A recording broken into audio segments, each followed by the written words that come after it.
We got some new lo-fi beats this time. Hopefully there won't be an ads in the middle of it. Let's go ahead and get everything ready though.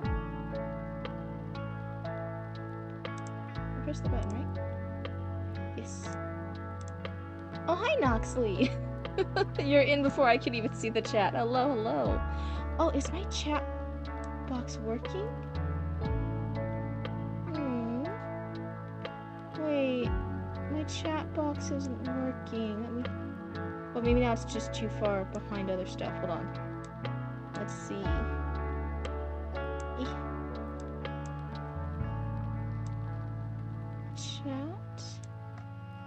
Chat should be... Why isn't chat visible on OBS? Hi, What? It's good to see you. And hi, Noxley. Yeah, let's... You guys can't see the chat box in OBS, right? So yeah, let's... I guess I'll just move that off again. I'll have to get Roots to fix it. Oh, I wanted to... Let's test Discord? Oh. Join the raccoons? Oh my god, guys, look! Look, we're like real streamers. I'm like a real streamer now. Look at what Roots did. They got it up and working. Oh, that's so exciting. It's so fancy. I feel so fancy. It's crazy. Now we're real streamers after over 3 months. We figured out how to do it. Oh my goodness, welcome on in. Let's go ahead and take a reader's message. Yes. What? You want to dance? Wait, what did that say? Hello, Raiders. Welcome on in. Thank you, Chatty Matty. What? Raid, hello, Raiders. Hi, Bart. It's good to see you. You've been reading The Griffin King? And you're considering... Oh, putting in your did not finish pile? Oh, no. Yeah. I can't even see... Normally I can, like, allow things, but it didn't even, like, let me allow that one. That's weird. For Noxley, I don't know why. I can't, like, allow that one. At least I don't see it. Why did Milo get deleted? What do you mean get deleted? Okay, so I was telling on even caps. Yeah, there's some new... It must be one of the new bots Roots put on. It's like getting rid of everything when it's all caps. Nice. Oh my goodness, wait. How do I let it go through? Oh no, Nightbot, stop. What am I supposed to delete it by? So it's just automatically deleting it? Oh no. But the battle scenes are rather poorly thought out for a novel about a great warlord. Oh, yeah, if it's about that kind of stuff, then you would hope it would be at least semi-plausible. Don't worry, Cryptid Autobot is weird. I know, I wish I knew how to control it. Yeah, use your indoor text. But for everyone new, you can do the ! Discord. And look at that! It gives you the link! It gives you the link now. Roots set that up. Yeah, I think it was just the all caps. It seems like, at least on my screen, it's saying that it's deleting stuff because it's like all caps. I guess it's worried about spam messages that are in all caps. Adopting a daughter today was crazy. I was blaming the mods, and yeah, I think there isn't. Roots is the only mod, and I promise you, I don't think Roots is on at all right now, but hello. Hi, King Cal, it's good to see you too. Let's see. Oh my god, I'm just seeing now in the Discord you guys doing like strem. He forgot you, but not in the raid? Where did Chatty Matty forget you? Do we have to threaten to sacrifice Chatty Matty again? None of the automods? The automods forgot you? Do we have to find the true algorithm behind the automods and kill that? He was talking about mods being moms and he forgot you? Oh no, do you need a Mother's Day card? Is that what you need as a makeup? You need a Mother's Day card? Personally signed from Chatty Matty, mailed to you? We should just sacrifice it and be done with it. Please, no. You guys can't sacrifice Chatty Batty until I'm done doing a developmental edit on their book and they give me feedback. After I'm done editing their book, and then it's up in the air. Then it's whatever my raccoons want.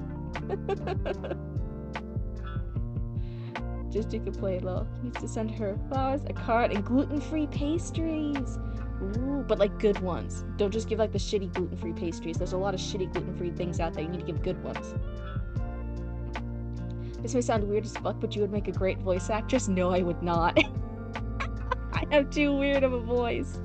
I don't think I could convince anyone to watch an anime or something with my voice in it. Oh my goodness.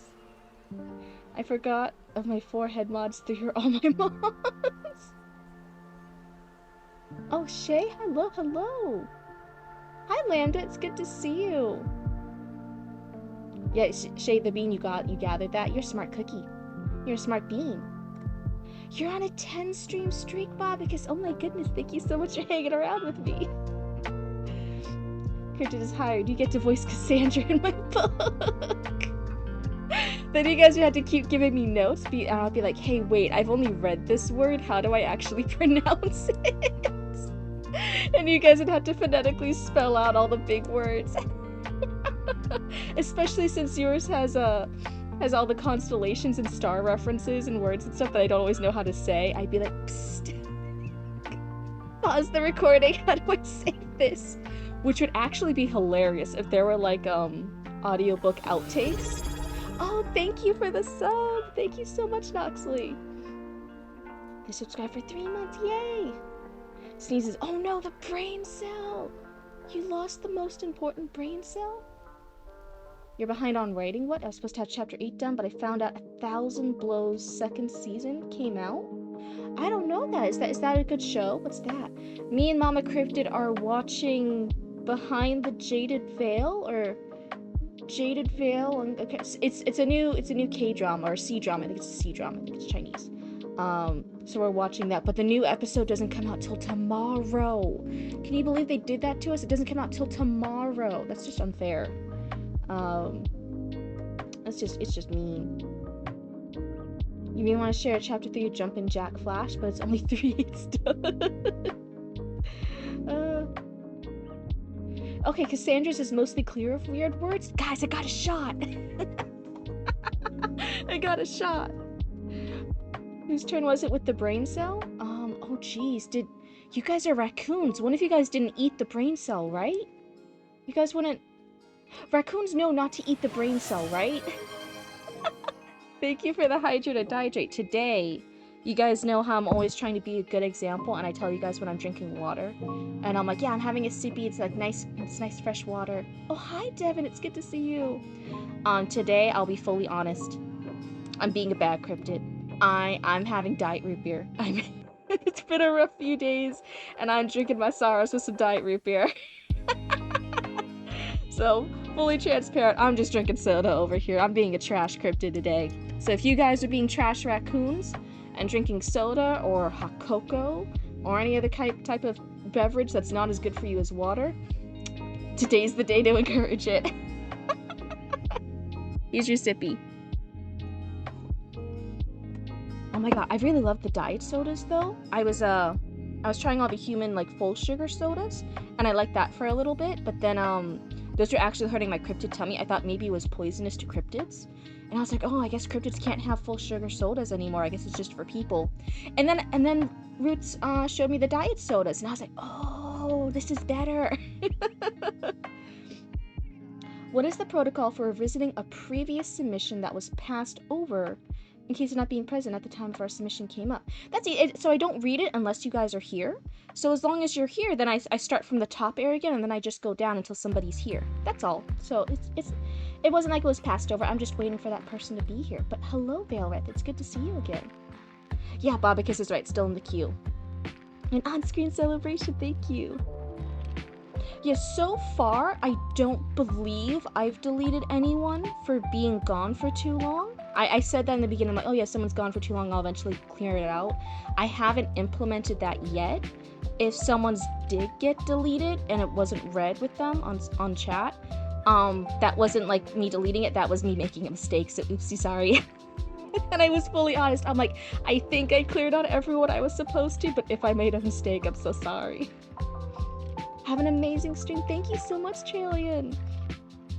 Anyways, I'm hoping to head out for the evening. I hope you all have a lovely story-filled evening of fun. Thank you so much, Milu. Have a wonderful night. And hopefully we can all find that brain cell soon, right? I hope the raccoons didn't eat it. Like, jeez. Don't activate my dad mode YouTuber. King Cal, you're drinking soda too. Yes, yes, yes. Yes, we can all drink soda today. We can all be bad raccoons together. Made by the same guy. I never watched Peaky Blinders either. I'll add it to my list. Hold on, I'm writing a list of all the human references I gotta catch up on. Hold on. Peaky Blinders. Same guy. Okay. Conspiracy theory? Murder? Unclear. Okay. I put it back. Okay, I put it back. I wrote. It's gotta be under someone's chair. Okay, everyone, check underneath your chair. You might have to stand up. Do you guys ever do the thing where, like, you were sitting down the whole time, but suddenly, like, you put something on the couch and it somehow ends up, like, directly underneath you, just, like, rolls and slides its way underneath there, and you're like, what the fuck? Destiny summons you. Don't say her name. She made me mad the other day. I was carrying a bunch of stuff to the kitchen, so my arms were full, my hands were full. And I was there, and most of the lights were on. Just like one of the the little stove light was on, and I have trouble seeing when it's that like half light, half dark. So I wanted Destiny to turn on the lights. So I said, Destiny, turn on kitchen lights. And she waited a second, and then she said, okay. And then she turned off all the lights. She put me in pitch blackness. Like, how could she do that? She put me in the dark while I'm there trying to carry all these things to the kitchen. She betrayed me. She knows what she did. I had to manually turn on the fucking lights. I didn't trust her anymore. You're just checking for remains, or if you resubmission. Yeah, you only need to do a resubmission if, like, let's say you do something that's multiple chapters or a really long submission. I might just read a few pages or just like a little bit.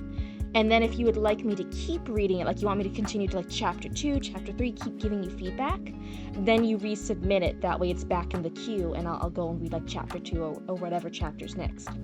That's it. That's the only time you need to resubmit. Maddie, activate Cryptid. Destiny's mean.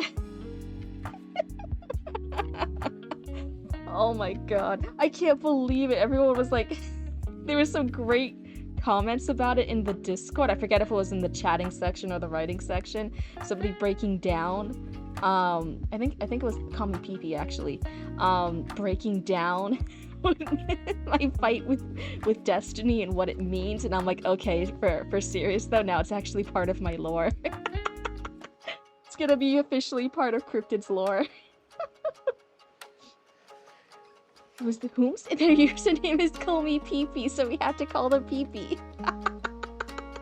I think that was who put it in. I could be wrong. If I got the wrong raccoon, my bad. To be fair, I have ADHD, so I sometimes forget things, but I think it was them.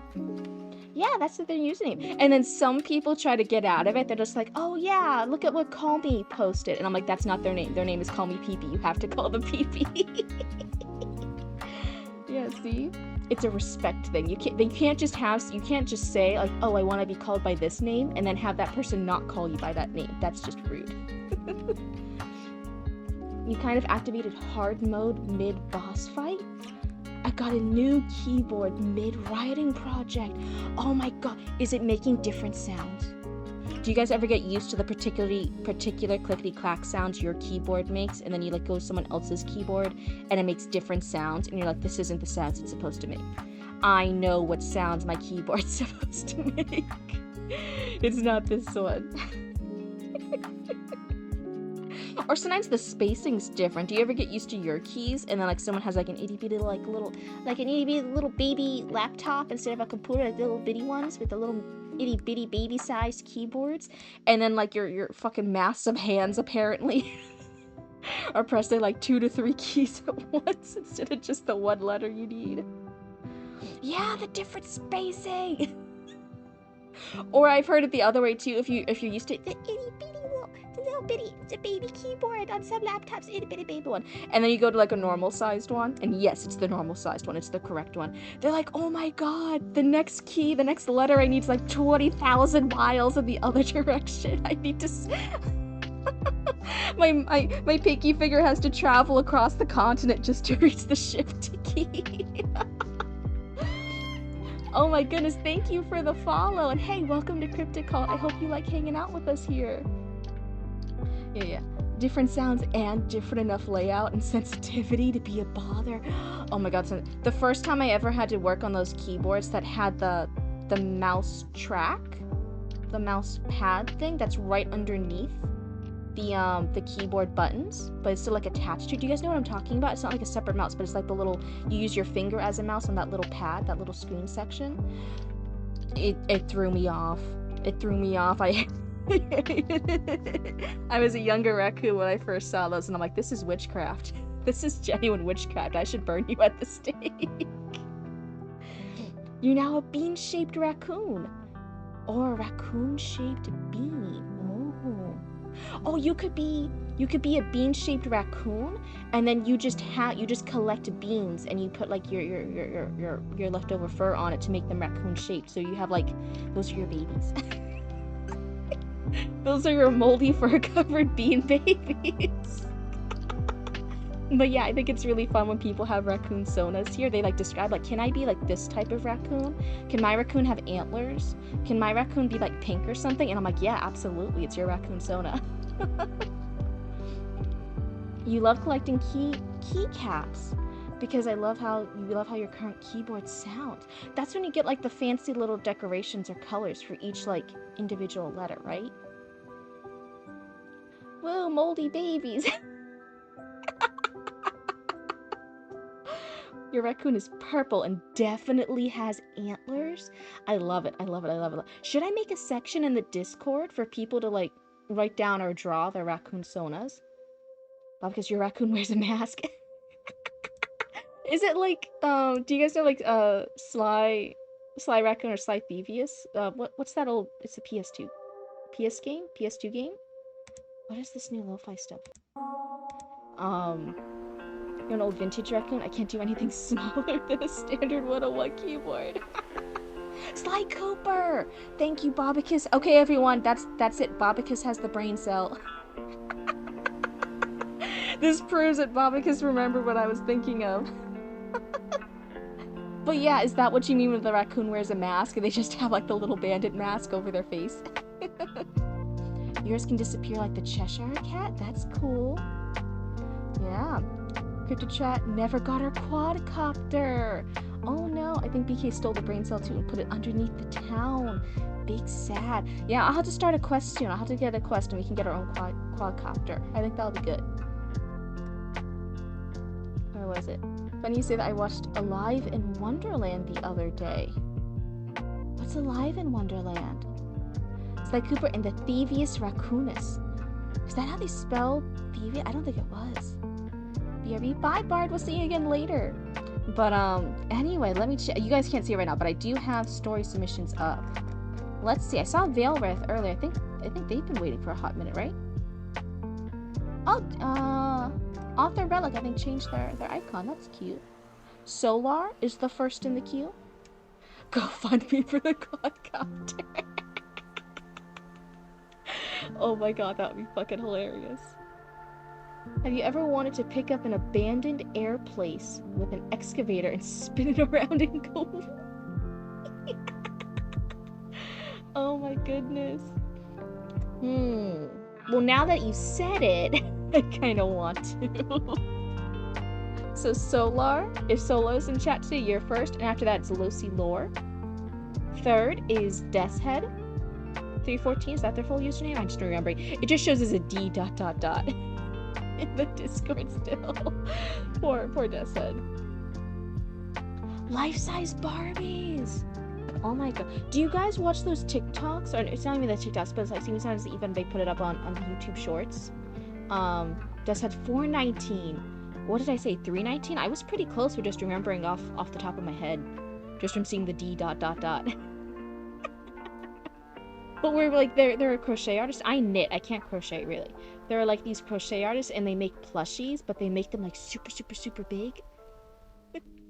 Like they're like a giant turtle, like that's bigger than a coffee table size, like plushie and stuff. Oh my god, those things are crazy. I didn't know crochet artists had that power. I was just over here like a fucking dork just doing knitting apparently. I guess crochet artists have that power. It's H ... for the new Shifter King. I'm not sure who H is. You saw someone make a giant Railord. IDK had to spell. Yeah, the Pokemon, right? And it like fucking filled up their room. It was crazy. Did you see? I don't know how to say their name. Casio? Is that how you say it? Got his life-size crochet plush. I saw the thumbnail for it, but I didn't click on the video yet. But I did see like the little links to it. I'm like, that's what I'm talking about. Those people who can do those giant plushies. And then I'm wondering, I'm like, what? Because I was from when I was a cryptid in the swamps, right? I thought you could have room for that for wherever, right? So your room is as big as a swamp, basically, as long as you don't go into someone else's territory. Like, you can't go put stuff where the gators are, because then the gators will be like, hey, and then you'll lose to the gators, so you're like, my bad, and you back off, right? So, like, there's certain places that, like, yeah, obviously, there's some critter out there that's gonna beat you. So you don't put it near their stuff. But otherwise, it kind of puts things wherever you want, right? Squirrels do that all the time. They put acorns anywhere. They don't care who it's near. So as long as if out in the swamp, you could have a giant plush like that. You could put it anywhere. But humans have like houses and apartments, and sometimes they had castles. But I guess there's less of them that have castles now. I put that in my notes. So I'm like, where do you guys put the giant plushies? Hi, bird. Welcome back. It's like 7 feet tall. Oh my god, that's so much taller than me. That thing could fall on me and you guys wouldn't see my corpse underneath it. Isn't that crazy? I'm just under 5 feet. You've always wanted to be a jackalope. Could I be a jackalope masquerading as a raccoon? Full pun intended with the mask thing. I think you could be a jackalope raccoon mix, because we do want you guys to be like partly raccoon, right? So what if you were a jackalope but you had like the raccoon stripes? You know what I mean? So you were like a raccoon jackalope, but you could still be like bunny shaped with the antlers and stuff. You just need to have the raccoon stripes. And honestly, raccoons are pretty non-discriminatory. As long as you like have some characteristic that's like raccoon themed, they'll be like, ah, yeah, a raccoon. That's us. You're welcome to the club. Love and a raccoon tail. Yeah. I didn't know if you wanted to keep the bunny tail. That's why I said you didn't need the tail. You just had the stripes. But if you want the raccoon tail, that's fine. A raccoonalope? I don't even know. That's funny though. Going down the queue, it's no Papa. Go away. Papa's trying to get me. It's Eli or Ellie. I'm not sure how to say it. With those before her, D2. Chatty Matty, we're waiting on until I'm done editing their book, which I think you asked me before how long it takes. It's generally, you can assume like a few weeks to a month for any stage of editing, because you have to read through it once, and then you have to like pause and think about it, and you reread blah blah blah blah blah. You reread it again, and you make down all the notes and you write up your report. So that's kind of the turnaround time. We have Koizetsu, with Tales of the Teal Mountain Sect. We have Slim.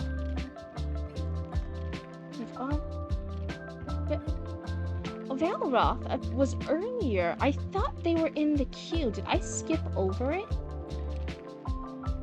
Are they V? Valroth, if you're still here, was yours? I'm scrolling down. Of Love and Dragons. Was that yours? I was scrolling down. I'm like, I feel like Valroth was here at some point, right? I'm not like crazy. What's up? Hope you're well. I'll be lurking. Thank you so much, EJ Sean. Welcome to hanging out in the Cryptid Cult.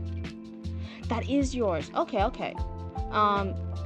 I think no one else has responded yet. Bobicus is above you, but also like Bobicus, like we're continuing to read it. As much as I like Bobicus, they sometimes are in chat a little bit longer. So as long as Bobicus is okay with it, I think we can start yours, because I want to be able to read yours, but while you're here, that way you don't miss your section. You know, I don't want to make raccoons wait too long. So let's go ahead and start getting things ready. You're okay? Yeah, Bobicus is really nice and a very patient raccoon. You zoned out and didn't respond when it came up originally. Oh, did I say it earlier? Jesus, I don't even know anymore. This Luna, you were playing with your babies. You can't be mad that they played back with you. If you guys hear anything in the background, Luna's hanging out with her babies more. She's remembering she's like a mother who has responsibilities, and she doesn't like that. You also tend to be distracted more in the first read. Banned. You're banned. Get out of here. I'm kidding, but oh my goodness, calling me out. Is it because the meds haven't kicked in yet? I take another dose of brain juice before I start stream. Maybe that's why. Maybe it just takes longer to set in. Is Luna a cat? Because if so, you also have a cat named Luna? Yes, it is Mama Cryptid's cat, Luna. We got her on the night, I forget if it was a lunar or solar eclipse, but we got her on the night of one of those eclipses. And we got her and we rescued her because she was an outside kitty. She was just the street cat that showed up. And that was like the first or second time she showed up. And she's this all black cat named Luna. And she showed up during an eclipse. Very magical. Mama Cryptid's very woo-woo. So she took it as a sign that was supposed to be her cat. And she was very loving, right? Even though she was an outdoor kitty. So we were like, huh. And then as we were like putting her in kitty quarantine and waiting to get her to the vet, her belly kept getting bigger. And then we were like, And we took her to the vet. And it turned out she was a Trojan cat. Which you guys don't know, that's when you rescue a cat and it turns out she's pregnant. So she contains multitudes inside of her.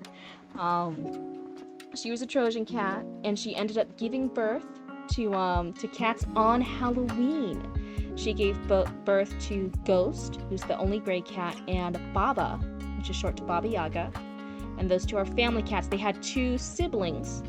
And those went to family friends because we were like, we cannot adopt 4 extra cats, but we'll keep 2 of them. A family friend kept 2 of them. And yeah, they were all Halloween babies. Your Luna is mostly white with black spots in the tail. Yeah, ours is all black. Oh my god, they could... What's those... When you're like basically opposites but you're still twins, but it's not identical twins, they're non-identical twins. You could be non-identical twins with our cat. Do you usually hit stream always at the same time, or do you spread your light times around? It's 3 a.m. my time. I always try to start at 9:30 p.m. Eastern Standard Time, which was about half an hour ago. So yeah, I normally try to start at the same time. At least for this month. After each month, I try to recalibrate and see what's working.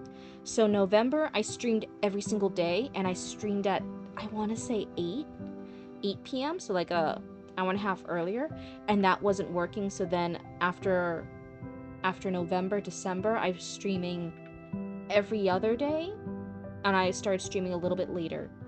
And then I've kept the every other day, and then I think I settled on 9:30 p.m. And after Fraternal, thank you, Noxley. Noxley does have the brain cell. Oh my goodness, you guys keep switching the brain cell around on me. What was I saying? But yeah, so every month or so, I then recalibrate, like, okay, how did I feel with that streaming schedule for that month? But right now it's every other day, 9:30 p.m. Hot potato with the brain cell. When is it Cryptid's turn with the brain cell? Please, I'm asking for a friend. The friend is me. I need the brain cell. Late Eastern Standard Time. Okay, got you. I'll just have to catch you when I catch you. Yeah. But if anyone has like comments and stuff, if they're like, oh, I wish Cryptid like streamed later. I wish Cryptid streamed earlier. I wish Cryptid streamed specifically on weekends instead of every other day. So you guys can like leave me like suggestions and stuff. That doesn't mean I'll do it, but it's good to know feedback from the community too. You know, like, oh, okay, there's a part of the crowd that wants me to stream during the weekend, or oh, there's a crowd that wants me to stream late at night on Mondays because they're working overnight or something. So sometimes having feedback also helps. But otherwise, let's see here. I've been thinking of streaming a little bit earlier, like maybe going from 9:30 to 9, but I haven't committed to that yet. But that's in some of my notes. Does anyone else, before we start, sorry, does anyone else do that? Do you like calibrate and take notes of everything in your day-to-day lives to like be better at it in the future? Like the reason why my customer service is so good when I was working more customer service jobs is because like I would take notes during certain greetings or during different things I said or how I said them, and then like when there was something that had a higher percentage of positive feedback and interaction with customers, that would be the new standard, I would say, and then I would try slight variations to see what flowed more naturally or what had a better impact, until I had like a lot of scripts rehearsed on what to say during certain situations. um Things like that, like you're always like in the back of your head like calculating and refining how to be like a good person, like succeeding at being a person school.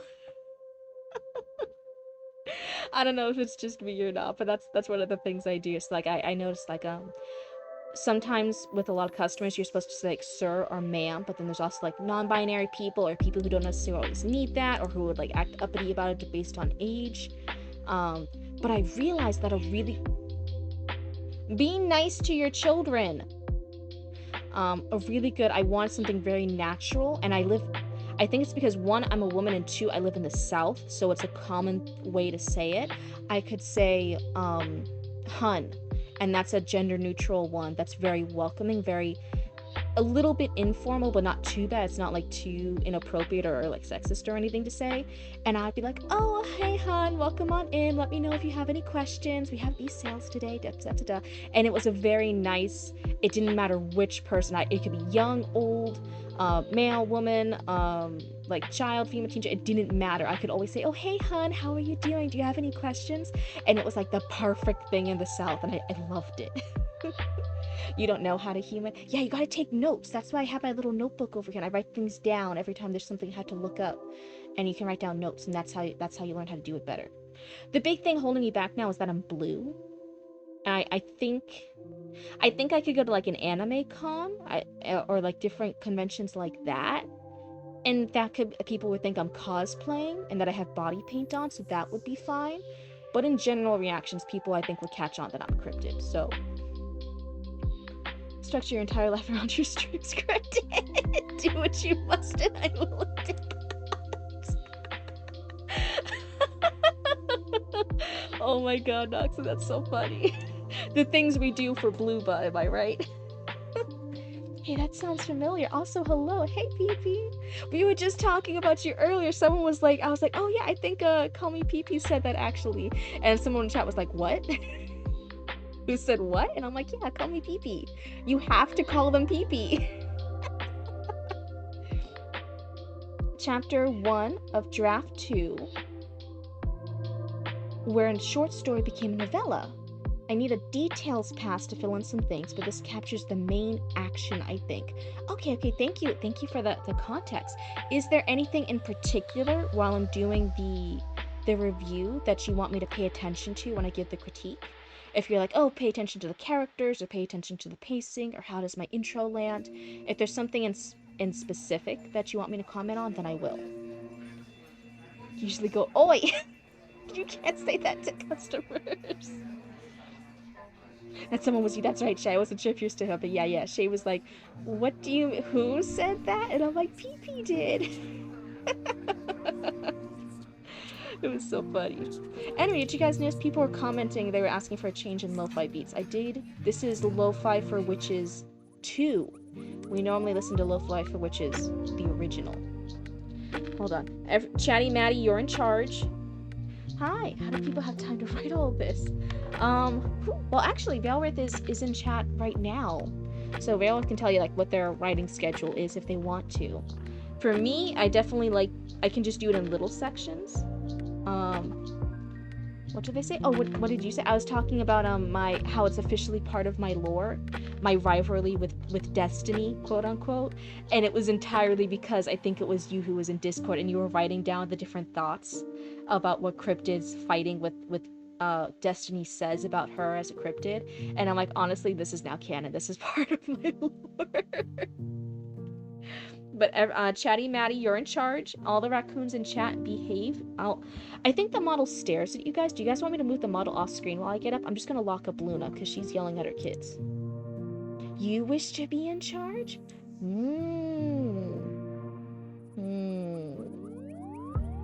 I will go like an outlet. Wait, I was considering. I was gonna be like, well, people are gonna sacrifice Chatty Maddie. The Hobbycus is pretty reliable. and you will be charged. Oh no. Okay, never. Bobicus cannot be in charge. I'm gonna ominously put Cryptid's model right here, so she's just gonna be staring at you like this. I'm gonna go lock up Luna. So Chatty Maddie is in charge. You're not sure about specifics. You have trouble articulating, requesting questions. Okay, that's all fine. I just ask it just to make sure. But otherwise, I'll just give you my general feedback. That's fine. So everyone, the model's gonna stare at you. I'm just locking up Luna real quick. Okay? Chatty Maddie's in charge.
Let's go.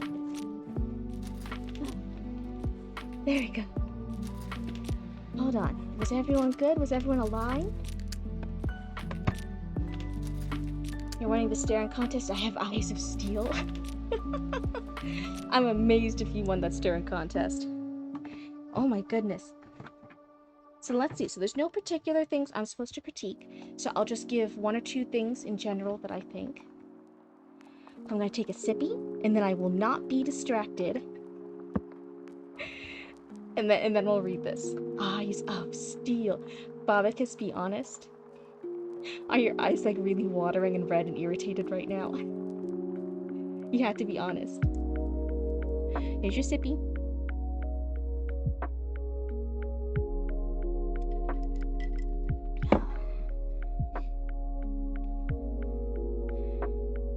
Just had a vision of me just climbing inside a full body ping pong ball avatar suit in order to get the model to work. Is that what you're saying? To get the VTuber model working? No, this is genuinely me in the screen. That's why I'm your local cryptid. I'm in your screen. When I stare into the void has nightmares about me. Oh my goodness, so edgy. So cool. Cool kid edgy. Oh, it's over there. Okay. So this is part 1 of the novella and chapter 1. And you're saying you're going to get some of those finer details in later. This is just like the first pass. It had started as a regular day at school for Alex Newell. The Tehran boy usually kept to himself and avoided the school bullies, Calix and his gang. It's the Tehran boy. I'm not sure if I said that right, but hopefully I did. Oh, Sippy. Is that the new Sippy? That doesn't look like Sippy. It looks like Squidzy. You know what it looks like? It looks like a mix of Squid and Pidgey from Pokemon, how there's a Pidgey. Like a Squid-Pidgey hybrid. I said I wasn't gonna get distracted. Fuck! 1 sentence in. Avoid the school bully. Calix and his gang. Calix was a large, red-scale reptid and had a well-earned reputation for tormenting other students regardless of species. Staying out of the Reptid's crosshairs was most other kids' survival strategy. The morning took an unexpected twist when a new student was introduced to his class. Alex had seen many species in his 12 years and knew of the Dragonar, but seeing the new student, Naya, as she was introduced, made his breath hitch. Despite the nervousness she held herself with, that in a way seemed practiced, like she had been in this very situation before. She was beautiful, turquoise eyes, copper scales, and 4 ivory-like horns around a crest of feather-like scales. She wore a loose-fitting tunic and pants with accommodations for her wings and tail. A small pack was slung low from her shoulder in such a way it wouldn't interfere with her wings. After her introduction, she took a seat at a desk beside Alex's own, and the day continued like normal. So just to clarify, this isn't a critique, I'm just clarifying. Let me see where it was. Morning took an unexpected twist when a new student was introduced to his class. So far, we've had Alex introduced, but then it was talking about Calyx, staying out of the Reptid's crosshairs with the other kids' strategy. So we were talking about Calyx for a little while. So the his here could technically either be referring to Calyx or Alex. So maybe just when you're doing editing later, you might want to clarify which kid it is, because they both, I'm assuming, use his pronouns. Are you just asking if it's yaoi, or are you referring to the yaoi problem? For people who don't know, there's a big issue with English written yaoi fanfics.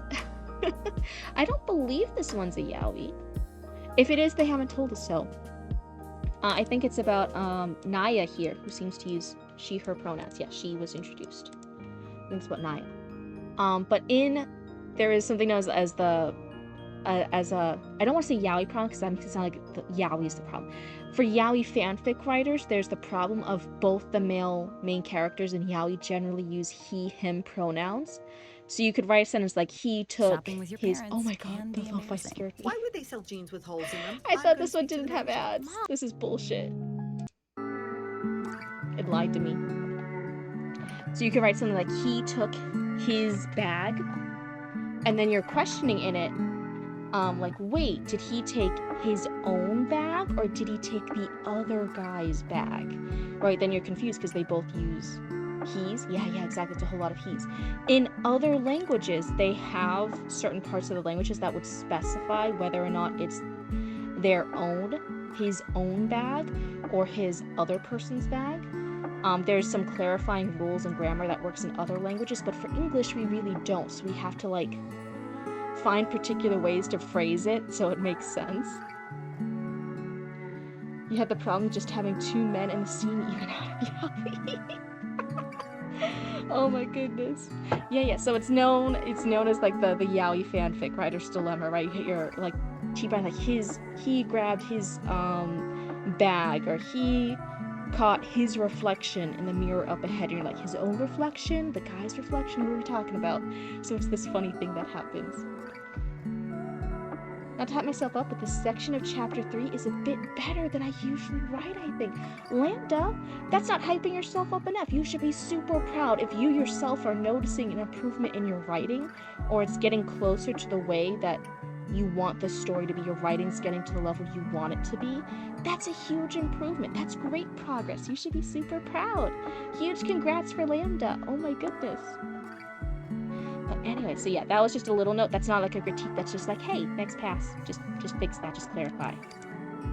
So Naya's here. She's really, really cool. She has all these... She's a Dragonar or a Dragonair.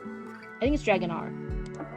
And she has she has 4 horns. She has the feather-like scales. She has wings and a tail.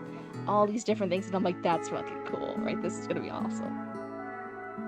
At the end of that school day, the event that would set the tone for their future happened. Calyx and his gang made their way to Naya as she was preparing to walk home, encircling her before she realized it, and Alex tried to ignore it. He didn't want trouble, especially the kind Calyx and his gang could cause. When he saw Naya's discomfort, when she realized she was surrounded, he frowned and knew he was about to get involved. Inside Alex's head, reading his thoughts, was another entity, a synthetic intelligence named Axion. Oh, so now we have a synthetic intelligence. I'm already thinking, so this almost seems sci-fi fantasy, where there's this synthetic intelligence that gives me the science fiction vibes, and then but we also have like dragons and these other races and stuff that gives me the fantasy one. So I'm assuming it's sci-fi fantasy mix. But already I'm like, oh, I wonder, would you guys, if you had a little synthetic intelligence that was like its own thing, that was like something named Axiom, it was like an entity in your brain, what would you use it for? In my head, I'm like, please do all my taxes. Please be a synthetic intelligence that can do math and do my taxes for me. Coming out into the human world and having to do human taxes, I'm like, oh no. It's so nerve-wracking, because like with human school, if you mess up at math, you just get like a bad grade and you just have to like learn better, right? You just have to study it more. Turn on the bathroom light.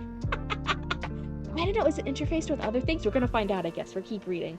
But I'm just over here like, oh, if I had like another brain inside my brain, that second brain would be doing the math, I could tell you. But yeah, in school, if you fuck up at math, you just have to like study a little harder, and hopefully you'll get the concepts later after a bit more, and like it's fine, or you'll move on to the next subject and it's fine, right? But like with taxes, at least in the US doesn't tell you what your taxes are. You had to calculate all yourself. But then they tell you if you calculate it wrong, you go to jail. You're going to jail. So it's like really stressful. It's like hardcore hardcore mode of math, and I'm like, oh no. So synthetic intelligence is named Axion. You won't always have calculator in your pocket. Joke's on you, I have another brain. Yeah, my brain's brain, that's my calculator. Sucks to be you, bitches. I have a second brain. I know what you're thinking, Alex. It's going to cause us no end of trouble. Came Axion's feminine voice and said, oh, okay, wait, hold on. I read Axion as like a male voice. Hold on. I know what you're thinking, Alex. It's going to cause us no end of trouble, came Axion's feminine voice in his mind. I know, but it can't be helped. Increase power output to 5% route. Primary power to my structural reinforcements. No, but it can't be helped. Increase power output to 5%. Maybe this should be then a comma. Route primary power to my structural reinforcements. Father and mother will be angry when they find out.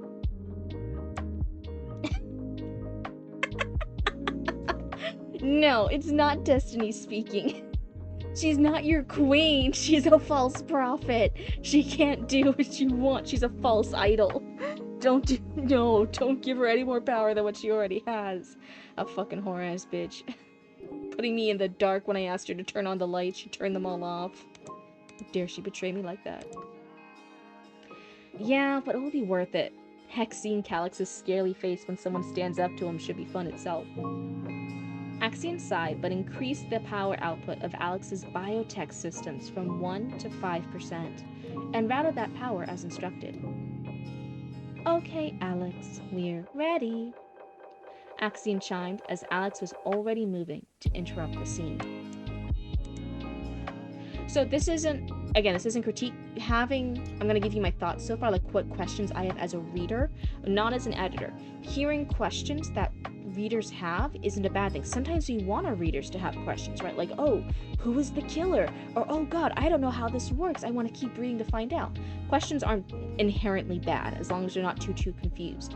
So as a reader, my first question is like, oh, he has this biotech system. He has a synthetic intelligence, and he has a biotech system. So my first question as a reader is, I'm like, oh, does everyone else have it, or is Alex just really special and Alex is the only one who has it? And if so, why does Alex get it? So those are my first questions as a reader, and now I'm going to keep reading. Maybe we'll get a hint at it. Maybe we'll have more questions. I don't know. But knowing what questions a reader has as they read a story is important. Because sometimes you'll accidentally get something like, I wonder who that character is. And you're like, wait, shit, I thought I introduced that character last chapter. I must have forgotten to. And then that's a mistake you can fix. You're like, oh, wait, that's a plot hole. Let me go back and fix it.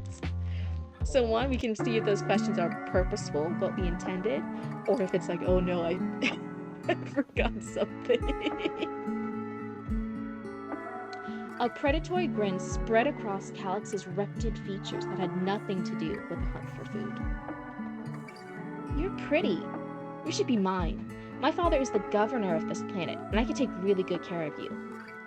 Alex watched Naya twitch in a way that spoke of clearly disliking the idea, but she didn't speak. My next question is, wait, what age are they? It says school. In school, bullies? Okay, an Alex's emancipation is 12 years. So 12 is that still middle school? Let's see, because you can be like 17 or 18 when you graduate high school. 17, 18 is like 16, 17, 18. Yeah, I think it's like upper middle school, right? It's like upper middle school if you're going by US education systems.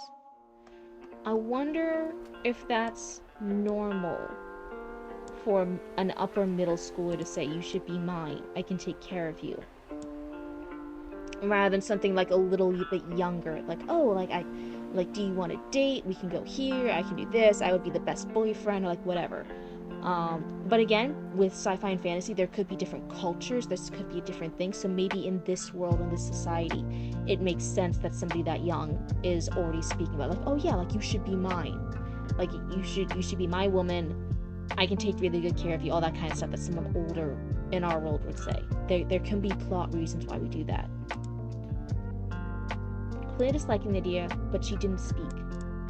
Her eyes darted around to Calyx and his goons and settled on Alex as he approached. A silent cry for help that she didn't really expect to be answered. Just a wondering thought. Would Axiom's voice view better on the page in italics? Yeah. That's definitely like a formatting thing.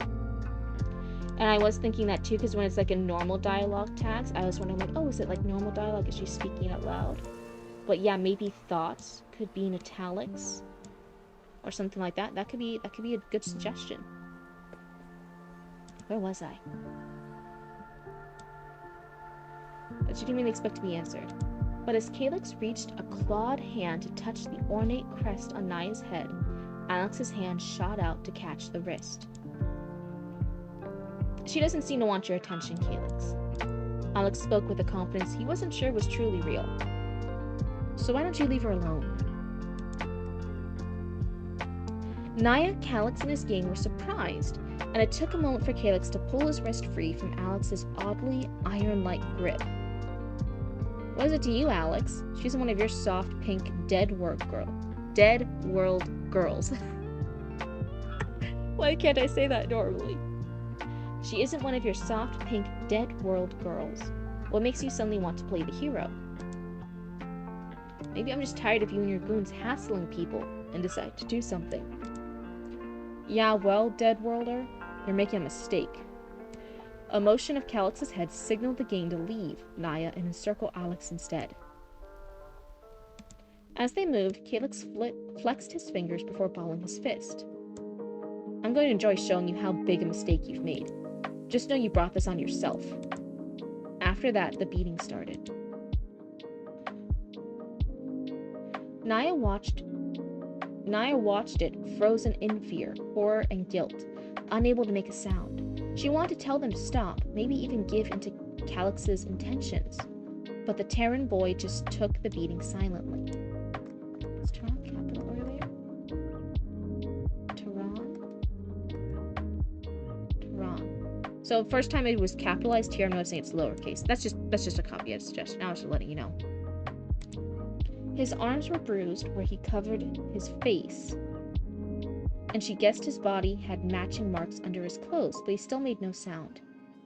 His silence unnerved the gang, and Calyx muttered in lack of satisfaction. But then it happened. Alex pushed through the swinging fist and grabbed Calyx by the collar, pulling the taller student's face down to his own, which shocked everyone, including Calyx. Okay, Calyx, I'm only going to say this once. You and your gang are to keep your distance from Naya, otherwise you're going to find out what a dead warlock can really do. Is it me?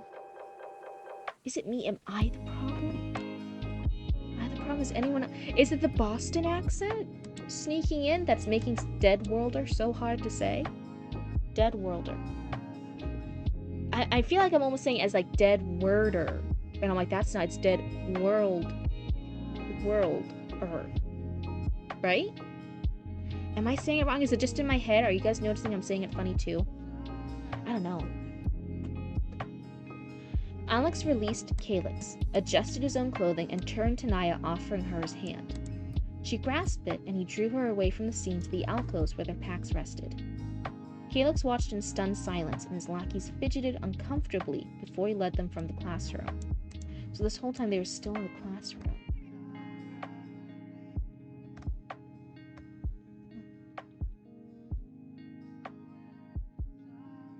So when it first happened, because it said Naya as she was preparing to walk home, I thought they were actually outside. I thought they were outside the school. But here, it now sounds like they're inside the classroom. It's not just inside the school, they're inside the classroom. So that's just one thing to maybe mention earlier, the setting.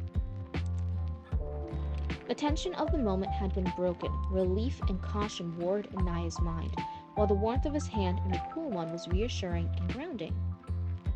She wanted to thank him to show her appreciation, but despite her gratitude, there was also her suspicion of him. Why did you do that? She asked. Something in her wanted him to be okay, as she turned his arm to see the bruises forming on the exposed skin. They were lighter than she expected, but still they were there. Are you okay? It was more than her not wanting to see someone injured on her account, or being grateful for his help. I'm okay, just some bruising. I'll be fine, but are you okay? His hazel eyes shone with sense of concern that cracked the armor of distress she'd built up over her young life as a nomad with her mother. She was relieved that he was alright, but also confused by his concern. Let me see how many more pages we have. Oh, we have like one more page and then just like 2 paragraphs. So I think we can actually finish this. I think that's fine. I'll be fine, but are you okay? His hazel eyes shone with sense of concern that cracked the armor. Oh wait, I already read that. She was relieved that he was alright, but also confused by his concern. Concern and concerns repeated twice. Me? I'm fine. You stopped that creep Calyx and his goons from doing anything serious. I got a beating for it. But you still haven't answered my first question. It was worth it. I'd do it all again to keep his hands off of you. I'd never seen Calyx so forward, and he looked really uncomfortable. I just couldn't stand by. The sincerity and determination in Alex's voice surprised Naya. It was about the 2 youths realized his hand was still in Naya's, and the both colored some in their own ways. I'm a little confused by that line. She released his hand, and they stepped back from each other before they gathered their stuff. By coincidence, they lived down the same road. They gathered their stuff. Are they still in the classroom here? She lived down the same road. As they walked, they talked. The conversation a collection of small things that were both unimportant, but also connection forming. So I have noticed it a little bit. Sometimes we are having more telling than showing. And I was debating like whether not to point out, because I know you said you were going to bring some of those details in later, but I'm not sure if those details are just like little correction spelling things, or like actually the more showing than telling. But like you're just saying things like, oh, their conversation was connection forming. You flat out told the readers. Let me see where it was.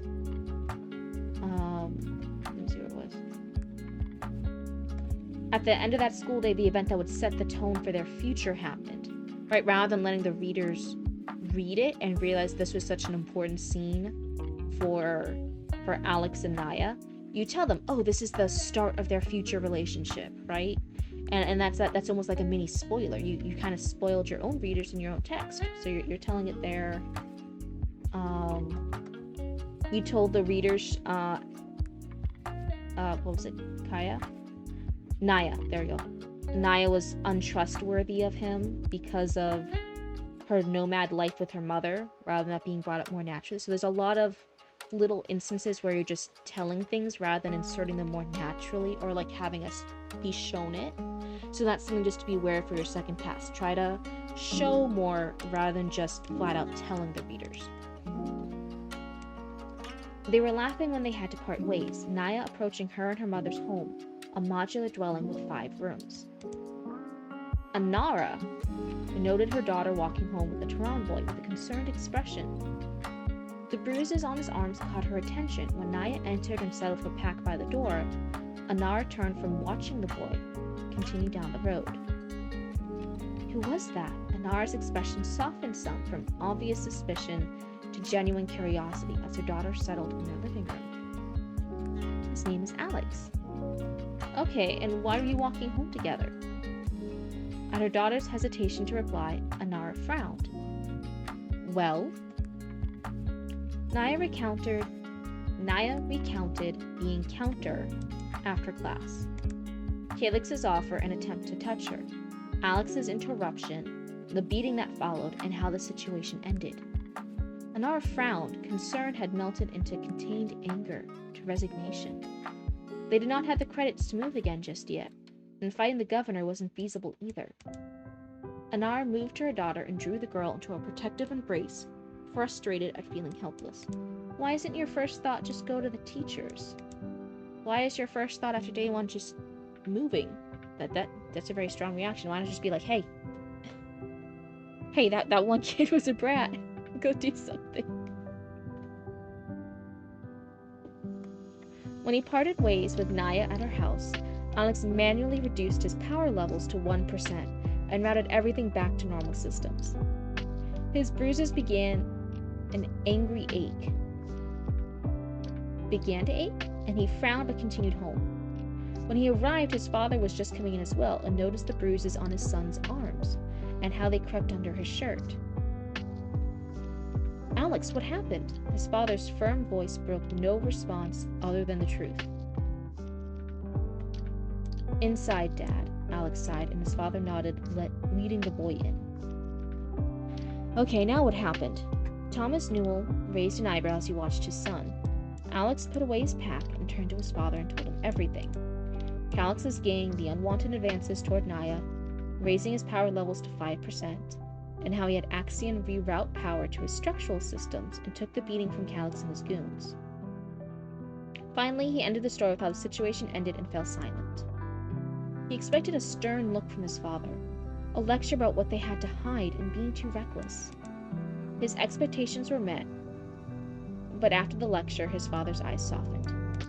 You did the right thing, Alex. If the situation happens again, don't hesitate. Just don't be reckless either.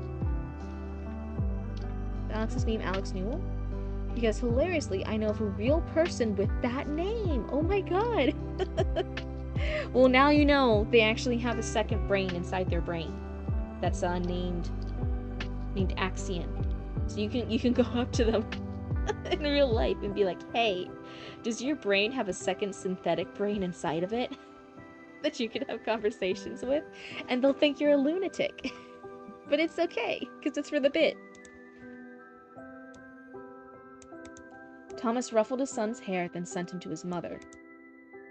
What am I going to do with you? His mother, Anlin, asked as her long pointed ears twitched in exasperation. You are too much like your father. She frowned slightly. I don't like this look. That explains so much. He makes podcasts. Oh. Is this based on that Alex Newell? Is this them?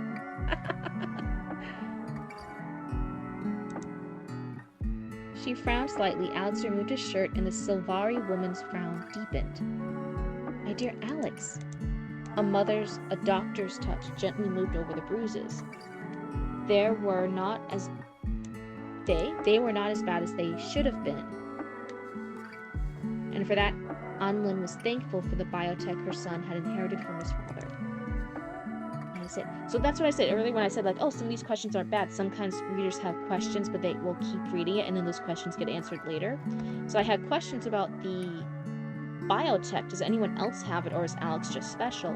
Now that we finished that chapter, we have those hints. We're like, okay, it does seem like just Alex has it, or is one of the few people who has it. And it's like a secret thing. He has to hide it. And it has something to do with he got it from his dad.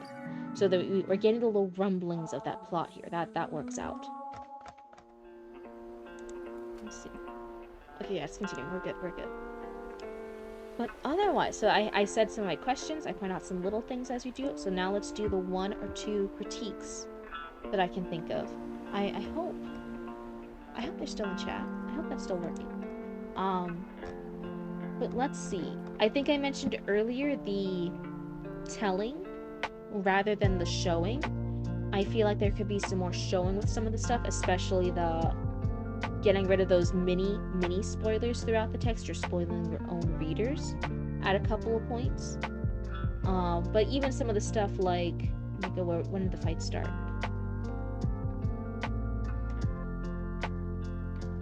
After that, the beating started. And then we just like pass over that to where he's like standing up afterwards and like telling Calyx to stop. But we don't actually get descriptions of the beating. Like it's just like having this dialogue here, like, just know you brought this on yourself. After that, the beating started. It was one of the lackeys behind who threw the first punch. Somebody else kicked him behind the legs. He didn't see who. Then they were like all surrounding him, kicking him, hitting on him. One of them grabbed a rock. Like, describe what is happening in the beating, because that's just telling us. That's just saying like, oh yeah, there was a beating. He got beat. But having those actual descriptions of what is happening during it would be a lot more like emotional. A little bit of rushing in to tell all the good stuff they want to. Which definitely happens too. I definitely do that for more of my outlines, my little rough drafts, my 0 drafts, even. I do it really, really fast. But yeah, so I feel like slowing down, having more showing versus telling would fix some of that pacing issue too. And just a little bit less of those mini spoilers. Let's see here, where else was it? Some of the stuff even here, like we're having this description of, oh yeah, like Calyx and his gang are bullies. They torment other people. And we had that in the first part. It's the first bit we learned. When we don't quite need to know about them yet, we actually could have started maybe with hearing about Naya's first day, about Naya being introduced, and then the scene after class ends, and then Calyx comes over. Is it Calyx or Calyx? I think I asked that earlier. And then Calyx could be introduced while he's making Naya uncomfortable. I feel like a little bit of rearranging the intro here. But yeah, otherwise I think my biggest one would just be the get rid of your mini spoilers, and then a little bit more show and less tell. And here you need to show more defiantly. Yeah. You're just terrible with details. Oh no.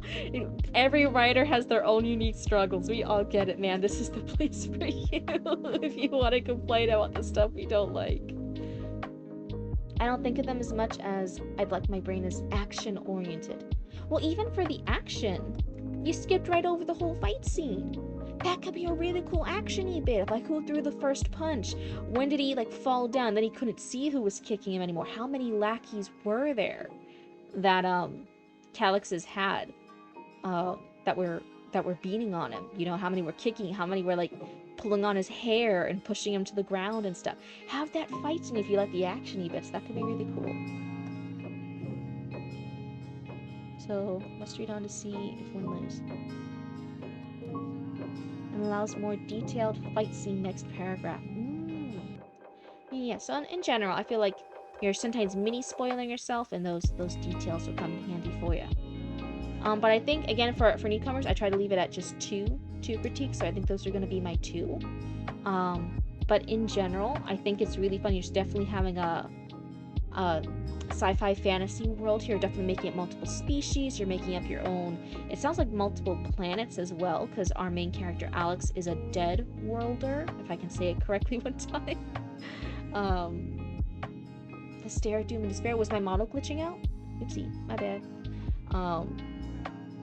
But so it sounds like you have this whole entire world planned out. You have some lore with some of the planets, like maybe the world Alex's family came from no longer exists. There we go. Hopefully the model's still working. Terran usually means an earther. He's probably a human. He's gonna be a human who gets a dragon baddie? Oh my god, everyone wants to be this kid. Who wouldn't want a dragon baddie? Come on. But no, thank you so much, Valrath. It was a pleasure to read, and I hope some of the stuff I said helped you out. But otherwise, just as a question, so definitely he mentions 12 years. They're in school. Was the school I was thinking of the equivalent of, like, later middle school? Was I correct with that? That's what I assumed, but it was a little bit hard to tell straight off the bat. Dragon baddie is crazy. My guy only has an angel baddie. You guys are nicer to your main characters. My main character in Three Little Witches just gets depression. You guys are writing baddies for all your characters? I'm just giving my drama. Oh no. What was the one before that too? The one before that's the necromancer dad, who has to raise his daughter back from the dead. So that one he just gets fatherly responsibilities and guilt. He doesn't even get a baddie in that one. Your main character gets a golem baddie? Wait, spoilers. Why did I say only like he has multiple? French fry. Everyone wants to be French fry's main character now. One of his baddies is an angel baddie.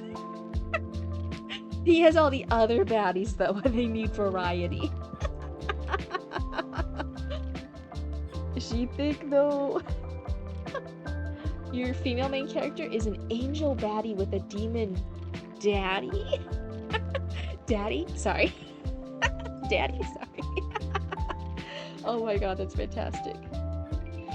No, he only has one? Wait a second. Why did I say only like he has multiple? He's royal as hell. That makes it sound like he has multiple. Come on. Hold on, I'm taking a sippy. Is everyone else taking sippies?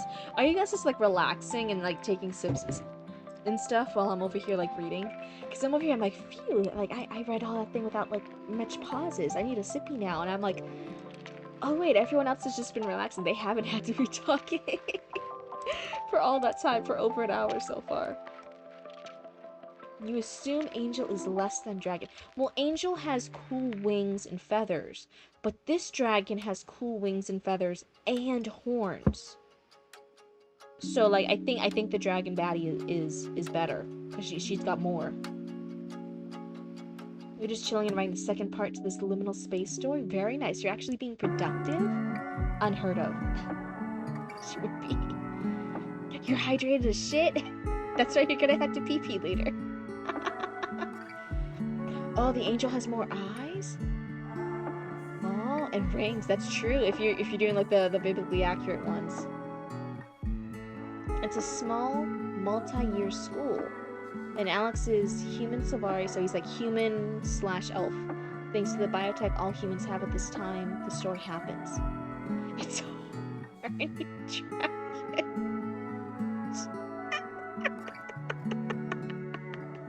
Jenny, out of your band.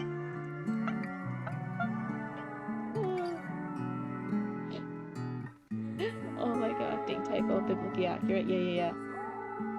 So yeah, so it's a multi-year school, but I'm saying like roughly 12 is like the equivalent of their middle school age, right? Because like Chatty Matty has like a different like year calendar, like their years are measured kind of like in decades.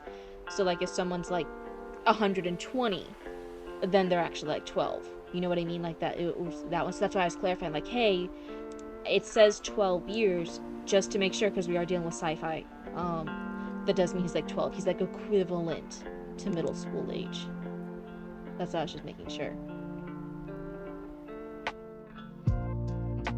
BB licks Allie? What? You do mine in decades. That's right. So I think I did it right. Like 120 is then 12 for yours. Why is it? Why is it? Oh, Shade of Me. Yeah, you can't say stuff like you're 3 years old, because if you say that you're too young, then it will the bots will get you, because they think that they'll assume that it's true, and then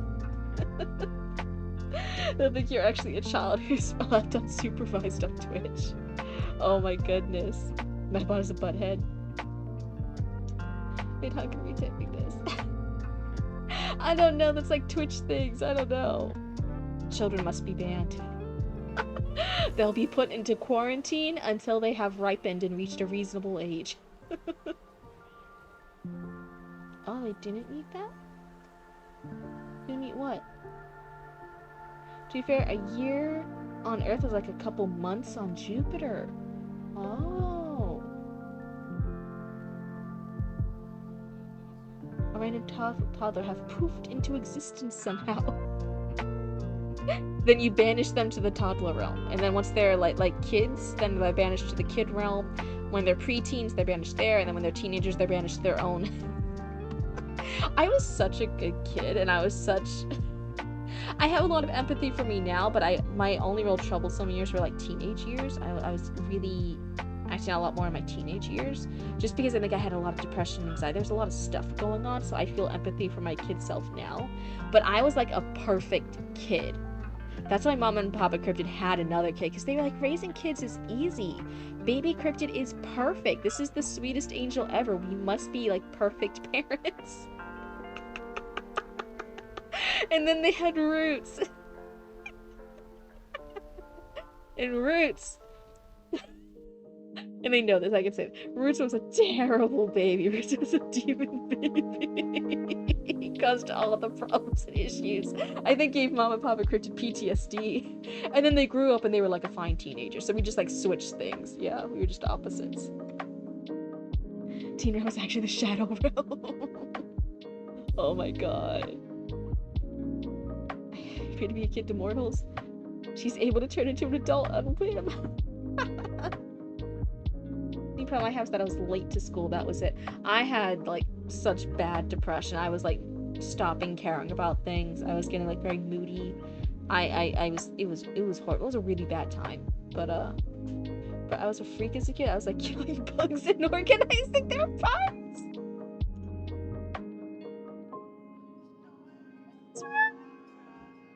Who's that? Oh, it's hi, Roots. Everyone say hi to Commander Roots. Also, thank you, Roots, for getting the exclamation mark Discord thing to work. There's a Nightbot. There's a Nightbot thingamajig though. Yeah. Can you disable that, or is that part of the? Oh, it's like acting up a lot. It's like auto deleting anything that's all capitals, like all caps.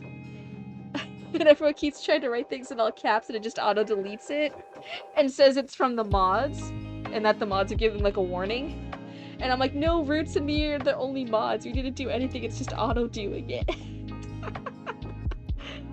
So anyway, hi Echoes. It's good to see you. People were struggling with it in the beginning, so they just had to stop writing in all caps.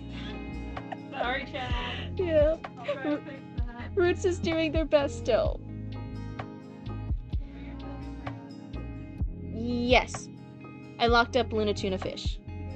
Because she was getting upset at her babies existing and wanting to play with her. She was playing with them, and then they were so happy that they played with her back, and she said that was illegal.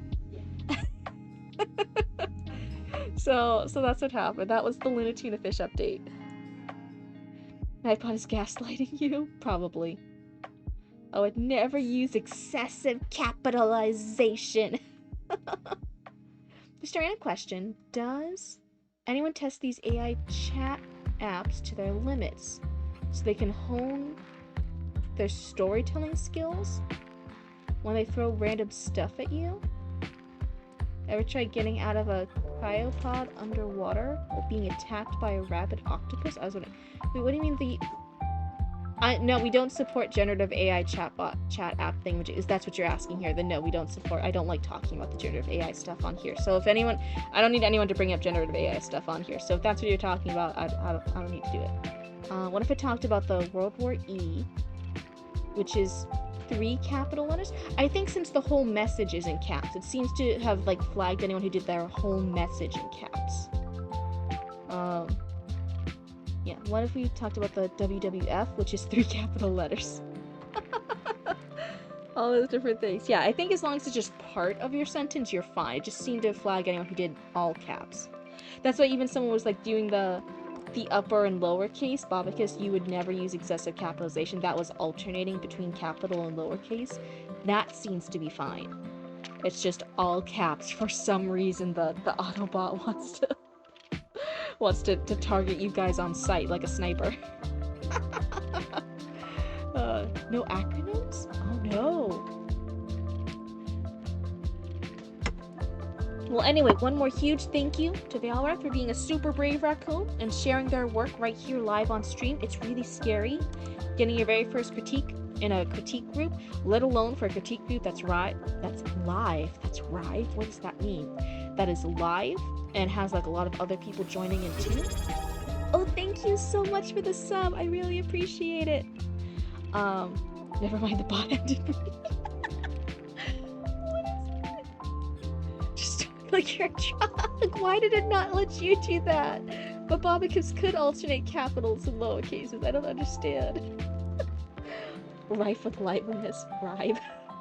Yeah, but in general, every time one of my new raccoons submits one of their first things here and gets that critique, and I hope realizes it's not super scary or mean or evil, I'm really happy you guys did that, and I'm happy to help you guys out on your writing journey when I can.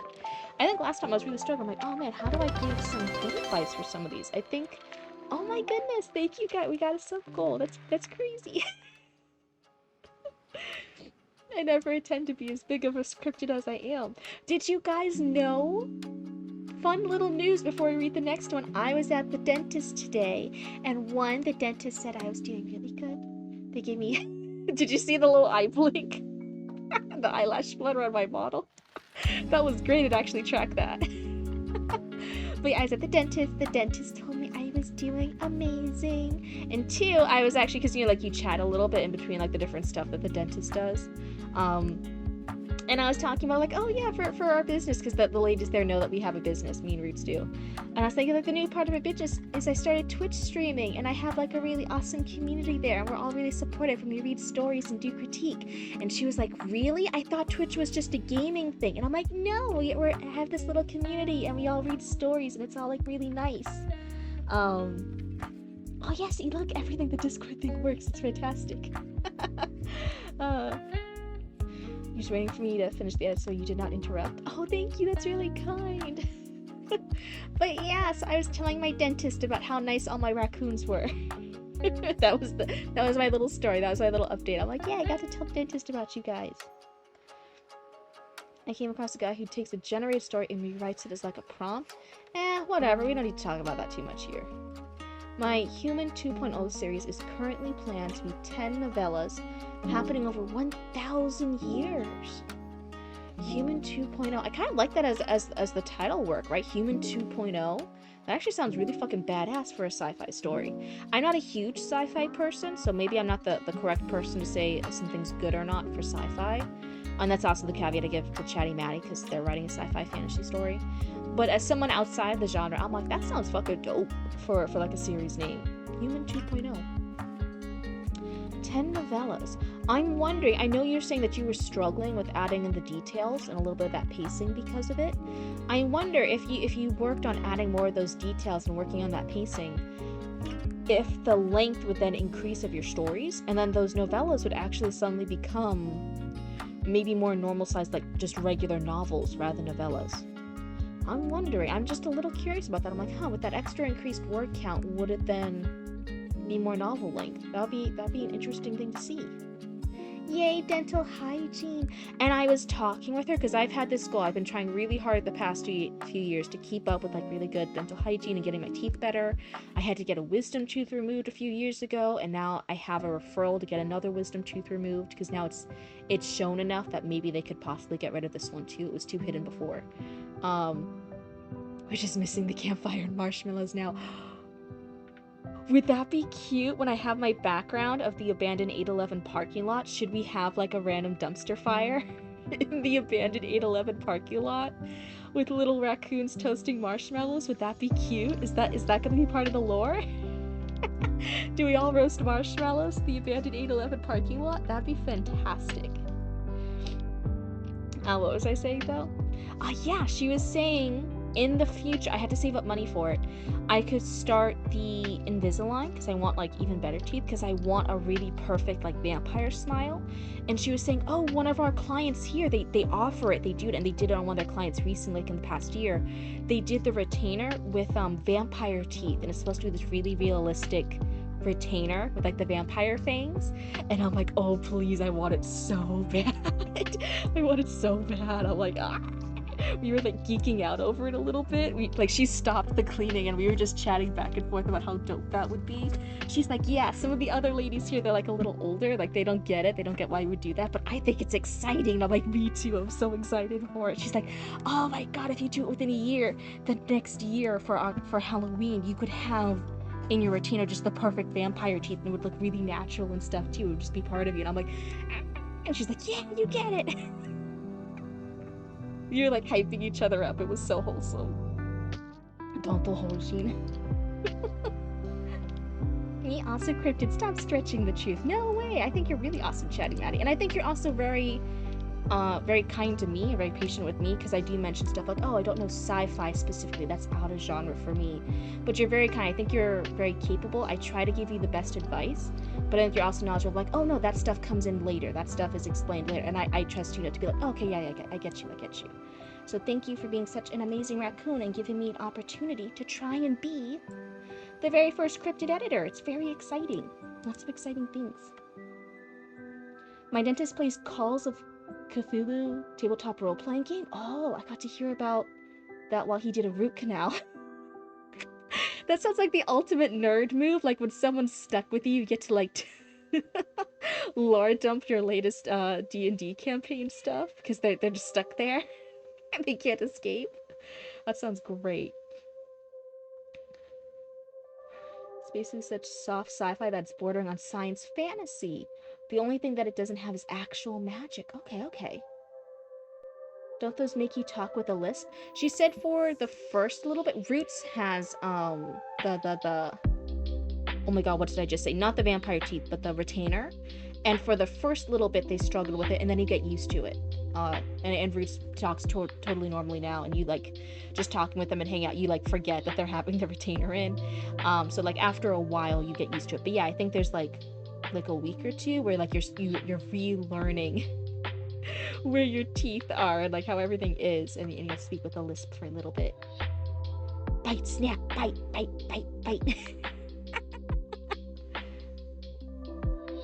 Is there a place where you can add wisdom teeth? You think you need more brains? Oh, do you need to add them? Or do you just need to like steal somebody else's? Oh my, when I first got my wisdom tooth removed. Oh, thank you for the hydrate. What, here, let me take a sip here real quick.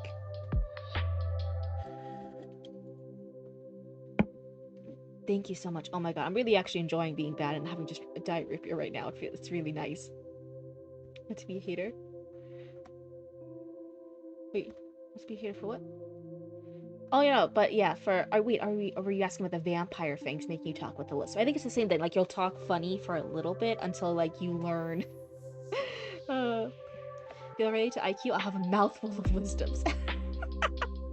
But yeah, when I first got my wisdom tooth removed, they removed it, and then afterwards, like they took the little clamps out and stuff, and I was like, hey, could I actually like keep the tooth? Because I had this really cool thing. I wanted to like make an earring or make a necklace piece with it because I have a lot of bone jewelry. So I was like asking like because I wanted to make like a tooth jewelry piece and then actually be able to say it was my own tooth, right? And supposed to be like a wisdom tooth that was in great condition because it was like almost entirely still in my gum. It was like a sideways thing in my gum, like it was barely visible from the outside, but it was bothering me. Human teeth fall apart so fast. Don't ask how I know. Oh my goodness. But yeah, I really wanted it, and then they looked at me funny Like, they've been in, like, they were these dental practitioners for years. You can't tell me I'm the first weirdo in Florida to ask you if they can keep their own tooth. But they looked at me like I was crazy, and they had never heard that before. And it was like the room of them, it was multiple of them, and they were just looking at each other like, no, sorry, we can't do that. And I was like, oh, okay, sorry for asking, my bad, because I didn't want to make them, like, I didn't want to be weird about it. But, like, it's my own tooth. I grew it. What are they gonna do with it? It's my, they can get plenty of teeth. They're a dental surgery place. They can get teeth all day. Why can't I keep my own tooth? It's my tooth. I grew it. I wanted my tooth to make jewelry. They wouldn't let me. I'm also working on the outline of her sprawling fantasy series about a literal landed nobility. Manors are run by the plants that grow there. Oh, that sounds so cool, Bob, because I'm always, like, so interested in your world building. You always, like, make such really cool places. Like the fairy one had such... I think you really got the concept of that humans interacting with fairies and elves. I really felt like you got it. This one, I'm really loving the different groups of people interacting with the animates and how that impacts stuff, and then, like, the witches maybe or maybe not being real. I think your world building is, like, absolutely fantastic. You tried to keep every one of your baby teeth because I wanted to get the full set and put it together. Some of the cats, because I got Lucius and Lupin when they were baby kitten heads, when they were bobblehead kittens. Do you guys know, like, that really awkward stage of kittens when, like, their little baby kitten heads are really big but their bodies are still tiny? We call them bobblehead kittens. It's so cute. They were so cute when they were babies. And so as they grow, cats actually lose their teeth and they grow new teeth. I did have some of their baby teeth, but I was wondering why I didn't see all of them. And I was like, that's so weird, where's the rest of the baby teeth? And I guess it turns out with cats and dogs too, I think, like puppies, it's very hard to find their baby teeth, because I guess most of the time they accidentally eat it. Most of the time they end up swallowing their own baby teeth, and I'm like, no! I want my little baby kitten's baby teeth. That's so cute. They were so little. And they had, like, they were perfectly pearly white, right? I'm like, oh my god, it's so cute. I want to give you guys a little kitten. Like the pillows and cushions for them to get, like, the little treats from the tooth fairy, from the kitten tooth fairy. I'm like, that would have been so cute, but I guess they just eat their own teeth. Anyway, fun fact. That's something I learned. Animals do that. So let's go ahead so I can get that. Delete message. Thank you so much. And then, let's see. If Eli or Losilo or Death's still isn't here, then I believe the earliest one in the queue that I've seen in chat is actually Bobicus, and they're very kind and waited. It usually depends on the state, but dried bone and I suppose teeth can be used to make jewelry, yeah. However, they can't be sold. A guy used a portion of his skull that had to be removed as part of an accessory. Oh, well, yeah, it wasn't like I was offering to buy my own tooth. It was my tooth. I'm not gonna buy my own fucking tooth. It's mine. It's my property. I grew it myself. Literally, it's mine. It came from my mouth. It was in there like 2 seconds ago. You guys took it. You just learned you can put images in a Google Doc? Yeah, one of the...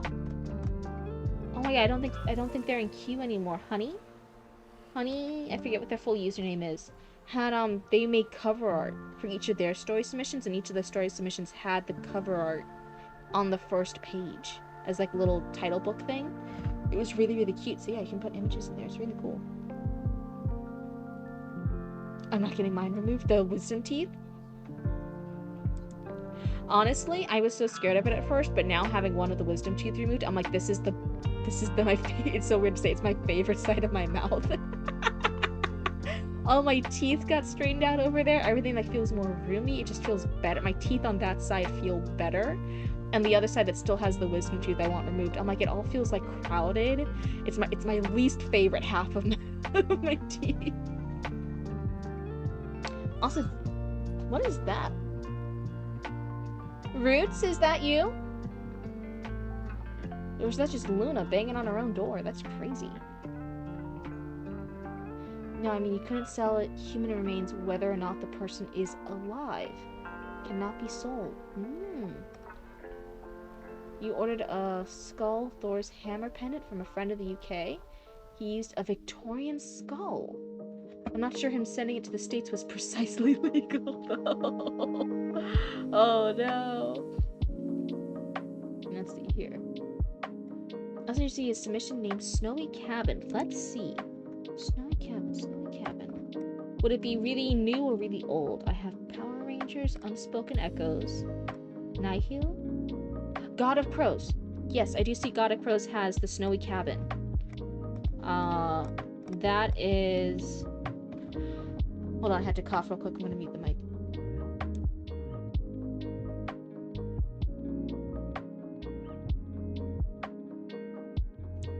Oh, that was a terrible cough.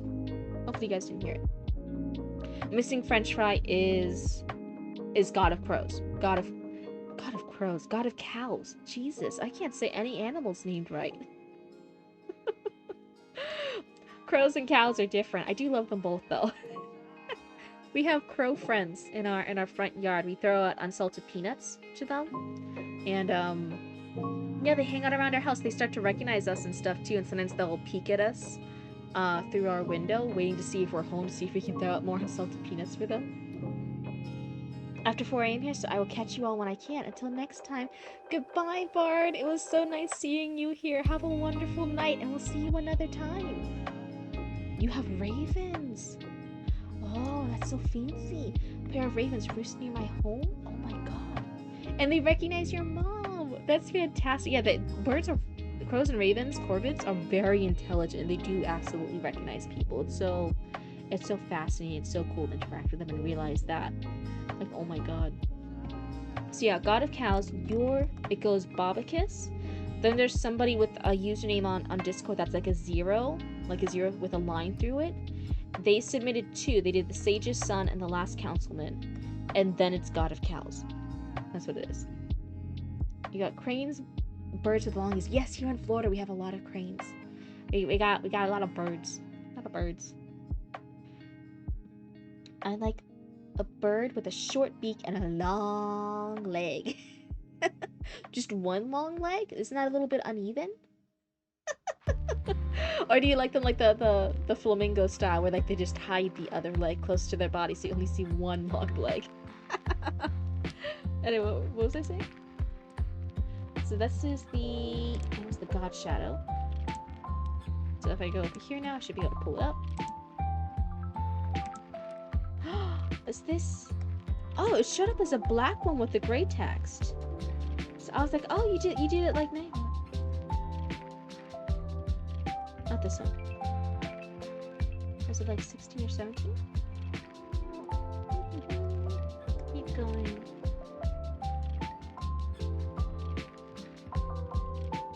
Here we go. Yeah, this is it. Did I break your concentration? Oh my goodness. Don't I got that reference? A short skirt and a long jacket, I think is the lyric. Oh, it's a song? It's a song. Okay. Yesh. Okay. I didn't get this song reference. I was just like, wait, why does the bird only got one leg unless it's a flamingo? Oh my goodness. Well, even then, flamingos have 2 legs. They're just hiding that second leg like a dirty secret. I don't know why. Flamingos have a lot of secrets, actually. Fun fact. I feel like it was nice. Every day is a light day, Monday, Tuesday, Wednesday. I feel like it was nice that we switched up the lo-fi beats today, but also, I'll be honest, it's driving me crazy.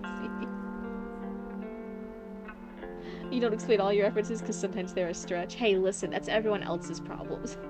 If they got a stretch to reach, they got a stretch to reach. If everyone's too lazy, then we're too lazy. And I'll admit that sometimes I'll be like jumping to conclusions. I'll be reaching, I'll be stretching, I'll be going. And other times I'm like, nah, that's an easy thought to have. That's 2 + 2 = 4 thought, but I ain't stretching that far. I'm not stretching all the way to 4. It's just one of those days, you know? Niche references are the best. You need a food? Quick, everyone, what's the best food to grab? What's the best one to get? I'm gonna say a potato. I think they're very versatile. You can make a lot of things from it. I'm gonna say potato. I'm gonna say potato's the food you should have. Let's see here. I need to get comfy in my seat again, and I just moved around in my seat, and I don't want to move. An onion, use it as a weapon? Pasta? Oh, pasta's really good too. Pineapple or pizza? You know what? No. Pineapple or pizza. Babacus was very... It's or. It's or. Yeah, you very specifically didn't say that. Oh, that's so funny. I'm actually so upset that the OBS isn't recording the chat. So when I like upload this as a VOD later, no one's gonna be able to see everything that I'm responding to in chat. But it's not visible. Oh, I'm so upset. I have to ask Roots to fix it later. The chat box isn't working. How dare you twist my words? No, it was an offer, but I can read the rule. Yeah, we decided everyone who doesn't like pineapple on pizza, or who likes like pepperoni pizza or any other type of pizza more, is Team Cryptid, and everyone who likes pineapple pizza more or thinks it's good is actually Team Raccoon, is Team Roots. Because Roots loves pineapple pizza. They have Hawaiian pizza. They think it's like the bee's knees. They always get that. And I'm always like, no, I need... I want pepperoni, I want bacon, I want ham. Give me all of it on my pizza. Keep that heathen monstrosity away from me. Keep your pineapple away from my Zod. No, don't do it. So we're two very different that way. So you're either Team Roots or Team Cryptid. You gotta make your choice though. You can't be like on the fence. You gotta choose. Okay, everyone, I'm gonna get comfy in my chair once more. Once more, I'm gonna adjust into this uncomfy gaming chair. I don't get why people like gaming chairs. None of them are comfy. Oh my god, I'm stuck on this stupid thing. Stuck underneath the desk.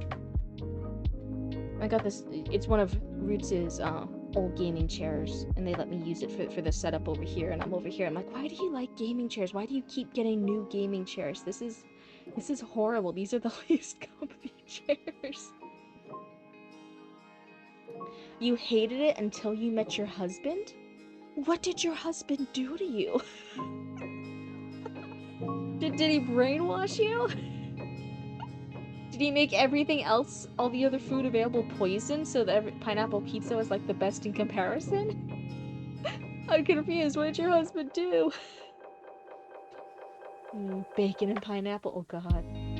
He ordered it and didn't order another one.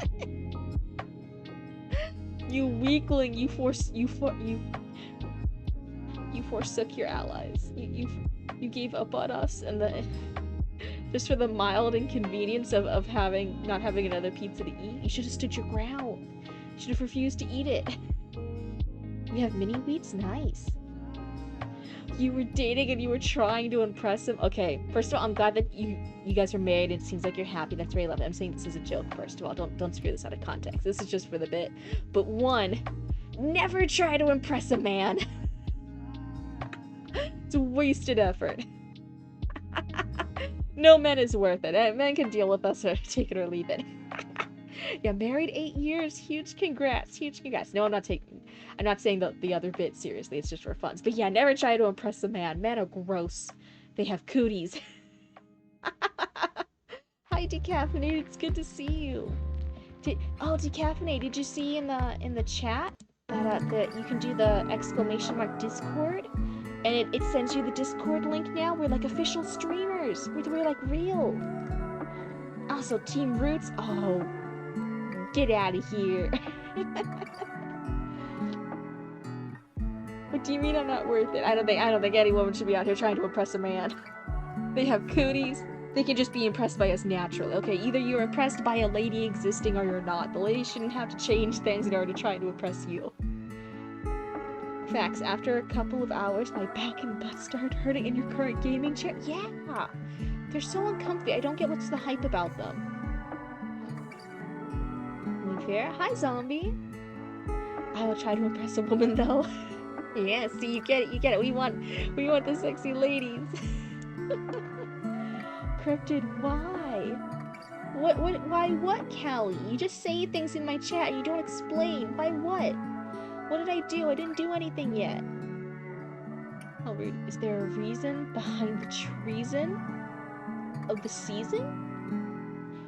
What treason did I do? I'm just here. I'm just a blooba. I'm still blue. I still have bloopers. What else do you want from me? Upon some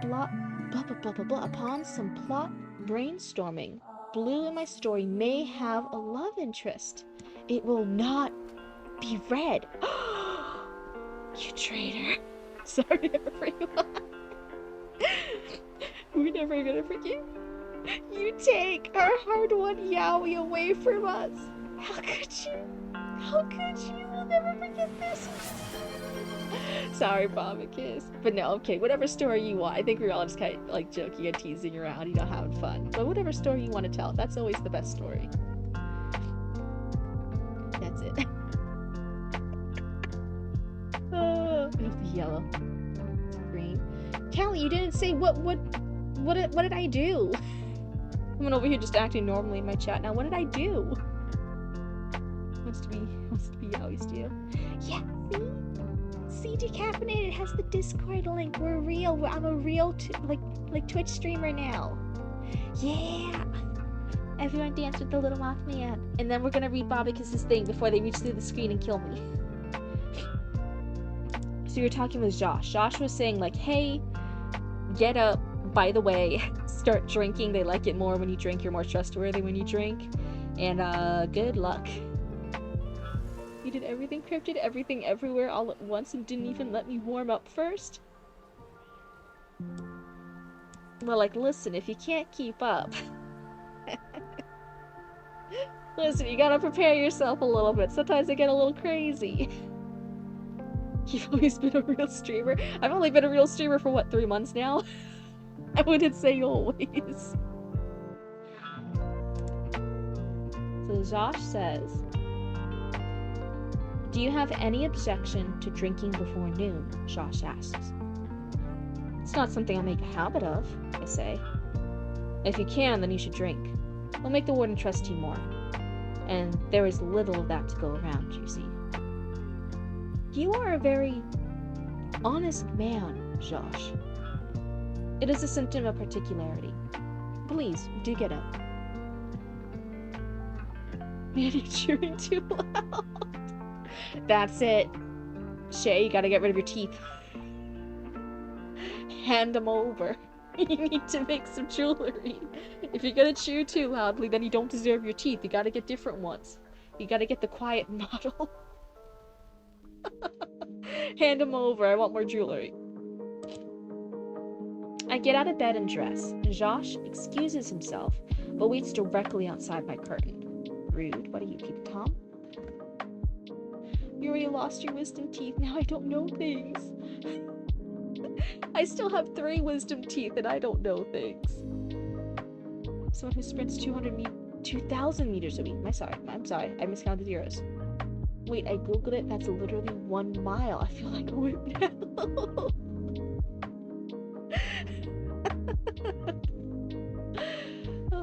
You gotta keep up. You gotta keep up. Listen, if I'm everywhere all the time at once and doing things and doing everything, you gotta keep up. Okay, I don't know what to tell you. I'm over here. I'm over there. I'm over here.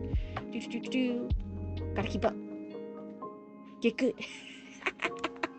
I'm in my toxic gamer era. Get good. It's sad. That's what all the toxic gamers on League say. Get good. It's steady. He guides me to the warden's longhouse, where the warden sits by a bubbling cauldron of ale, breathing in the scent. Josh takes 2 cups, dips them in the ale, hands one to the warden, and one to me. He is an important man, the warden. He'll determine how comfortable my stay is in his camp. More importantly, he is of House Tassal. Yeah, Tassal. Cryptids in our walls. And now our snack cabinet. And I'm judging all your snacks. I want more snacks. I want more snacks. Give me the snacks. You think you get big boobas from denying yourself snacks? From denying yourself fuel? No. If you start losing weight, the booba starts shrinking. You guys gotta give me more snacks. All my friends are toxic gamers. All you gotta do is show them love and they'll be nice to you. Oh, I don't do that. I think they're an invasive species and should be destroyed. You a snack, baby. Got him. Aw, thanks, baby. Now go get me more food. Get me more food. Your snack wants a feast. Get me food. No, I'm kidding. I'm kidding. Mouse, come over here. I gotta scroll the page. Stop. You're embarrassing me, Mouse. You gotta work. Gotta work. Get rid of these pop-ups. Click to show. I have a burger. Take it. Wait, I can't. I'm sorry. Yeah, the Roots is gonna look at fixing it. Maybe they can tell Nightbot to calm down. Maybe. Oh my god, Mouse, please. Please. I just want to scroll. He's a house to solve. You honor me with your call, I say. You honor me with your presence. He smiles. He gulps down his drink in one go, and Josh hands him another. Sir Salamar's report of your mission was a little thin last night. Perhaps you could fill in some details for me. If a snack eats a snack, is that cannibalism? Hell yeah! Snackception. Listen, whatever title I gotta get in order to get more snacks around here. If that title's cannibal, if that title's monster, if that title is inhumane, then what? Listen, I just want my snacks. Cannibalism. I guess Zombie would know, huh? Zombie would know on the facts of cannibalism titles. Oh my god, how perfect.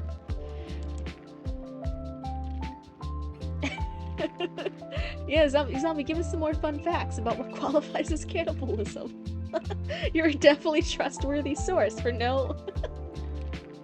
Slowly edges away from Zombie. Perhaps you could fill in some details for me. I say, I don't think it's my place to make an official report. I wouldn't want to step on Sir Salamar's toes. No, nothing so serious, my friend. Just want to know your feelings about the mission. I don't like what's happening here. I feel as though the Warden has pulled me away from Sir Salamar for some political end. I fear being used to stab Sir Salamar in the back somehow. Do you mind if I ask you a question first, Warden? Of course I mind. But I won't stop you. Well, I'm safe. I sneezed out the brain cell earlier. Good thinking, good thinking. Okay, which raccoon has the brain cell? You're the only one in trouble. You're the only one that Zombie may come after. Which raccoon has the brain cell? Is it still Bobicus? Bobicus, you had the brain cell earlier at some point, right? You spat it out, right? Bobicus, oh no! Not in the middle of your critique, oh no! You guys are gonna lose Bobicus, no! Bobicus was so young, he was such a good raccoon, he didn't deserve it. You gotta run, spit out the brain cell and run! Let's see. Mouse, please. I'm trying to look where I'm reading. Of course I mind, but I won't stop you. I know that you and Sir Salamar have had some differences, but I was under the impression that you had patched things up recently. The Warden gives a rueful smile. You guys... Cryptid, did your horns get bigger? Oh, shucks. You can't ask a lady Cryptid those kind of questions. But, I don't think so. I didn't mess with the model, at least. I just give everything over to Roots, so maybe Roots changed the model? I have no idea. Oh my goodness. I think, this is the Suika customizable model. I think there's been some more things added to it, so I do want to update the model with some more of the customizations that she released.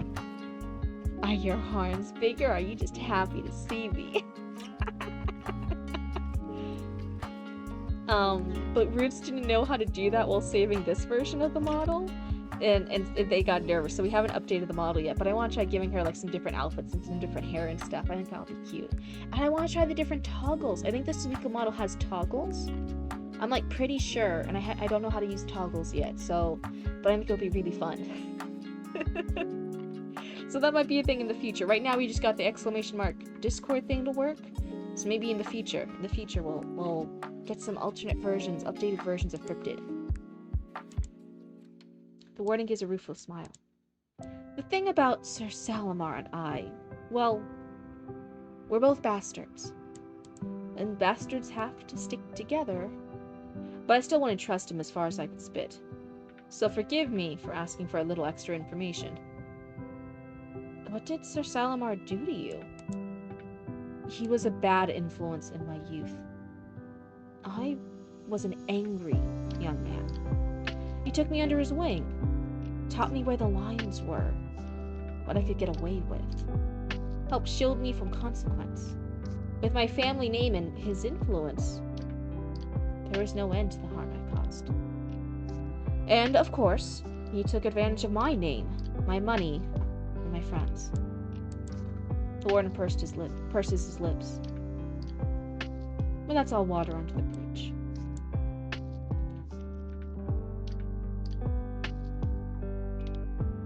Purses is like, okay, yeah, it's present tense, and yeah, handsome. Okay, yeah, we're all present tense. That's all right. You feel a bit rejected by your dad right now? That's a crazy thing to say in the middle of chat. But I'm so sorry, Chatty Matty. But hey, at least there's a lot of raccoons that like hanging out with you. I know that's not the same as like a parental attention and love. But it's better than nothing, right? Raccoons are worth something. I'm like pretty sure. That's why I've been collecting so many of you guys. Puts on dad head. It's okay, kiddo. You're always a champ to me. How he'd like like having an adoptive granddaughter who's dug into you. Oh, I'm so sorry. That's always really hard. Wait. That was weird, you were a woman. It's okay. Listen, sometimes the best dads are the woman we find along the way. Okay, Reddit said the max amount I should sprint is 300 meters to 900 meters, so 2,000 is a lot, I guess. Yeah, sprinting for that long, it's a lot. That's a lot of sprinting. I don't do a lot of sprinting. I'm too lazy for that. I just do a lot of walking. Oh no. Go back. I don't like this section of it. What was I saying? Your best dad was my mom. You see? Wait, I'm sorry about that, Chatty Mary. That's always really rough. It's that kind of stuff that can be really difficult to bring up or talk about. And I've always been a pro. Like, if I ever had kids, which I probably won't, but if I ever did, I would probably adopt them. Just because low-key, I'd probably die by childbirth. I just don't think Cryptid would make it. There's too many things. Oh, that's why you hurt your leg from all the sprinting? You gotta be careful, Callie. The idea of the way he did hurt. Yeah, I'm really sorry. That does sound really hurtful. But I've technically was adopted by Papa Cryptid. So Mama Cryptid is my biological mom. And then, we got somewhere safe, and then Papa Cryptid took me in as his own. So me and Rita technically have siblings, but I never, like, paid attention. We're just siblings. Like, it's fine. And Papa Cryptid's just Papa Cryptid. He's not, like, a stepfather or, like, an adoptive father. He's just Papa Cryptid, right? I was, like, raised with him. Yeah, big hug to Chatty Matty. Hi, Nevermore. It's good to see you. But yeah, having that kind of stuff, it's really, some people pay a lot of attention and put too much weight. Like, adoptive kids aren't like real kids, and then other times it's like perfectly normal. It's so natural, it almost feels like weird that it's not. I'm actually very lucky that Papa Cryptid's parents, so my grandparents from that side, were actually like really okay with it, and they like I'm still like in the will as like an equal grandkid compared to Roots, because Roots is their biological grandkid, but I'm the adopted grandkid. But they still treat us both the same. So it was just very normal for me. I just consider the Cryptid family like it's just my family. It wasn't like weird or anything, because it was just very natural to us. You don't mean to bring the vibe down, but hey, it's what's happening with you right now, Chatty Man. Sometimes stuff like that happens. Yeah,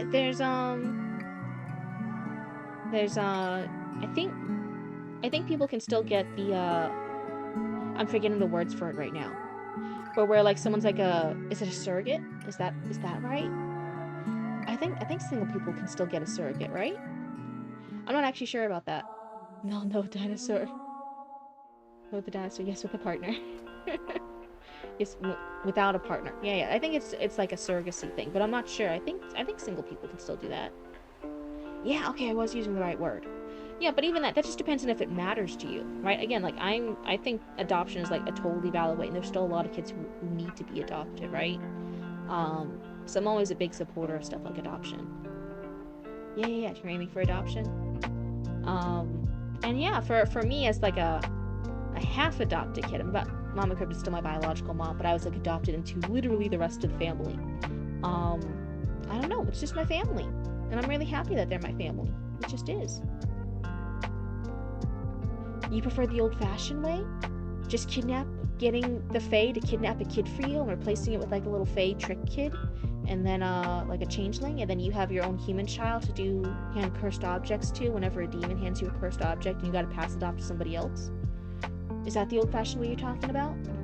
That's the only way I know. That's the oldest way I know, getting the fairies to swap out a changeling with a human kid you can kidnap. Oh, that's true. Surrogates are thousands of dollars. Yeah. That makes me want to write an emo song. Oh my god. Your heart wants to write an emo song. This just gave you the inspiration to do it. Go release your inner emo kid. Oh my goodness, thank you for the follow, and hey, I hope you enjoy hanging out with the Cryptid Cult. You got lost in a forest once? You still think I'm a changeling, and my real self is in the Fae world somewhere? Changeling is the best way. See, the fairies are always happy to do it. The Fae's always happy to do it. They always just think it's a fun little Saturday night project to do. And they never know when Saturday night is because they don't actually do like human calendars, so they just think Saturday night's any night. So like whenever it works for you guys, right? And you can just like go be like, hey, yeah, go get me a kid, and they'll go replace it with a changeling, and it'll be like a lot of fun and shits and giggles. And then you have a kid, and if you had a cursed object you had to hand off to a child, well then now it's perfectly feasible. Now you can just hand it off to that kid, and then you can lead them to be raised by wild animals like wolves or apes. Or sometimes skunks. The skunks can only take care of them for like a little bit. They're not the best at long-term care. We all know babies come from storks. Yeah, you should just get the Fae to kidnap a kid for you, and then you just hand it back to the storks. You make the storks pay child support. Goddammit, they had to like work. They brought that baby into this world. They actually have to take care of it now. They have responsibilities. Not forest, but I almost fell off a mountain. I didn't do anything crazy like that. I'm smart. Maybe it's easier because there aren't really mountains in Florida. We're pretty flat here. I was gonna say skill issue, like just don't go near mountains. I'm like, wait, that's easy for me to say. There's not really mountains in Florida. So I take it back. Maybe I'm just lucky there's no mountains for me to fall off of. He has some weird abilities. Unfortunately, I cannot control them, and I have no idea when they're going to work. Oh no, you got a lottery system power base. That's what you got. Like sometimes I can tell the future and make things happen, but not when I try. Frog, share the frog. Let me do that. Share frog with no bean juice? Oh my goodness, all the cute little frog emotes. Very cute. Hi, Ghosty Roast. I love you. Are you here to hang out? Stop listening to the voices in the wall. You can't climb on the ceiling.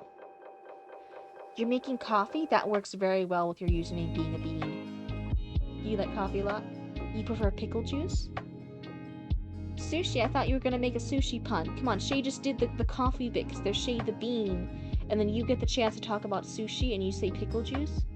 Come on, Spooky Sushi, get with the program, come on! Come on!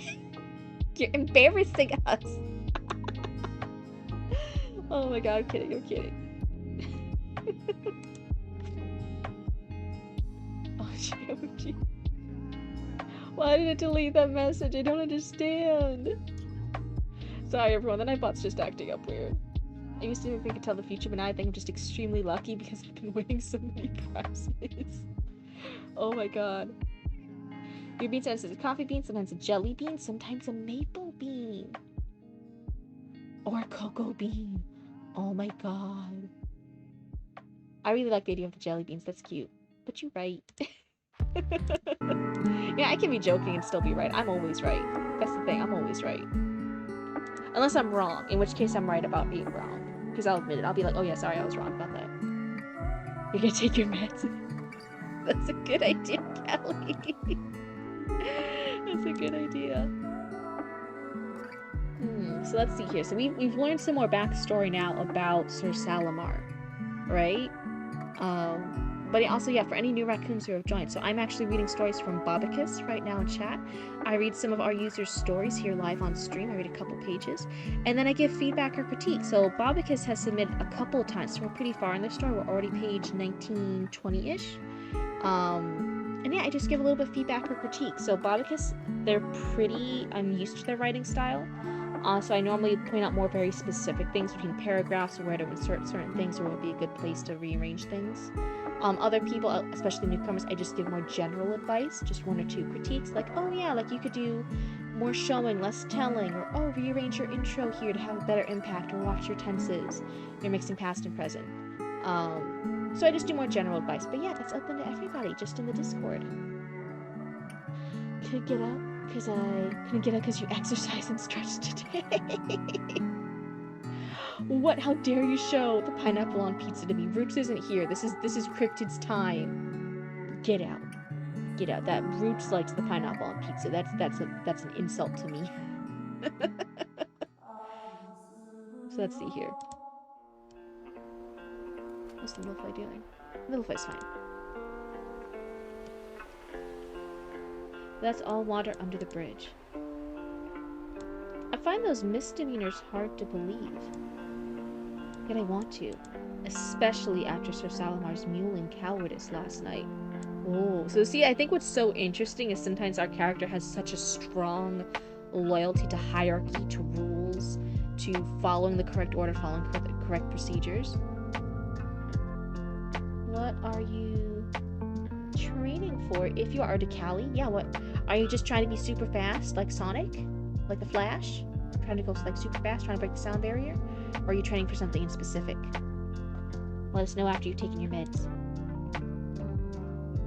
So yeah, very structured, very rules-based, very following the hierarchy, very, very that kind of stuff. But then there's also this thing of if somebody seems to fall from those ideals, seems to fall from the ideals that they have for that power structure, for that hierarchy, he thinks very lowly of them. So because Salamar kind of backpedaled, didn't take charge the way he thought a leader should, he's having some of these bad thoughts about Sir Salamar. But he's also believing in the hierarchy enough that he's like, oh no, I'm worried about accidentally backstabbing my superior. So it's this very interesting view of the world he has that I really like. It's very interesting to see it evolve. If you ever write something other than game-based lore, I'll share it. Callie's training for the zombie apocalypse, clearly. It started with shadow boxing, and then jump rope, and then sprinting. So at first I was like, I want to be a ninja, but then I googled what I was doing, and I was like, wait, this is boxing training. Train harder for the zombie apocalypse. Yeah. Zombies already here. They already have like a zombie raccoon persona. Like they're gonna infect all the other raccoons. You guys gotta stay quick. You got a good read on Anon. Nice. That's really, really good. So that in that case, the intent you have with the character, me as a reader, I'm able to pick up on it. And first of all, I really like it. I like the way this character is being portrayed and how you're handling that. So that's good. That's why sometimes I say questions like, oh, this is a question I as a reader have. Some questions we're supposed to have. Our previous one, right, I think it was good that I questioned, oh, why does Alex have this cybernetic abilities and all these different things? And it was a good thing because then a few pages later it's then brought up. It's something inherited from his dad and only he has it. Some questions we mean to have for our audience. It's good when we have it. Some interpretations we want our readers to pick up on. Hi MSM, it's good to see you. Sorry for being late. You guys never have to be sorry for being late. I've noticed that a lot. My raccoons in this chat are always so nice and polite, but also sometimes you guys say sorry a lot for things that I'm like, why are you saying sorry for that? That's so silly. I'm always happy to have you guys in at whatever time you guys join. It's never like an obligation. It's just us all hanging out on the internet space. On your screen, that way I'm local to you. See, I'm a little local cryptid. I'm on your screen. Oh, on rhyme. Callie only has to run if they have the brain cell. Oh, that's right. It's just whichever raccoon has the brain cell that has to run from zombie. Let's see here. Especially after Sir Salamar's mewling cowardice last night. It's not necessary for you to believe it. All I want from you is your truth. What happened while you were escorting Khan? We marched for 2 days. We went to Fort Good Hope to treat with the orcs, then deliver Khan to the waters of the River Suram. On the way back, we encountered some orcs, and some of what I presume were the escaped prisoners.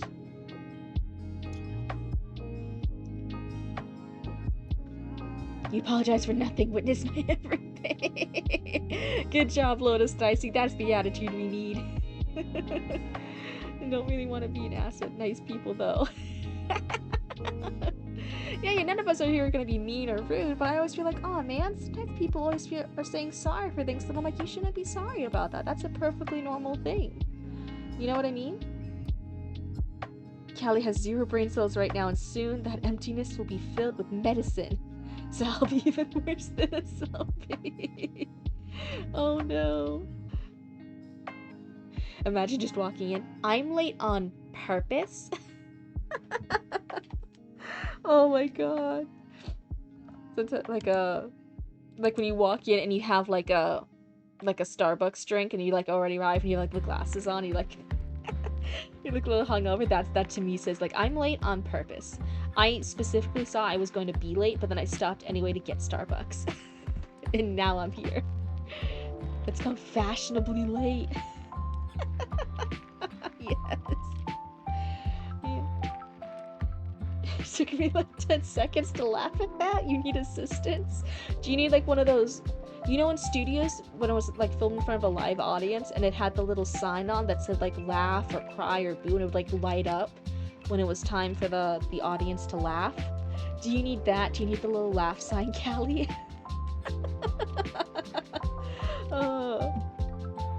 Callie, is that sloth? Oh, are all my raccoons picking up their what sins they want? You do need one of those? Oh no! Oh my god. Whenever I say something funny or someone in chat says something funny, someone remind Callie to laugh. So what I soon presume were the escaped prisoners. You negotiated with the orcs. How? Sir, I like this. He's trying to be very technical. There's no opinions in this. There is only very factual stuff. So he's like, okay, hopefully I'm not getting Sir Salamar underneath the bus. Beep, beep. So he's listening to his higher up, which is the warden. I was about to say the Baron. It's not the Baron, it's the warden. But in the most technical, like, few sentences possible. Hopefully it doesn't contradict what Sir Salamar said. You're the sloth receptionist from, like, Zootopia who works at the DMV.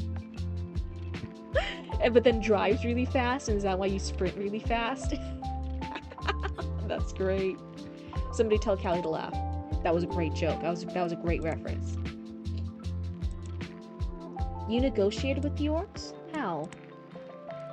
Sir Salamar spoke to them in wild speak.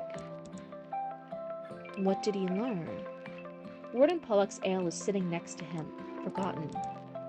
Josh makes a drinking motion with his hand to me, and I take another sip from mine.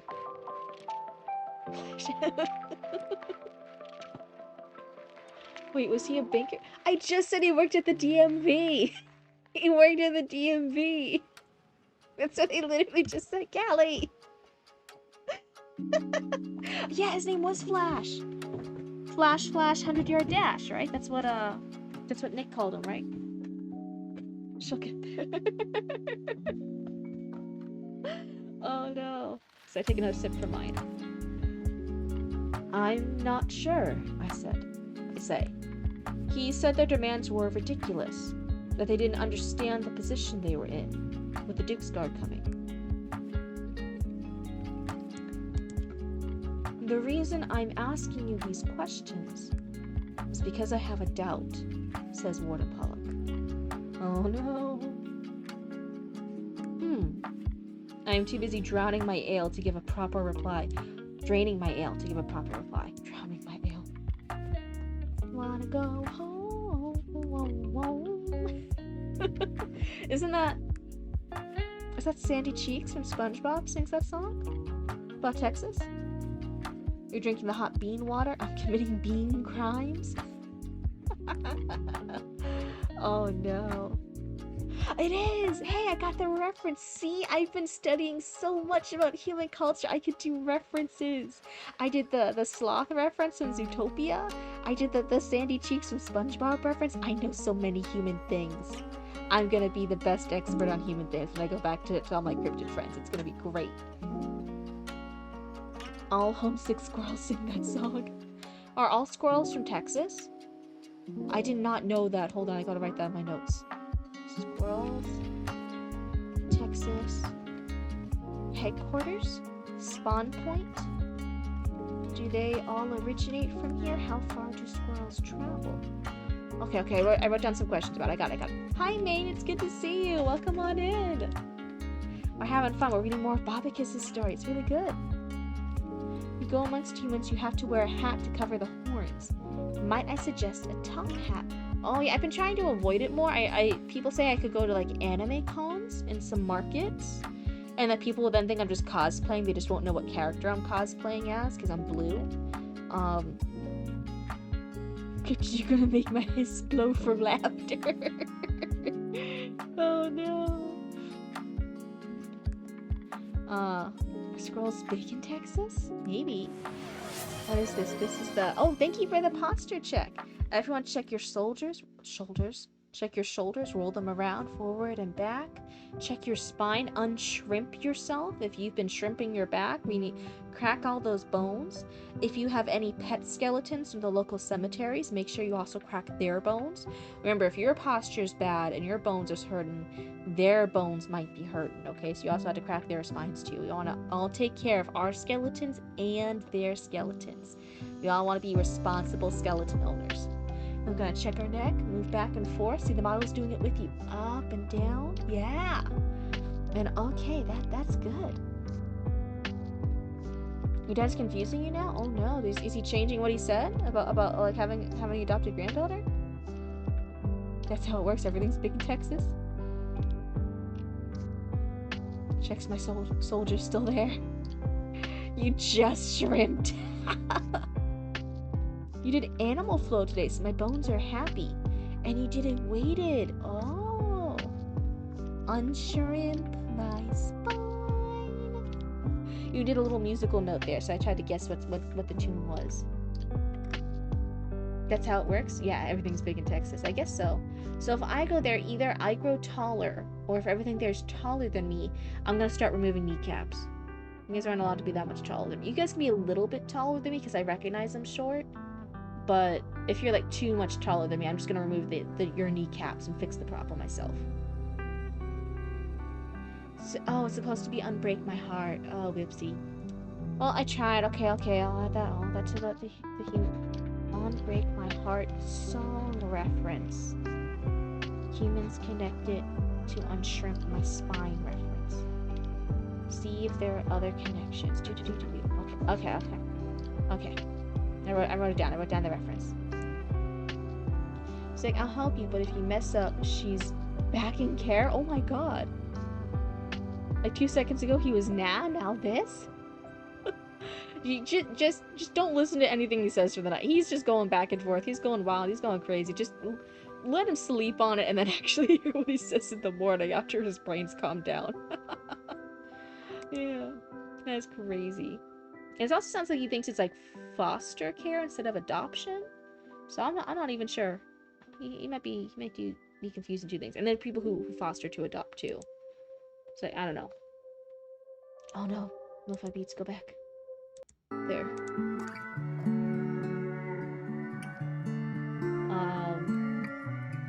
I have a doubt, says Warden Pollock. I'm too busy draining my ale to give a proper reply. See, he's getting more nervous, he's drinking more. Josh refills my cup after I'm done. I don't think the orcs were after our food. Takes a long pause, remembers his cup, but continues talking. And they only hit one storage room. They had complete access to our facilities for a while before we had guards and animates. And they didn't take much. They retreated too early in the raid. Sir Salamar said their goals and tactics were beyond him. That these orcs must have found a leader.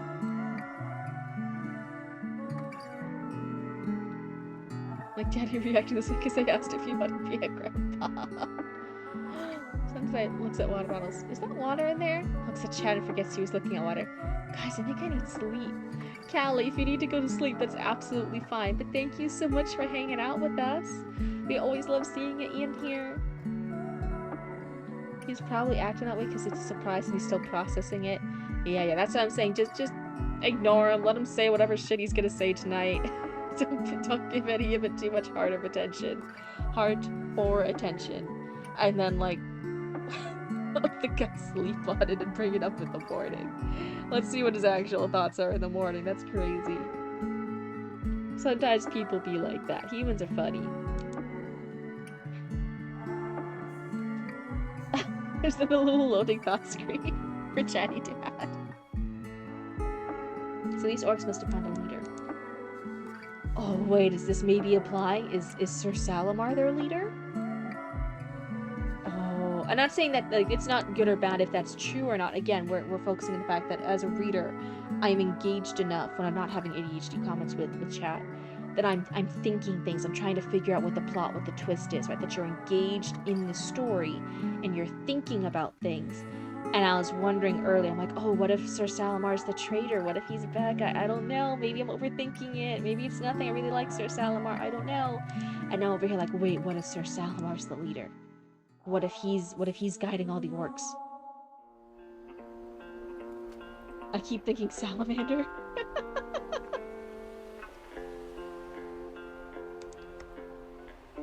I fear much the same. Did the orcs do anything else that was strange? Oh, your emo music? I was gonna change it a little bit, but if you like this part, I'll let it keep playing. When we encountered the orcs returning from the raid, there were also some of the escaped prisoners traveling by on a boat, side by side with the orcs.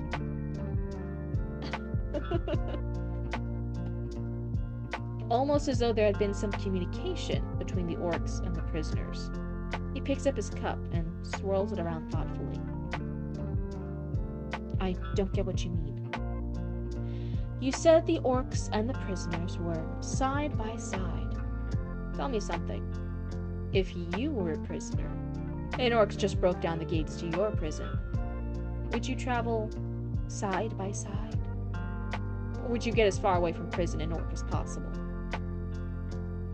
The prisoners have to travel by the Sarum River to get to Gar, say. Do they have to take a flatboat the very same night they are free? And it's a simple enough thing to disappear into the woods for a day and wait until the killers of men are past. Blah, blah, blah, blah, blah. I didn't say that naturally, but still. But the orcs weren't killing prisoners. Is that not also strange? I pause. He's right. He stares into his drink, amused.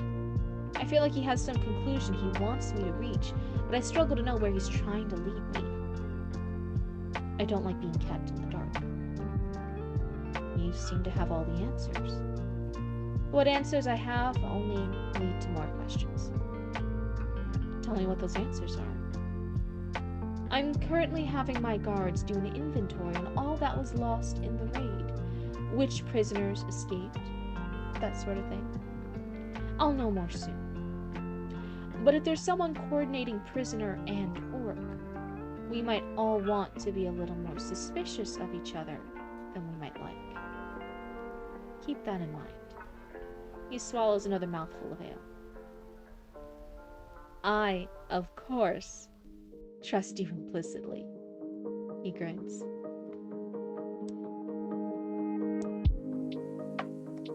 I think this part is still said by the warden. Am I right? I think this part, I of course trust you implicitly, I think is still said by the warden. It is, yes. Okay. For that one, I was a little confused at first because it is... This paragraph is the warden speaking. But then we have an indent break and it's another line of paragraph that would imply it's a different speaker. So I would almost think it's our guy speaking. But it didn't sound so I'm like, oh, I'm assuming it's the warden. So maybe either put this line as part of this paragraph, or more clearly state that it's the warden still talking, just as a little note. That's why I say, mostly for Bobicus, I'm doing very, like, small, more technical stuff. Normally until I finish the piece and I see what the full story is about, and then I can go back and note stuff like, oh yeah, here's what we should do maybe with the birds to make them more relevant in the story. Here's how we do this. Like, normally, I'm just doing, like, more minor technical stuff. Whenever I notice it, I'm not always the best at technical stuff. As I leave the warden's longhouse, I see Sir Salamar waiting outside. Josh invites him in. I imagine the warden is going to have a similar conversation with Sir Salamar. Compare notes. Test which of us might be lying to him. Oh, it's so... And the fact that Sir Salamar's already waiting outside too, it's that note that it's not just the warden's testing them, now both Salamar and our character know they're being tested, so it's the warden's even breeding doubt between Sir Salamar and our character. It's a very interesting game that's being played between them, and I'm like, oh, that's kind of smart. It's getting tasty. It's getting very compared to the earlier fight scenes, it's getting almost like it's the fight scenes and it's the political stuff too. I'm seeing a little bit of politicking happening here. Very interesting. I walk over to the warden's animate once again. Sepha's axe is freshly polished. Josh must have done it before waiting by my bedside for me to wake up. Onus has had all the arrows plucked out of his armor. Kaba still wears orc blood on him. He must not have been a pariah for Camp Wash's guards last night. Another thing I'm wondering, this is just me as a reader, I'm having a question here. It's not necessarily a plot hole, it's just a question. So we know Josh woke our character up. He was waiting for us to wake up. Josh then guided our character without leaving. He waited right outside our little fabric wall, flap, curtain tent thing. Led us directly to that meeting with the warden, was pouring the drinks during the whole meeting, right? He didn't leave the meeting. Josh was there the whole time. Josh then steps out with us, and then there's Sir Salamar. So my first thought is, oh, it wasn't Josh that invited Sir Salamar. There's some other guard, some other trusted employee of the warden who invited Sir Salamar, or Sir Salamar happened to be here. Something else like that. I'm wondering, like, oh, who fetched Sir Salamar? Did Sir Salamar appear on his own accord, and he happened to be here? Ah! I just hit my monitor. It's fine. Sorry, that was just a sippy. I'm wondering, like, wow, how that's working out. I think it's not a needed thing, but I kind of want to know, because it says, like, we see Sir Salamar. Josh invites him in. I almost want to know, like, do they meet each other's eyes? Is it that knowing look between them? Do we get, like, a feeling off what Sir Salamar's thinking? Does Sir Salamar look upset or, like, angry when he sees our character leaving the tent? Does he look distrustful over us? Or is it, like, both them acknowledging, like, yeah, we're both dealing with some shit with the warden right now. Oh, shit. Be careful. You could add that, yeah. Yeah, it's just an idea. Let's see, so Camp Wash's guards last night. I wonder at the warden's leading questions. something in me knows he wants me to reject Sir Salamar. Warden Pollock seems the sort of man who would feel safer if everyone else felt as off balance as he must feel after a prison break. Ooh, I really like that. Hey chat, how are you? Hi Zadra, it's good to see you. Yeah, we're having fun. We're reading some stuff from Bobicus here. And on and off, chat keeps distracting me and having little side tangents. So it's been good. It's been really good. Let's see. Okay, we went from 19 to 20. We're on 21 now. So we're making some good progress. But he's right that the prisoners and the orcs may be working together. Who could feel safe knowing that? Gotta rewind my music again. You're a little sleepy, French fry? Well, hey, if you need to go to bed, that's totally fine. But thank you so much for hanging out with us. You got your writing in for the night? Oh my god, Zadra, you should feel so proud. That's really, really good. I mentioned, I don't know if you guys saw on the VV stream, but I'm actually there's just been a lot of real life stuff happening, so I'm taking a few days off from my own writing and work on the Three Little Witches. But hopefully, after feeling a little bit better, taking some time to step back for the next day or two, then I'm gonna get back in on working on that. Honestly, the only thing that's really lagging about it is the technical dialogue, like the exact words used in the dialogue for each character that has dialogue. And then the fight scenes. I don't have much specificities. I just have like general. It's like, oh yeah, here's the fight scene. Here's what I need after the fight scene. I didn't have a lot of things on like how the fight actually happens. You're putting your phone down for the night? I was talking logistics now with a very weird tone. Alright, chatty Matty. Well, hey, best of luck to you. We're all rooting for you. Have a wonderful night, or at least as good of one as you can. And no matter what happens, get some good sleep and, you know, face the new day with whatever you want to do. And have a good night. Goodbye, chatty Matty. Good nighto.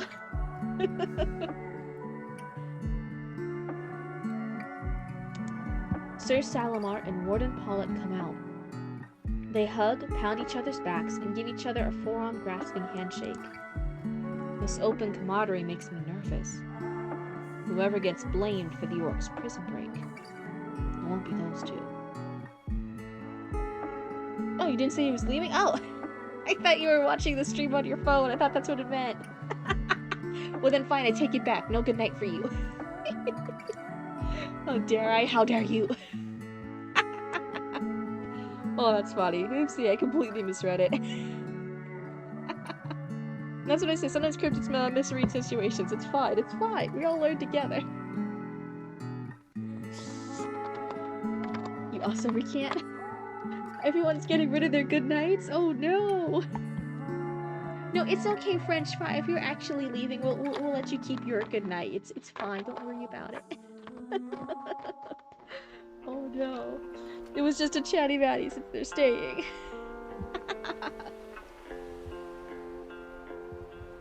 So who could feel safe knowing that? Sir Salamar and...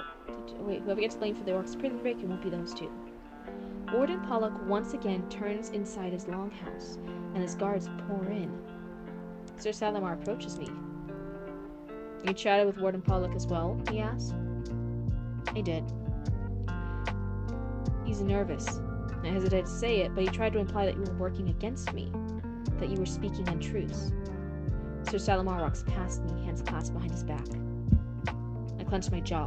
I've never so much as directed a thought against you. Oh, I don't know about that. You were calling him a mewling coward earlier. Oh no. But I get it. I'll go to bed. Well, if you leave, I can't leave now. Future daughter, Auntie Cryptid told me to go to bed. Oh, you're gonna blame everything on me? Oh my god, this is a toxic household. I can't be the scapegoat for everything. Oh no.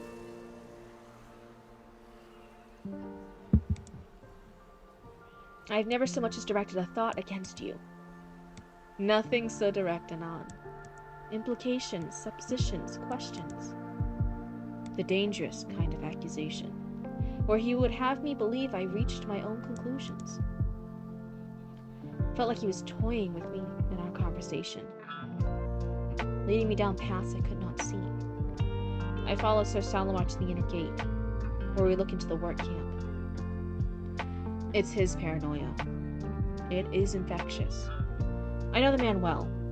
I know the blah blah blah blah blah. Convolutions? Blah blah blah. Convolutions? Convoluted convolutions? Okay, yeah, I feel like when we get to my story, I'm gonna be asleep. I'm gonna go to bed. It's all good, missing French fries. All good. Just next time when you're in chat, let me know, like, hey, am I in the queue? Like, what your username is, and I'll be like, oh, okay, yeah. It's all good. There's always the bot. Hi, Penny! Hello, hello. It's so good to see you. Yeah. I do save the bot, just in case, like, if someone, like, falls asleep halfway through their critique, they can always, like, look back on it. Or if you miss, like, the critique, you remember, like, oh, Cryptid said this and this in her critique, but what was the other thing she said? You guys can just look back on the bot. Right, nice and simple. No worries about it.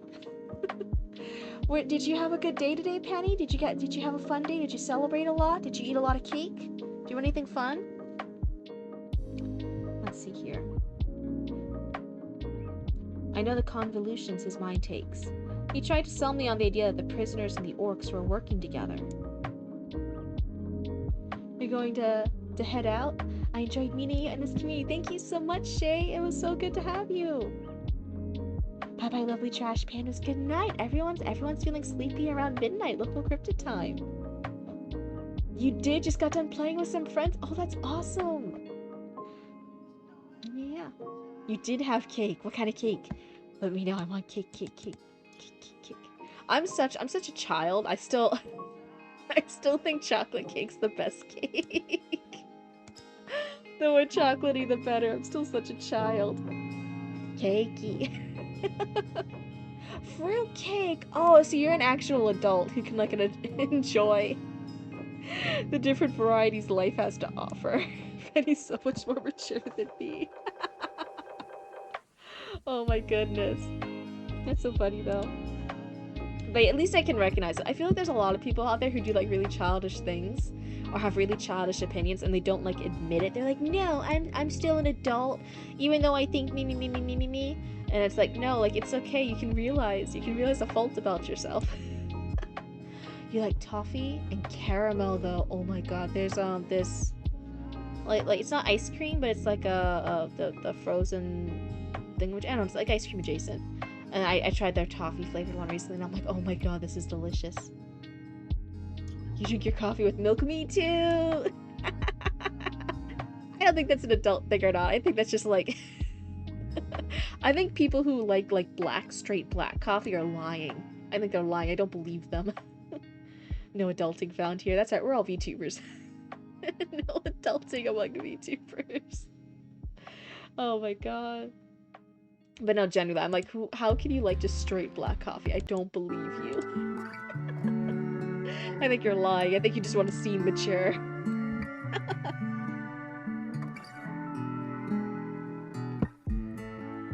Tried to sell me on the idea that prisoners and the orcs were working together.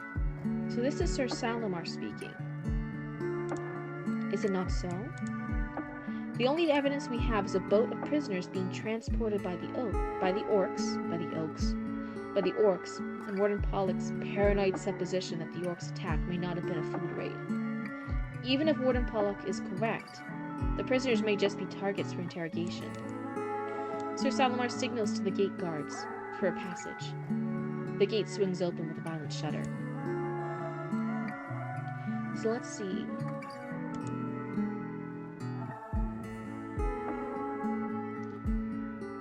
I wonder if in between Sir Salamar's line of dialogue here, and then Anon's, and then it's Sir Salamar again. I wonder if just in between this Salamar and then Anon's, is it not so?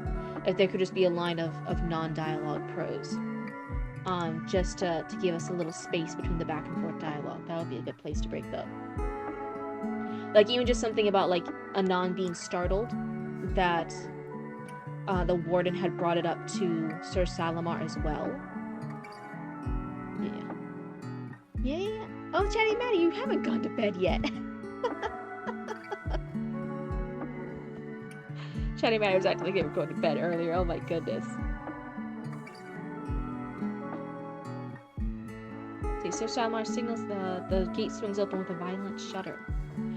We're going to have a look at what was raided. How would the orcs possibly interrogate the prisoners? We walk into the work camp and prison. Many Yon speakers have been sent to this camp. We know at least one orc speaks Yon, and it hardly matters. A map needs no words. Oh, that's a good point. They could just have, like, go raid here and circle the spot. That makes sense. I'm inclined to believe him about the prisoners and orcs working together. Then we'll have ourselves a mole hunt. A fitting game for Warden Pollock's sick mind. Have I told you about our past together? You've hinted at it. I pause. He said you were a bad influence on him when he was an angry young man.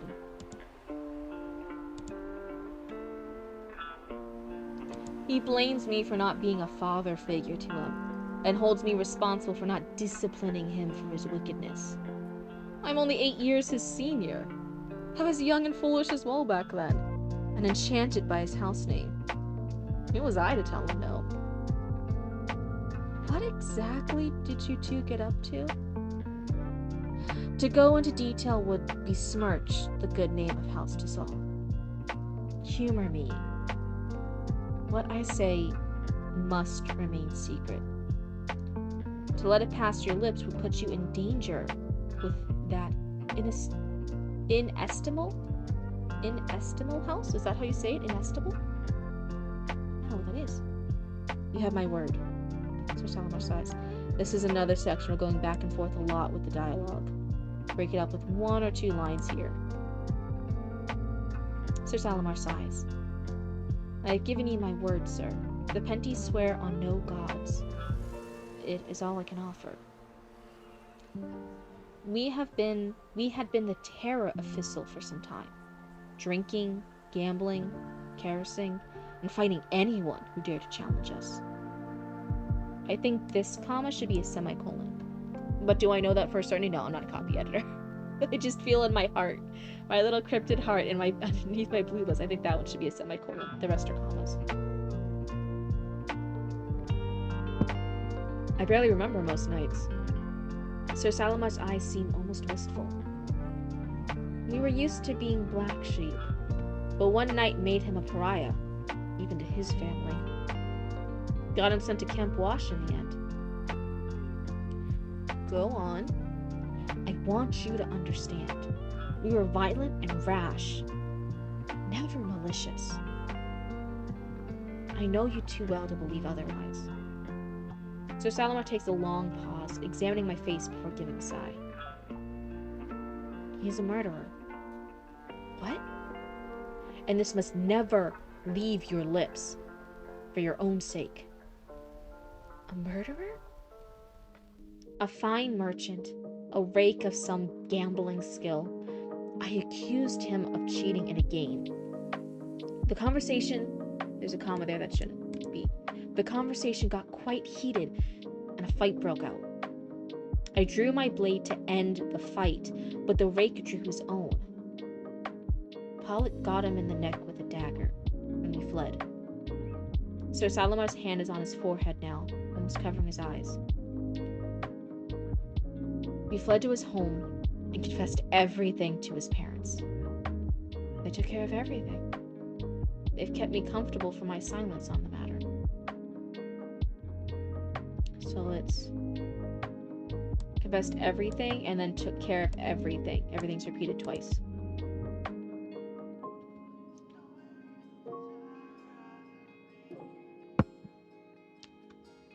Comfortable is quite the choice of word. You gave your word that this would not leave your lips anon. And shall not. I'm just seeing another side of you. I was young, angry, and scared. Now I'm old and filled with regrets. Still, I told you this so you would understand the danger he poses. A paranoid mind, given to rash, violent action. Perhaps he's older, wiser too, but I suspect not. Danger? You begin to sound paranoid yourself. Remember that there are only 3 of us who can hold our own in an animate. We are some of the most powerful men in this camp, and he may be worried that he needs to move against one of us. Better to separate us and keep us paranoid as well, and willing to trust one another. And do you trust me? Absolutely, he pauses. There may come a time when we have to protect each other from Warden Pollock. Remember that. If it comes down to it, it's a matter of who moves first. Oh, thank you so much for the follow. And hey, welcome to Cryptid Cult. I hope you like hanging out with us here. Where was it? Oh, did we up it again? 190? Hello, is it Lord Sanctify? Am I reading that right? Sorry, I had to move over so my model stopped tracking so I could read chat. Hello, hello.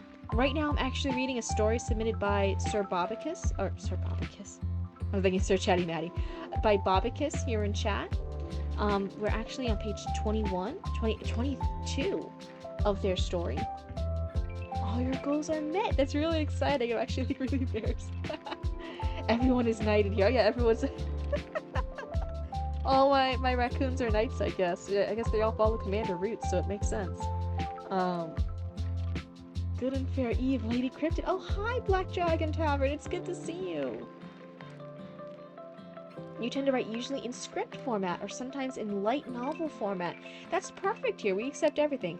The one thing I'm thinking of steering a little bit away from is poetry, because I'm not the best critique partner with poetry. I just don't know enough about it to critique it accurately or critique it fairly. So I'm starting to move a little bit away from poetry, but everything else, a lot of the other storytelling formats, we do comic scripts, TV scripts, everything like that, novels, short stories, little paragraphs, whatever like kind of thing you want to tell your story in. We do that here. I read it here on stream, and I try to give critique or feedback to help us all become better writers and better storytellers. So if that's your kind of vibe, then welcome on in. He has been knighted. You can submit to review, check the Discord. Yeah. Wait, and the Discord thing works now. Isn't it so nice? We can all do the thingamajig and the Discord pops up. Roots did it. It has a link. Yeah, Creative One. It's good to see you, Creative One. But yeah, Roots made it work. Roots made the exclamation mark Discord thing. Oh, thank you for the hydrate to hydrate. Here's your sippy.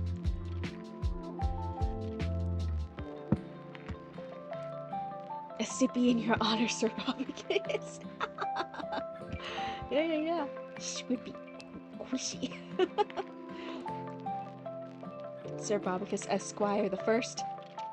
But yeah, Lord Sanctify. So yeah, no matter what style or form of storytelling you do, whatever format it is, it's all welcomed here. We do everything from rough outlines to rough first drafts to draft 628. And sometimes I also do my writing live on stream too. I did that all of November. I had to start doing my streaming my writing again soon. I'm looking forward to it. But yeah, welcome on in. So let's see. If it comes down to it, it is a matter of who moves first. We could take this camp before they could man the animates. All I need from you is your faith and trust. Rough Parker Scrolls? What? What is that a reference to? Oh my goodness, you have it. I'm glad for it. I really like this conversation between Anon and Sir Salamar. One, because it avoided a really big pitfall that sometimes we have with rising conflicts between characters and paranoia between characters, is lack of communication. Sometimes authors really rely on just a lack of common sense communication between two characters in order to further drive paranoia or plot. Here, Sir Salamar and Anon are talking. They're both telling each other what was said with oh, thank you so much for the follow, and hey, welcome to Cryptid Cult. Am I able to submit with a Wattpad link? I don't know. I haven't tried that kind of link yet. Or a web novel one? You can try. I always say you guys can try sending me the different links to it on the story submissions part in the Discord. And then if I have issues with it, I'll just let you know and ask you to submit in a different format. So far, the Google Docs have been like pretty reliable. They've all worked. You should be able to, yes, it should work just fine. Okay. I will say if it's like a site that has like a lot of ads or could have like inappropriate ads, I try not to show anything with like ads on the side margin. I just don't know if those sites have it. Like something like AO3 doesn't have ads on it, so that stuff is fine. I know that one, but I don't know about Wattpad, or the web novel one. So just make sure that the ads aren't too bad on the side margins of whatever site, and it should be fine. That's the general rule of thumb. I try not to, like, there's little bits of ads in the beginning of a stream, but generally I try not to have you guys like watch too many ads. So I think that's like a bad viewer experience, you know? I just don't think that's enjoyable. What was I saying? Oh yeah, so you avoid a huge pitfall here, a pitfall here where most of the drama is made by miscommunication. I think a lot of readers, myself included, it's really hard to pass that by anymore. Sometimes you want to shake the characters and like, just talk normally. So here you avoided that. They did have a conversation back and forth, and it wasn't boring. It wasn't just restating what they had both did. We've learned more about Sir Salamar. We've learned that Warden Pollock murdered somebody, that he can be driven to be rash and paranoid enough that he'll just strike. Then 10 pack of ads do hurt. Oh my god. Hydrate. Oh, thank you. Here's your sippy.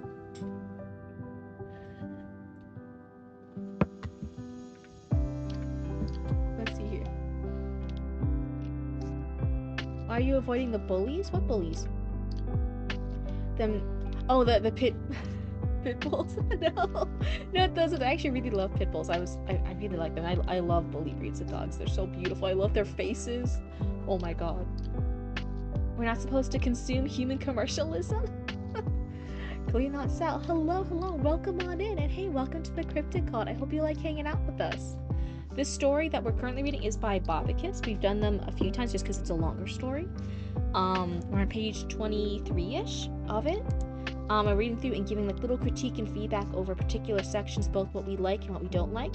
So if you guys have any helpful critique, you guys are always welcome to give it too, just as, again, as long as we're all nice and thoughtful with the words that we choose. But we can still give critique.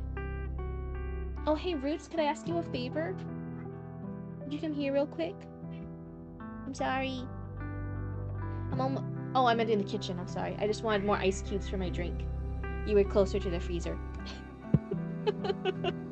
Everyone say hi to Commander Roots. They've shown themselves again. They've left their den. Thank you. You almost died? What happened? Oh, well, don't do that. Get good. Nope, I have it over here. I'm prepared. But your Chiquita banana wrappers are the best. Ooh, you got the best wrappers? We are all raccoons here. We do really love trash. So if you guys have wrappers, that's really good. Oh, what was the... What did it get you? I'm so sorry. The Nightbot's been getting a lot of people today. Pizza time. How many stories am I able to submit? So you can submit a couple. I would say don't try to be too spammy. Most people just submit like 2 to 3 max at a time. Now I might not, if you're in queue and it's your turn next, I might only read one of them at first. Oh, hello, and thank you so much. Welcome to Cryptid Cult.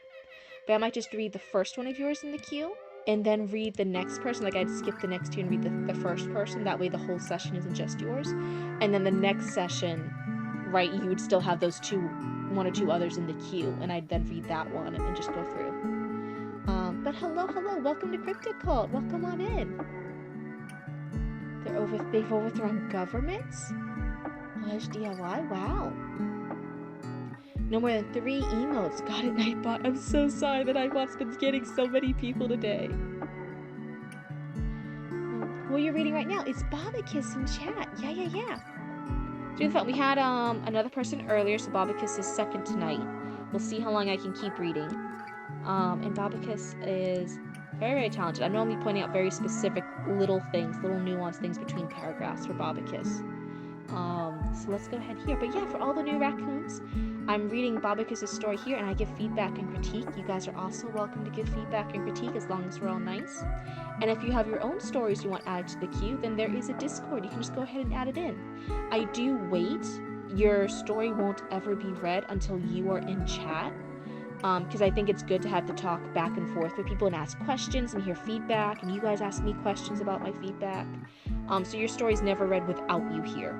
I'll wait until you're in chat and I'll be like, oh hey, you're in queue. Do you want your story read now? And you can say yes or no, and then we'll go and read it. That's kind of how it works.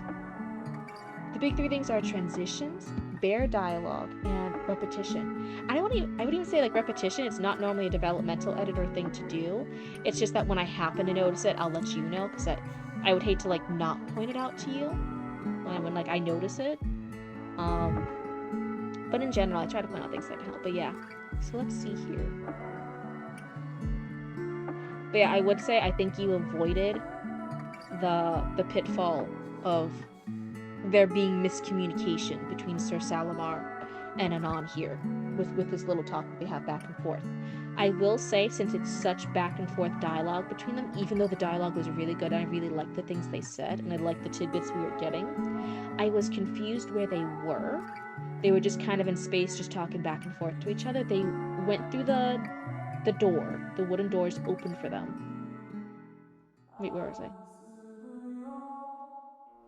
Let me redo my lo-fi beats. No, okay, that's fine, it's fine.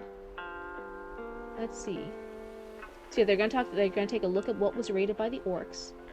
The guards opened the door for them. And then they're just kind of in space. I don't know if they're still walking. I don't know if they got so lost in the dialogue, I completely dropped the action. Yeah, I don't know if they're still walking. I don't know if they've moved off to like a side alleyway to like whisper back and forth with each other because they're worried someone might overhear. Because they're saying something super secretive and bad, right? They're saying like, hey, the warden here murdered somebody. He's a criminal in charge of this prison camp, right? So like that's a really bad thing. That'd be really bad. So it's like really big secret things. So I'm like, oh, did they say that out in the open? Are they still by the guards who opened the door? Babacus, who's the main cast? Also, if you have time, do you have small blurbs about them? Oh, jeez, I don't know. Let's find out. We'll see what Babacus says. But so far, it seems like the main character is Anon. We're mostly following everything with Anon's point of view. And then I'd say like the other big character is Sir Salamar. A lot of Anon stuff is based around Sir Salamar, good and bad, at least at this point in the story. I think the clarity spots might be posture and gestures, things that feel side to their personality. Yeah, that's another good thing too. So where they are, what actions are they doing, how they look like it. Like, does Sir Salamar look a little bit more genuine? Does he suddenly like look more like, no, I'm genuinely like getting onto you. I trust you, Anon. Will you actually trust me? Will you help me here? Does he look really serious? Does he look guilty? You've been bad not keeping up with the reading. It's all good. I know some people just like having me on like a second or third monitor type thing, just having me on the background. It's all fine. You can't send pacifist if it's a bit of an up and down in terms of boundary pushing. Boundary pushing as in it might push into sexual themes and it's a bit gory at times. I'm typically okay with gory. Somebody asked her like, hey, are you okay with this like explicit gore about sexual parts of the body? And I was like, that might be a little bit pushing it, that might be a little bit uncomfy. Normally for people who do have more mature or not safe for work, if it's like too sexy or too spicy, they'll actually just submit sections that aren't spicy. So if like your first chapter is good, someone might just submit their first chapter, but then chapter 2 has the sex scene, so they might just omit the sex scene in chapter 2 and just have me read everything up to it. If that's something you're interested in, you can absolutely do that. Just send me the parts that don't have the sex scene. Someone even, I think, did the thing of like they wrote everything up until the sex scene, and then they in their document they sent me said ending here because of smut scene or sex scene, and then like broke, and then it continued on afterwards. That was a really cute way to do it. I think What did that, something similar to that. But you can do things like that if that's what you're interested in. Again, you can also just hang out here and be vibing. It's not required that you send things in to me just to be part of this. But yeah, whatever works for you. One more expressive, overbearing, feels talked to. Anon is a pilot and a Penti. That's his, like what his ethnicity is, and people kind of look down on him as a Penti. It's like his family group type thing. A religious minority. That's it. That's a better way. He's the religious minority. Sir Salamar is a pilot, a noble, and a former tribesman who was absorbed by the Empire. Yeah, so China has 2 chapters of sexual content, but I'm I'm just being your editor, so you don't need to edit that stuff out. I literally say it's just because, like, I read adult sexy things and not told a child, it's fine. It's just I don't like reading them aloud on stream. That's just too embarrassing. It's just one of those things. I realized I don't like reading sexy things on stream. It just makes me uncomfortable. It's one of those things. You might have spice in mind, but I plan to omit those if I submit more. Insert smut here. Yeah, stuff like that. Insert smut between such and such character. Like, and then you just continue on, right? That's totally fine for here. Just saying like, oh yeah, it's fade to black. It's a smut scene here. So yeah, like that's fine. Warden Pollock is a warden in the God Shadow, a cursed land and a source of wealth, where the treasures of the ancient civilization of Montretor are being dug up. Get off the stage. Wait, why did it spam? I'm happy to announce I'm officially done with Cinder. I'm so sorry, Author Relic. The Nightbot's been getting people for who do too many caps. I'm so sorry. But one Author Relic tried posting that happy to announce they're officially done writing Cinder, their newest book. That's so exciting. That's huge news, Author Relic. Huge congrats. We're so happy for you. We're all rooting for you over here. We're pacifist after the first 2 episodes mellows down with sexual themes and mostly moves on to doctor themes. Yeah. Hi Vera, welcome on in. I hope you like hanging out with the Cryptid Cult. Oh my god, I'm just like way behind in chat. I'm so sorry. Josh is his chief guard. Philippa Naran is a political prisoner. That's right, and Cray is a huge jerk. Oh. You might test out completely blacking out the scene, but IDK how it would look on PC. Oh, I don't know either, but we can always find out. Too many raccoons were in the same dumpster trashing. Yeah, I was telling Papa Cryptid once, I'm like, oh, we're almost at 200 raccoons. I'm really excited. And he was over here like, 200 raccoons? That's too many. You have an infestation. What are you gonna do with that? You need to call somebody to deal with that infestation. I'm like, no, they're my raccoons. They're my raccoons. I collected them all. You didn't know this was a category until today. It makes me happy to see. Yeah, I started it in November, so just a few months ago. I've only been streaming for a couple months. And it's been amazing. You can do either, there are people who sometimes just read actual official books as like bedtime story type ASMR background noise. There's people who live stream their own writing, so you can actually follow along and like body double, and it helps you do your own writing because they're writing on screen too. There's some people who do silent ones or ASMR ones, or kind of like what I'm doing here, where I read people's stories and I give feedback and critique. There's like a bunch of different things. People are really cool about it. Some people even do writing sprints where everyone in chat then like sets a timer or a word count and they all do like writing together. It's like really nice. So you read stories that viewers make. Yeah. So they all write their own stories. It can be fanfic, it can be comic scripts, it can be television scripts, it can be just regular novels, whatever format it is. And then I read it here. I try to read a little bit, and then I'm trying to be a developmental editor, and I try to give 1 or 2 pieces of feedback, like it's a critique group. So you will get critique if you submit. There's also a section that's just called writing in the Discord if you don't want it read on stream. Blah blah blah blah blah. If I can speak on stream. If you don't want critique and you don't want it read on stream, you can just share it in the writing section. It does, thank you. I write on the mobile version. Sometimes it doesn't translate well over to PC. Oh. You love this so much. Thank you so much. And I try to be the critique partner that I would want at a critique group. I think sometimes it's really hard for us to find critique groups and get feedback, like actual feedback. Sometimes people just say like, oh, your writing's so good. Good job, sweetie. Pat, pat, pat. And it's like, no, how do I get better? Or sometimes we have like those haters who just say like, oh, I don't like this story. I don't like this character. And you're like, okay, but why? How can I improve? What is not connecting from my brain trying to make a story to writing it out and connecting with the reader? What can I actually improve on? What's the difference? And the big thing about that is critique circles, is getting critique and feedback.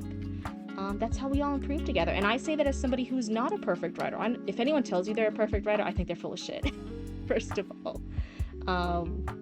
So first of all, we're not going to be rude here. We're never going to tear your stories down. At least I never try to. And if I ever think I'm going too far or doing 2 things, I do always apologize. I never want to make anyone feel bad here. But I do try to give like that feedback and critique back, because it's the feedback and critique I would want. And it's the feedback and critique I've received that has helped me.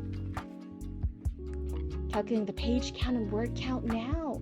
Here's to hoping it's not too crazy. Hey, because you're a self-published author. You gotta get all those pages formatted nice and properly. But Author Relic, we're so excited for you. That's a huge goal, and I'm so happy that you finished that book. I hope it's everything you want the book to be.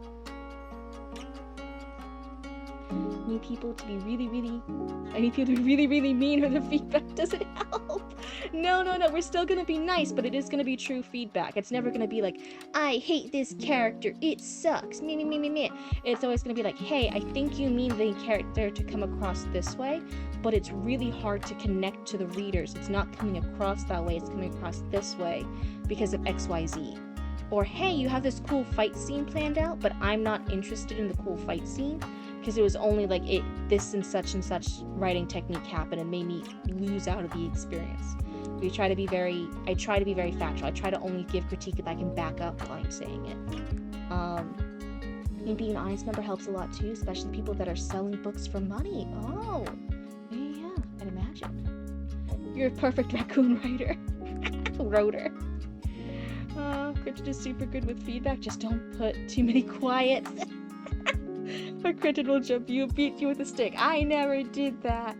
So the joke with Author Relic's one of my earlier raccoons here, and they're also an amazing, incredible self-published author of mystery and horror and stuff like that. And they're starting a new series that they've just finished writing the first book of. So we're all very proud for him and excited for him. But in one of their drafts, I was noticing they were using quiet a lot, like multiple times on every page. And I pointed that out, and every time there was another quiet, I would point it out, and Author Relic was like, And now we joke back and forth that I hate quiet, so nobody can use quiet in a book. Oh my goodness. I have a list of 5 things I ask for from readers, also like beta readers and stuff. So they know how to help without having to fall back on, I like it, I did it. I have never made a mistake when roading or typoing. She indeed beat me with a stick. It's on a pot somewhere. Author Relic, you're not supposed to admit that. Get back to your cage. I'm not gonna feed you dinner for the next 3 weeks. I swear, I'm really nice here. But yes, welcome on in. I hope you have fun here. I hope this is a nice, cozy place for you. I hope you can become whatever level of writing you're looking to achieve. I hope that maybe being part of this group can help you out with it. What's up? Wait, what is this? Yes, this should help. I blocked time to Author Relic for... Oh my god, I'm so sorry, Author Relic. The Nightbot got you. Author Relic, I'm so sorry. I don't know how to undo it. Hello, welcome to Cryptid Cult. Hey, Hugo. Oh, do you know them? Yeah. Under an hour shift left, yay! But yes, also hello, Hugo, and also hello to everyone new here joining. And also, Author Relic, I am so sorry, the Nightbot got you. I don't know how to undo it. It's just for a few minutes, I think. It's nothing something crazy. Is it unban Author Relic? Is that it? Is this a trick? Are you guys like tricking me here? I'm still a new person. Is that how it works? Ban author.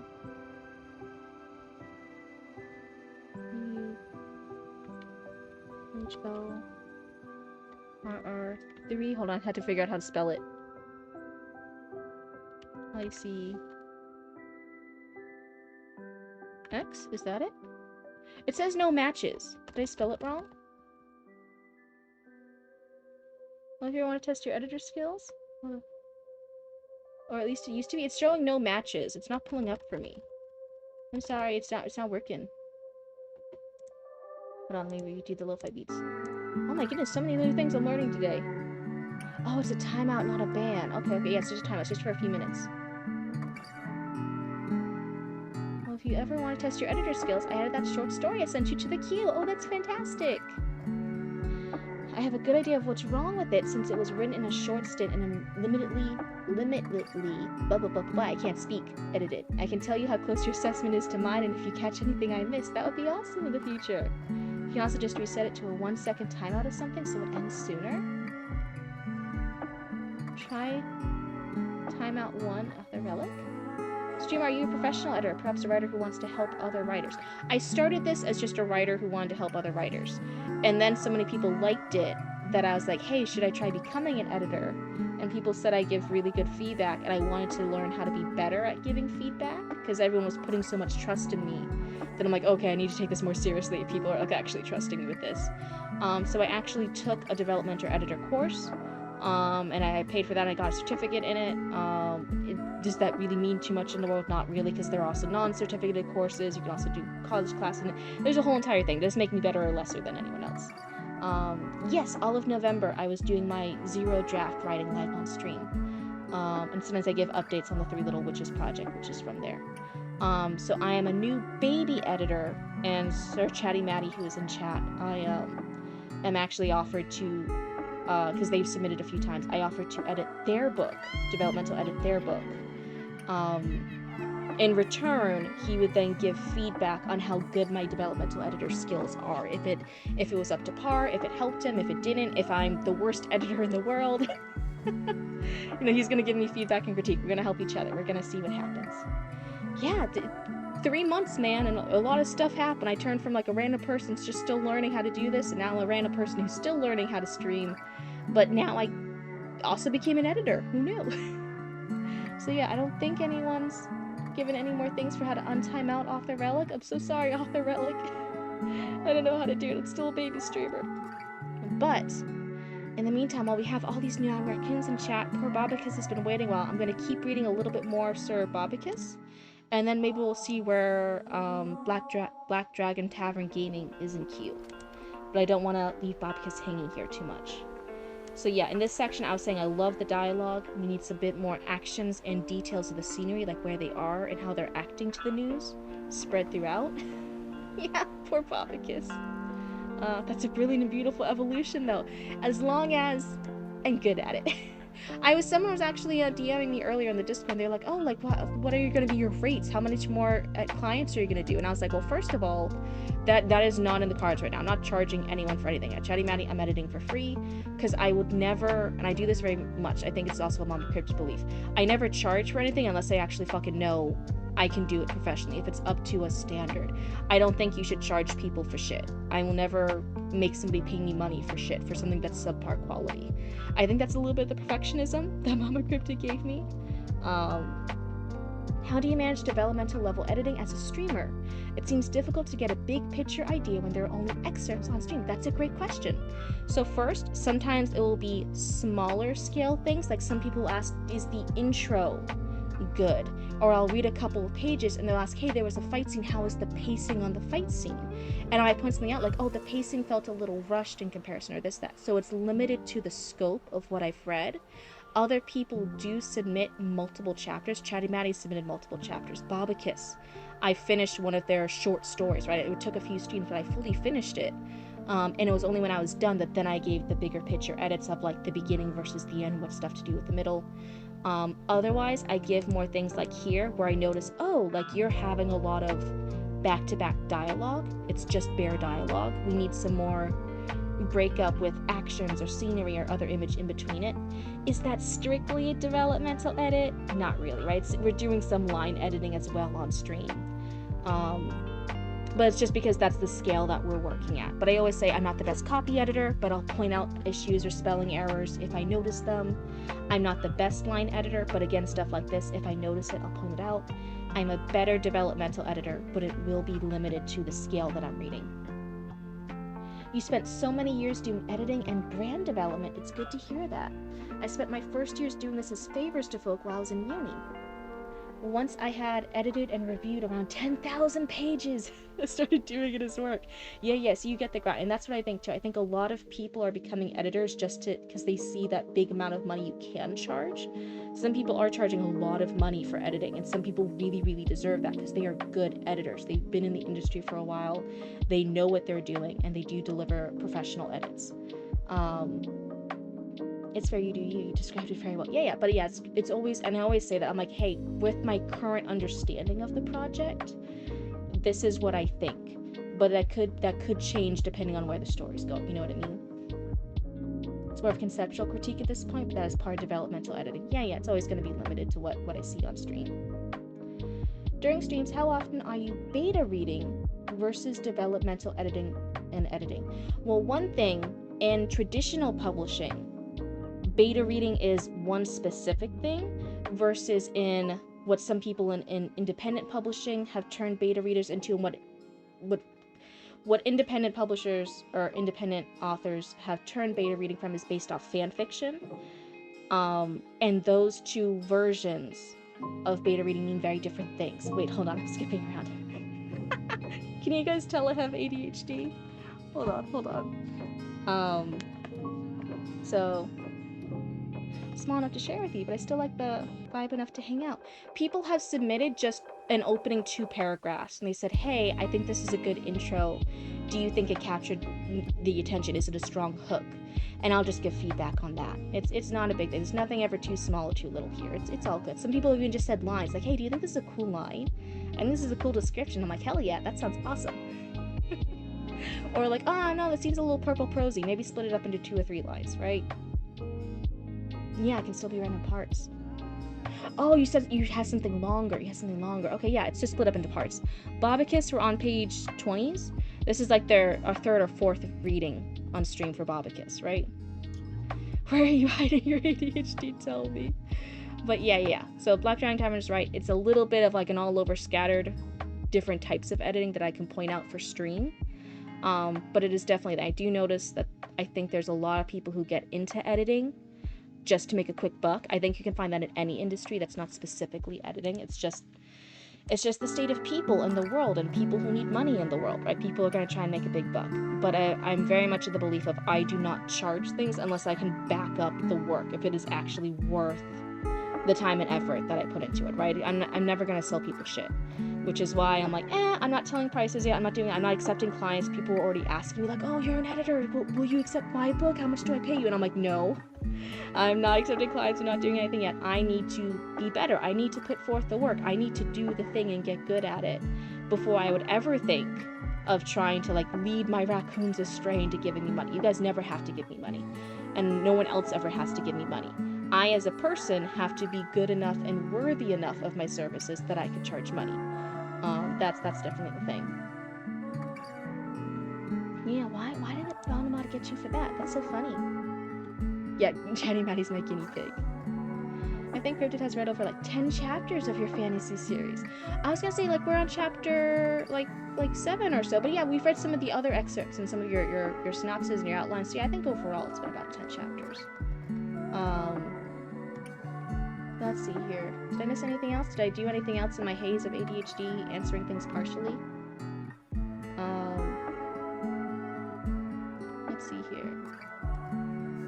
But yeah, I'm definitely very excited with all the opportunities that this streaming has done for me. I never expected it to happen. I never expected to be an editor when I first started streaming. This was honestly supposed to be an embroidery and sewing channel because that's what the Cryptid Roots business is. But it's like, I've always been open to the universe about the different paths and options it gives me. And I think a lot of things happen in life that are very cool if you accept side quests, and this has been a very fun side quest so far. But yeah, hopefully poor Sir Author Relic. Everyone really is Sir. Oh no. Hopefully Author Relic is out of timeout soon. How long is 600 seconds? Somebody do the math. So many people. I'm confused by this message. Do you cost the French? Oh, it's because one time Chatty Matty said that they hate the French language because we were talking about languages, and Automod got them because they thought it was hate speech for them saying they hate the French language. And if you're gonna press the button, how dare you? How dare you call me out? The capitalist greed sickens me. Yeah, and sometimes I get it. I get the need for hustle culture for some people, but it's just not what I want. It's not what I do, and it would always make me feel guilty. I would lose all my hair. Generally, I lose my hair if I'm too stressed. Sippy. Okay. We're gonna focus, and we're gonna take a sippy. Here's your sippies. Everyone unshrimp. We're gonna keep reading Bobicus, and then if Black Dragon Tavern is still here, then we'll see where they are on the queue. I think that's gonna be the plan here. I've already said like 3 separate times the stuff for this paragraph. You got it. Bobicus was paying attention. It's fine. I noticed too, because the story is that the warden was too rash and paranoid that he actually killed somebody. He was too bloodthirsty and killed somebody. And Sir Salmar really regrets that. At least that's what he's saying. I noticed, I'm like, oh, I think that's what happened with Anon and him at the stream earlier at the river with the orcs. He was suddenly realizing Anon was too paranoid and too ragey and too bloodthirsty that he was gonna go and like attack all these orcs when he didn't need to. And I think that's what made Sir Salmar so mad, because he saw those parallels. He doesn't like that. Oh my god, Author Relic, you're free! I'm so sorry. Yeah, Roots established the thing so we could do the exclamation point Discord, but that bot is like getting so many things. It's people doing all caps, people spamming emotes. I'm so sorry. I didn't know how to undo it. Everything about this community seems too good to be true. I'm waiting for the catch. I've really liked it. I think this is the best possible place for me to have started streaming, because I was very aware of starting streaming that there were going to be a lot of trolls. I can honestly say it's been over 3 months now, knock on wood. I haven't had any genuine trolls or mean people in my chat, which has been amazing. I have had bots. You will see like bots doing like inappropriate stuff here, like bot accounts. But as far as the people, they've been absolutely amazing. I'm really grateful for that. Who is passionate about writing their book and not the market's book. Yeah. Okay, so that was my thing. I connected the Salamar's backstory with the warden to the scene with Anon at the river fighting the orcs. I'm like, oh, that's a good comparison right there. I did catch that. So you have it. I'm glad for it. That's Sir Salmar and Anon talking about they're gonna be united if they do have to fight against the warden. I have to sneeze. Hold on.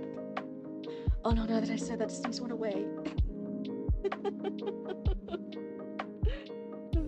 Here, Raccoon, please take your trash bag and get comfy. Oh no. I return to the inner fort and to the animates. They are unmoving in their chains, but I am the one who feels restless and claustrophobic. The warden and Sir Salmar are plotting against each other, trying to use me as a piece on a very small chessboard. I'm the leader of the raccoons. I wrote fan fiction of Roots and Crypt. That's right, you are our very first fanfic author. It was really exciting. It's still technically in the queue. I had to message you later to ask. I want to make a fan work section of the Discord to like store all the fanfics and any fan art. So I had to ask you like, oh yeah, when we make that new section, can you move over those links that are in the story submissions queue over to that? It's not up yet, but I'm gonna reach out to you later to ask you like, hey, I want to preserve it. I wanted to preserve our very first fanfic. Is that also first long range timeout? It is, and to be fair, it wasn't me that timed them out. The only ones I've ever banned are bots. I haven't actually ever banned a person. I did give a short timeout to somebody one time that was just like 1 or 2 minutes. Message me whenever. You got it. It's all her fault. Blame her. Shame. Of course, I'm my own worst enemy in the fanfic. And writing the book that you want to read. That way you know your audience. I think that's really, really good advice. Listing all the passages. But yeah. I had to reach out to the author Relic about that at some point, because they were the very first writer of the Cryptid and Roots very first fanfic. It was really exciting. I was like gushing to Roots over it. I'm like, oh, it's so exciting, we have fanfic. And then Frozen Scarecrow bought artwork of us as a Christmas ornament bird that's inspired by Cryptid's model, and I'm like, ee! Who wrote what we are reading? Bobicus did. Yeah, Bobicus in chat. Oh my goodness, hello, and welcome raiders! Let me go ahead and type them a message in case they're stuck in ads. Welcome raiders. Everyone here, be nice to all of our new raiders, okay? What an interesting welcome raiders? What? So... Yay, I'm so sorry for any of you trying to do your all caps raid calls. We love the raid calls here, but my new little Nightbot thing is trying to delete all the all caps things. So sorry if that messes with your raid call. But otherwise, welcome on in, raiders. It's so good to see you guys. Nightbot strikes again. It's the caps that got us, don't stress. Oh, okay, it's the emotes, it's the all caps. I'm so sorry, but otherwise, welcome on in. Did you guys have a good stream?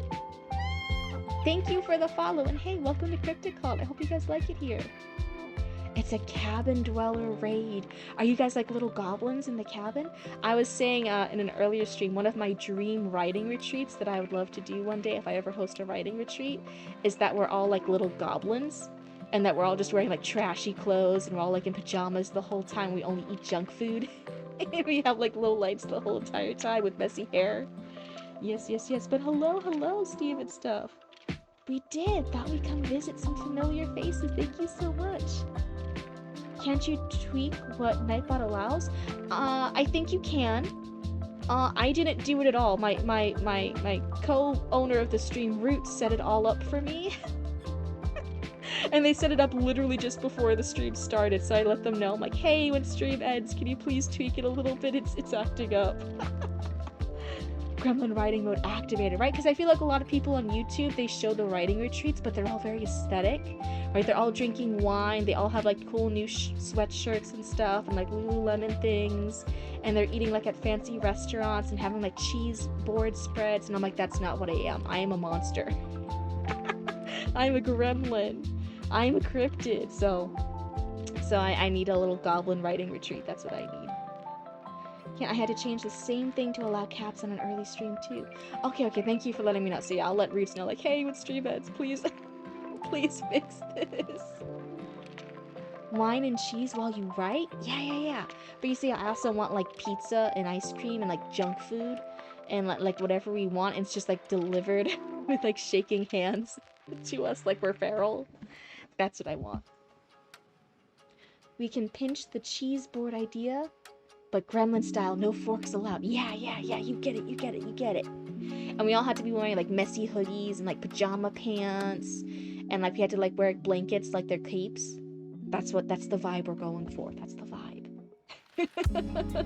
But otherwise, guys, welcome on in. Poor Bobicus. We're gonna keep reading Bobicus for a little bit more. Poor Bobicus is being interrupted during their critique. If you guys have any questions for Bobicus, feel free to let them know in chat. When I write, I hide in a cold room with a cup of espresso. Oh, you got the bean juice. Let's see here. What is this? Focus. Okay. I'm trying to be a good host to all the new raiders. They traveled very far from faraway realms and other streams to come hang out with us. Where was I? Trying to use me as a piece on a very small chessboard. The warden is a paranoid drunk, but the situation calls for paranoia. Something Sir Salamar said keeps playing over and over in my head.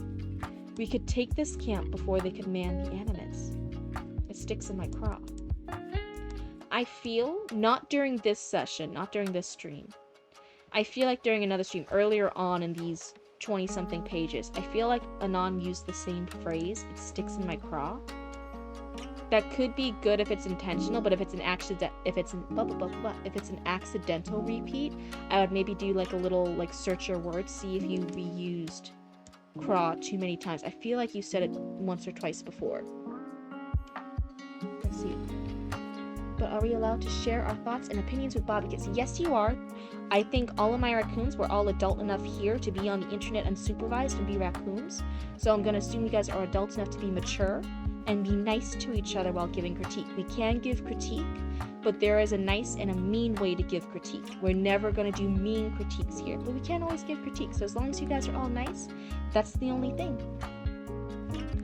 For all stories or just express from Bobicus today? I generally allow it for anyone. Sometimes I'll notice that there's like a particularly new or anxious reader.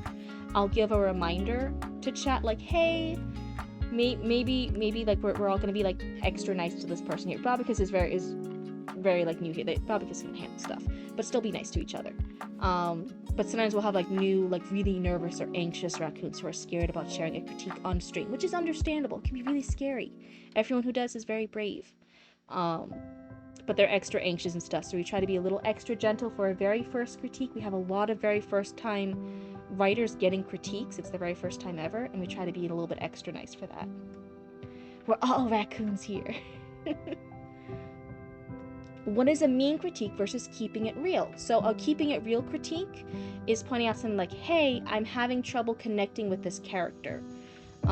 Is there something explained by this? Or you can even explain why, like, hey, Bobicus, right, had the thing. This is back and forth dialogue. There's no like actions or setting behind it. It's just dialogue. Me pointing that out isn't me. That's just a fact. It's back and forth dialogue. Bobicus might need to go back and add in setting, add in some actions, break up the dialogue. Being a mean critique person is being like, ugh, so-and-so sucks. They didn't do this, meh, meh, meh, meh. And why is your character like that? Why are you writing sci-fi? Fantasy's better. And if you are actually good, why don't you actually do it this way? You have another spelling error. Are you blind? But that's being mean. Doing insults, doing things that are biased, right? That's not helpful for critiques. That's not helpful for us getting better. Let's see. In general, lean away from keeping it real. Yeah, people who do things like, oh, I'm just like brutally honest. I'm like, you just like being brutal and you're using the honest part to get away with it. But we don't need to be brutally honest. We need to be honest, but we don't need to be brutal about it. That's just uncalled for. That's not fun, and we're all here to have fun and grow together. Today I caught myself saying cradle to bare chest 3 times in one chapter, and my reader didn't notice. Yeah, and again, that's normally not a developmental edit thing, but it, like I said, if I notice it, and I'll point it out to you.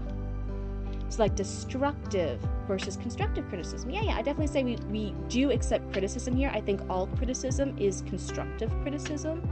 But if you're just being a hater, if you're just being a bully, I'm always willing and capable to just get you out of here. We don't need bullies here. But we do all want to get better and to grow. It sucks because it sucked, versus this could be better because of this. Yeah, the tone is off. The pacing feels a little rushed in this section, versus, you're not even good at pacing. Why did you write this chapter? Meh. But versus like, hey, I feel like the pacing was rushed in this scene. Maybe you need to slow down on your pacing, right? Yeah, it should build up someone's craft, not tear it down. That's a wonderful way of saying it, Liv. Cryptid thrashing around.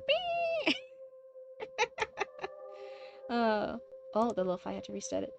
Boop. Your friend asked why I don't give him... I don't let him critique my writing. I'm like, yeah, you're good at tearing it down, but do nothing to tell me how to build it up. A critique should always give advice on how to fix it.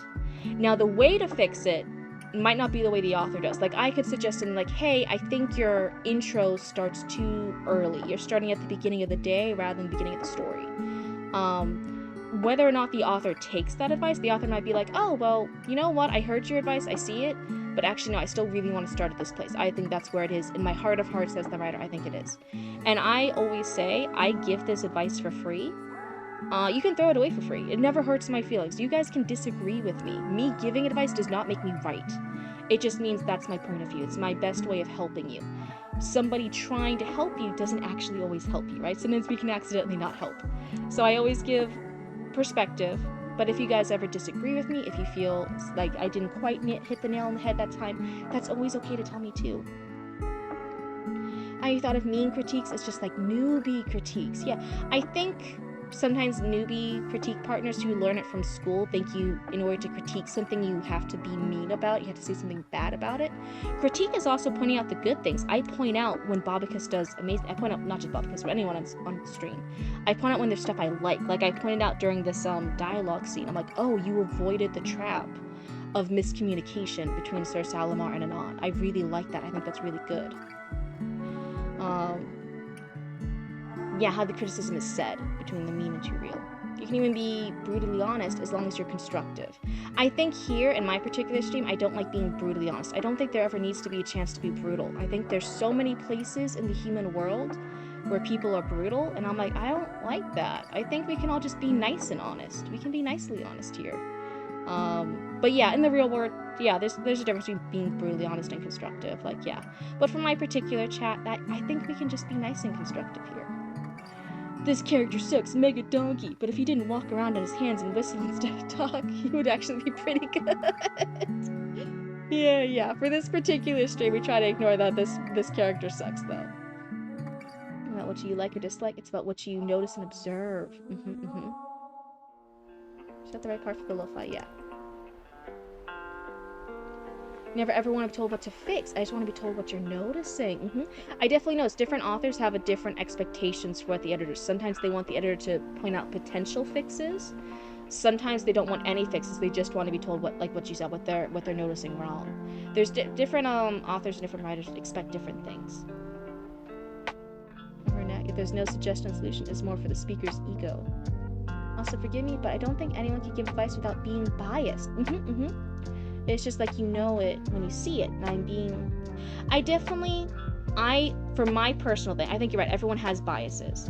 For this particular example, right, removing the fact that there's inherent bias in everything. In general, I always say my critiques, my genuine critiques, are stuff that I can back up, as in I can point to something and say, oh, hey, yeah, this is so-and-so. And I have shared critiques that I'm like, I'm being aware, I think this is a bias, and I'll explain what my bias is. So the writer can take it with a grain of salt, because I do think when I notice my biases, I should admit them, and I do admit them on stream. It's totally fine for me to admit my biases, there's nothing wrong with that. And I'll admit my biases, and I'll be like, what the author does with that biased information is up to them, but I wanted them to know it was biased, etc., etc. At least, oh my god, am I behind in chat again? Oh my god, I'm so behind on chat, I'm so sorry. Hehe Nightbot got mad again? Oh no. Hopefully they didn't delete, hopefully they didn't ban anyone. Please don't ban anyone, Nightbot. No, objective truth in writing, yeah. Let's see. Can't count to 4, oh no. As a linguistic major, grammar is probably one of the most subjective things out of all. That's true. You gotta run. Thank you so much for hanging out with us, Hugo, and hey, we'll catch you again in the future. Something backed up within the standard of the craft rather than something strictly from the perspective of the critique. Like one time somebody had a poetry thing and they used the word sparkled, and I had a more actual critique earlier about like a particular line because I think they used a word wrong. So that was a critique. I'm like, oh yeah, I think this word is wrong, consider changing it. And then we went to the sparkled, and I'm like, hey, this is, and I admit it's not a real critique, it's biased. I have a bias against the word sparkle, because I recognize, I'm like, it's because of the Twilight era, when everything was sparkly and vampires, and all the vampires are sparkly. So I have a bias against the word sparkly. And the writer of the piece actually laughed and thought it was really funny. And I'm like, yeah, but that's not a legit critique. That is me recognizing a bias. I don't like that word used because I have that association with Twilight and how mega and big that got, right? So you don't have to take that critique seriously. That's just me admitting a little funny bias. And the writer, I think, actually ended up agreeing with me, if I'm remembering it right. And they were like, oh yeah, I'm actually going to change that word because now that you said it, I think it too.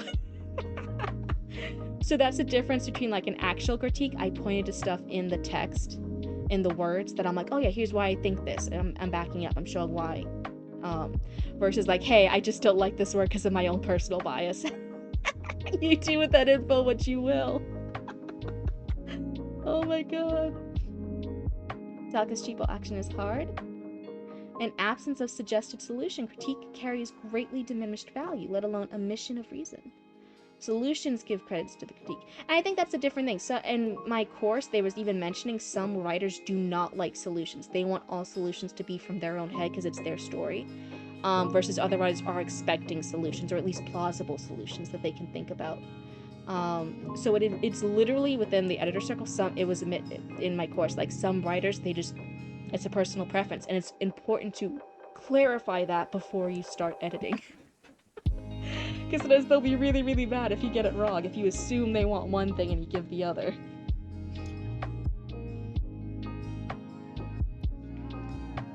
What are your thoughts? Yeah, let us know. Hopefully, let's go.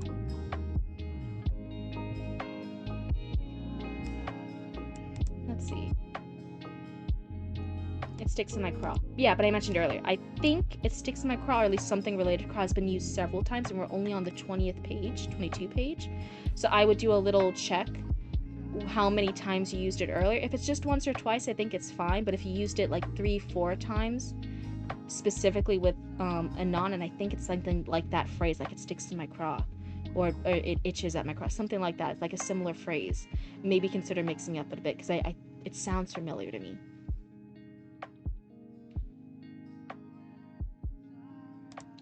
I look at the animates brought low by their chains before they can man the animates. Of course, it would be ideal to avoid violence, to take care of the situation with overwhelming force. Then why does it bother me? There was something sinister in that phrase, something hidden. I imagine the warden imprisoned, Sir Salamar and I in charge, riding on Calba and Onus, the chess game concluded. The animate's still there, unmoved. I like the chess game being referenced again, that he feels like he's a chess piece on a very small chessboard. I wonder if we're going to keep it here, right? If it's that, bringing it back to that metaphor.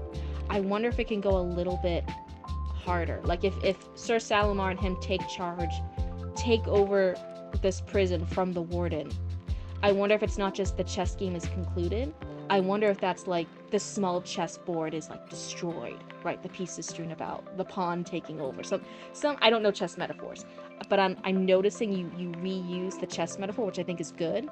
I'm just wondering, could it be like even stronger? Could it be more brutal? Because they're talking about overthrowing the warden. This isn't like, oh yeah, we're gonna be really smart and do this fun little thing together.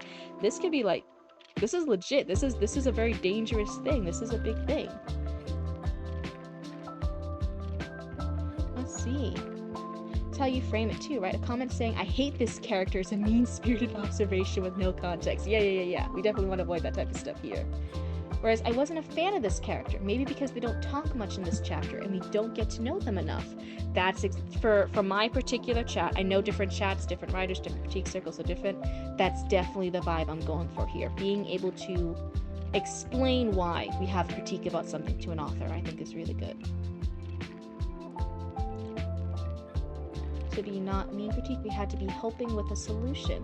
I think I gave that maybe as an example, or at least for my own standards. Most of my critiques, when I point something out, if it's something that's like, that I try to give as an example, I try to give a solution to it. That way it's not just a little blue booba on screen telling you what's wrong with your piece. I don't think that's fun. That's not what I would want. I try to be my own best critique partner. That's the only way I know how to do it. And for me personally, what helps me personally as a writer is I like examples of solutions I could take to show how it can improve. So that's how I do my critiques. Is that everyone's cup of tea? No. But hey. The pawn becomes the king, becoming the king. Yeah, see, Black Dragon gets it. Black Dragon gets what I'm going for. She might, but it's more something that tends to help than a hard and fast rule, yeah. Notice this character isn't talking too much, so I can relate to them. Sometimes it's even a point to point out, like, oh, I hate this character. Let's say that's perfect because they're like the villain or something. So I'm like, you nailed it. I, as a reader, have a really strong gut punch. I dislike this character, and that's good. I notice it with media too. When you like hate a character, that means the actor is doing their job, right? Because you're supposed to hate that character. Right? Yeah. So sometimes I'll point things out, but in like a good way. I'm like, oh, you made me hate this character. That's fantastic. Would I be allowed to ask for specific types of feedback? Yes, you absolutely do. Sometimes I even ask, as sometimes people I'll ask like, oh, are you looking for something in particular? Do you want feedback on how the characters are coming across? Do you want feedback on how the intro is? Do you want me to point out more spelling errors if I notice them? Stuff like you can ask. That's fine. I got sidetracked by another idea for something else. You should always encompass the good and bad. Yep, so the writer can note where they are strong and build their other skills to that level in the craft. Yes. You would characterize keeping it real. You're trying to help point out issues with the prose, not fix the author. That's a good distinction. Are you trying to insult or change the author, or are you actually trying to help them with their craft? That's a good point. Kara loves a character, but you're like, no, you're supposed to hate that one. Of my characters, which do you hate because of their personality? I will say, and I do admit, so when people ask me, like, when do you admit biases, because I gave examples earlier, I do admit up front this is because of my own biases. In one of your earlier drafts, I don't believe it's the current draft anymore, I had to double check. One of your earlier drafts, Sir Chatty Matty, had the two main female characters reading over their sci-fi version of the Bible, and they were like getting like really romantic and getting really over basically what is their Bible. It's not actually our real life Bible, but it was like that universe's version of the Bible, and they were trying to have this romantic sweet moment over the Bible verses and over the Bible story. And that one, I wouldn't say I hated them, but I did dislike the scene because I do have like some of that little gut reaction away towards some religious stuff. And I had to think back. I'm like, okay, and I think when I gave my feedback, I didn't tell you like, oh, you shouldn't write this because I hate some of the religious stuff in here. I didn't do that. But I did point out, hey, it does feel weird, some of their interactions over what is in their universe of the Bible. It feels a little out of place here. So I tried to check what is my bias and what is actual, genuine, hopeful feedback. But sometimes that stuff does get tricky. Sometimes it is hard to separate it, but I try to admit it when I can, at least when I notice it. So that was you muted for a reason. Yeah, I was pretty sure you had, but that's why I remembered. I'm like, I think that was the part where I was the most distant from the characters, where like I was most removed from Barry.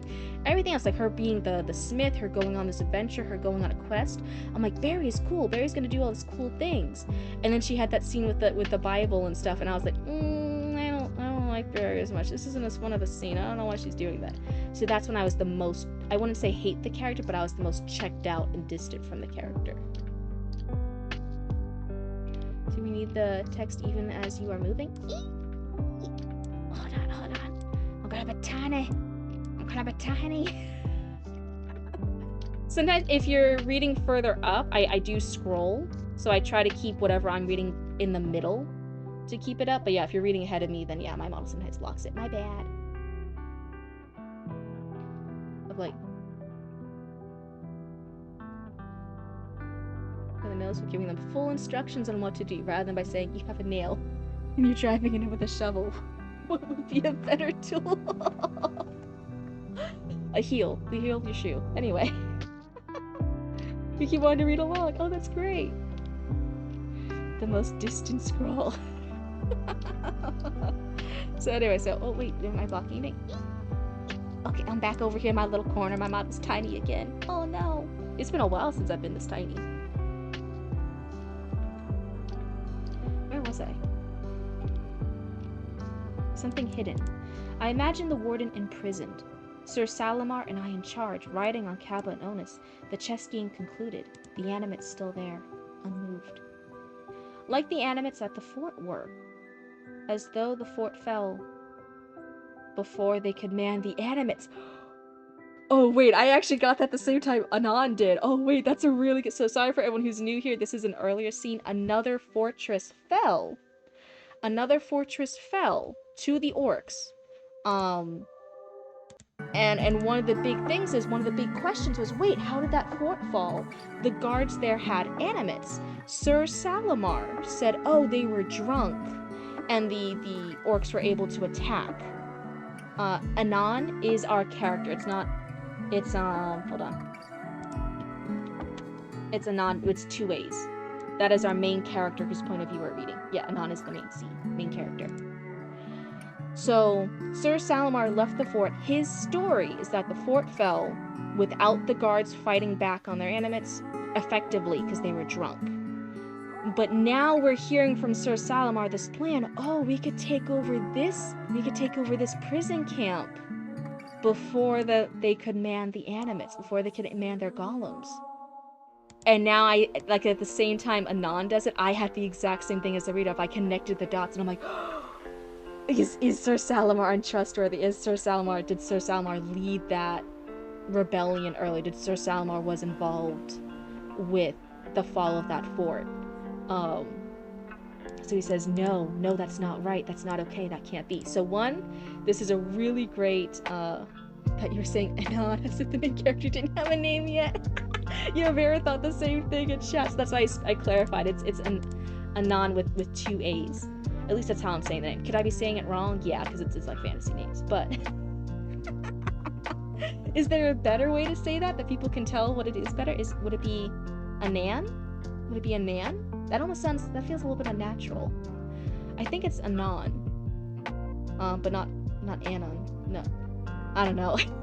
That's the best way my cryptid blue brain knows how to say it. I think that's absolutely fucking great, because I have been, as a reader, on and off paranoid about Sir Salamar, but I still didn't get this reference until Anon, as the narrator, as the main character here, points out and makes that connection. So that was absolutely, as a reader, fantastic to make that connection the same time Anon did. That was great. So yeah, see, I do point out the good things. For everyone worried that I'm a mean cryptid with critique, I do point out the good things. That was really exciting. You guys caught that live on stream. I was really excited by that. That was fantastic. If you had been a raccoon who had saw the earlier part, that's a great callback to the fall of the fort that had happened multiple pages before. What's my taking so seriously? Very clear. It is not. Oh no. That can't be. But the animates at the fort were sitting there as if untouched, as if the orcs had taken the fort before they could be manned. And what was Sir Salamar's excuse for it? Perhaps your witch charmed the animates back into submission. If the animates never moved, then perhaps Sir Salamar's tale of the fort falling never happened. The orcs came in unchallenged before anyone could prepare because they were let in. Sir Salamar let them in. This particular part, I feel like now where, at least to me as a reader, because I feel like I got it. I had the aha moment as a reader with Anon here. So now here saying like Sir Salamar let them in, exclamation point. I'm like, oh wait, you're driving in the point a little bit too hard when like we got it up here. Now this is driving in the nail a little bit too much. Just at least that one line with the exclamation mark. That at least that's my gut feeling. Maybe anyone else could correct me, but no, we're jumping to conclusions too hastily here. Why would he help call the Duke's Guard? It can't be. But then why was the order so late the night we attacked the orcs? Why didn't he let me attack the orcs until the prisoners were already passed? That wasn't cowardice, it was collusion.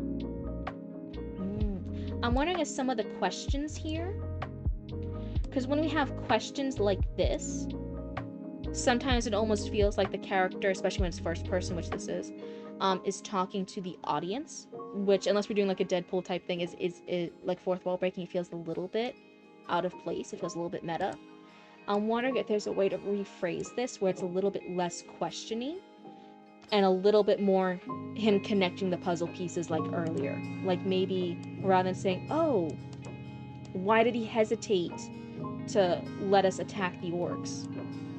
Maybe as a question, maybe instead it could be rephrased as like, I remember that hesitance, that reluctance to let us attack the orcs. Is this your opinion because the narrator's first person? I'm saying it's a little bit more prevalent because it's first person. When it's first person and we have questions like this, it can slip into a little bit of like, wait, is the character speaking to us? Is it asking us, the readers, questions? It's a little bit of a slippery slope. Is it like with every single first person? No. Can it happen outside first person too? Yeah. I'm just saying like, hey, the little danger territory here. Little bit. It's a bit too expository and directed at the audience. This section could be with some subtlety. Yeah. I think earlier it was handled really good. That tone of like remembering. Perhaps your witch charmed the animates back into submission, right? He's having this thought process. We do even have one question, right? Why would he help call the Duke's Guard? It can't be. I feel like that one wasn't as jarring because it was like in the middle of the memories and the other thoughts. That was more clearly his brain working this through. But the back-to-back questions here, I'm like, this is a little danger territory. You brought in a sword when you could have snuck in a dagger. Is that a way to reference trying to be a little bit more subtle with stuff? Oh, that's a fun little analogy. I like that. That wasn't cowardice, it was collusion. And here he was, wagging the silver tongue to convince me that it was the warden who was the dangerous one, whose paranoia would have us all at each other's throats soon enough. Sir Salamar directed me away from the fort, then let the orcs in. He visited the fort and talked with the orcs right under my nose, before sending for the Duke's Guard. He prevented me from disrupting the orcs' raid and rescuing or interrogating the prisoners. And he almost had me ready to fight the warden. How blind have I been? I had to find Warden Pollock. So yeah, we have some really good realizations here. I think same as earlier, how you had the wall of dialogue. Now we kind of have a wall of inner dialogue, the inner thoughts. I think breaking it up with some more actions. Is he suddenly turning around? Is he clenching his fist at the realizations? Is he shocked? Is his heartbeat picking up speed? Is he like breaking out into a sweat at these ideas and watching some of the other guards around him paranoid? Having some more descriptions of what's happening around him and how Anon is acting to these thoughts would break it up a little bit more. And then I think this would feel a little bit more natural. That's just another thing. That sidetracked me has now expanded to Law and Order with vampires. Let's go with big questions popping up in Chamber of Secrets, then interrupting action kept them from dwelling in answers. Then interrupting action kept them from dwelling in answers. See, I feel like for this particular thing, this is a pretty good revelation. Maybe break you down a little bit, like be a little bit less hard-hitting, like we can have some of the stuff over time. If you wanted to. I still think, having read the previous bit of the story, I still think a lot of this part is good. But I think breaking it up with the actions, with interacting with the other guards, with realizing how Anon is reacting physically to this and being in the space, I think it would make this section feel a lot more realistic. I had to find the warden. And I think here, because then I burst into the warden's longhouse, I think this would be the chapter break, which we just don't have in this section. I think you've mentioned it before, that's fine. Onto the chamber, and even closing on Hermione answers, and she gets yeeted. I love all everybody like using yeeted and yeet. I really actually enjoy that. I got most of the Cryptid family saying that. It's really fun. Hi, Steve and stuff. If I may comment on a pet peeve, the proliferation of the usage of I at the start of each sentence. Find you can vary things by taking a verb or noun from the middle of the sentence and in effect turning the sentence inside out. That's a good note. I think it is very more noticeable here, right? There's I. We can kind of see it on the left side when we go down. I also think having the note of breaking up with more action and reactions, having some more of the scenery, how Anon's acting in the space, having that physical description, would also help with that too. So having those extra sentences, right? Remember, because I'm not just talking about like a little fix here. I am talking about inserting more sentences throughout each of these paragraphs in the sequence. I think that will also help break it up so it's not just I. So I think both things can be used here to more fluidly have variance. There we go, that's words. I'm using words. I'm using my big cryptid brain.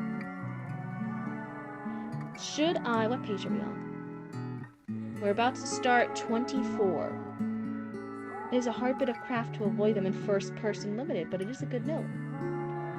First person can be very hard to avoid, but it comes across a little list-like. Yeah. I think compared to some of the, and I'm giving this again, this is totally not me bashing. This isn't me disagreeing with you or like being combative. I'm just giving the example of why I haven't mentioned it earlier. Some of the earlier scenes that weren't as back-on-back dialogue, where Babakis did have a better pacing of the setting and the pacing, not the setting pacing, of setting of actions, of reactions to characters, when that was more well done, when that was more like in between the dialogue, then I didn't notice as many of the eyes. But when it is more back-to-back dialogue, then I definitely notice it more. So I'm like, oh, some of my notes and suggestions can also fix it too. Like, it's one of those things where like multiple things all together can work in tandem to fix a problem. But definitely, yes, first person can feel very tricky. I've admitted this before with Babakis' earliest story. Babakis normally writes in first person. Their first story they submitted here, I admit it, I'm like, I actually have a bias against first person. I normally dislike it. It normally feels a little bit unnatural to me writing style-wise. But when Babakis has a really good balance of action and scene description and the dialogue, I said, honestly, I completely forgot it was first person. It felt very natural to read, which I think was very good for Babakis has found their tone of voice as a writer, that they do pull off first person really well. Implied by the point of view of the main character. If you can get to Sir Salamar's interrogation scene, I would be delighted. Okay. Oh, fuck, where was I? I scrolled up too far. Wait. Oh no. Hold on. I had to find Warden Pollock. Yes. Could we perhaps workshop a sentence? Which sentence are you looking at? Go ahead, let us know. In the meantime, I'm gonna keep reading. It's gonna make for everyone. I have a lot of raccoons who are also like sometimes European raccoons, so me staying up late sometimes just lets more European viewers in. So it all depends. So I'm gonna keep reading, you let us know what sentence you're looking on, chat. I kind of just go back and forth between chat and what I'm reading. I burst into the warden's longhouse, where he's meeting with guards around another bubbling pot of ale. Warden Pollock, I have important news. The warden smiles. Might you share the good news with all of us? It's about Sir Salamar. The warden's smile drops. Everyone out. Oh, look, a European Steve.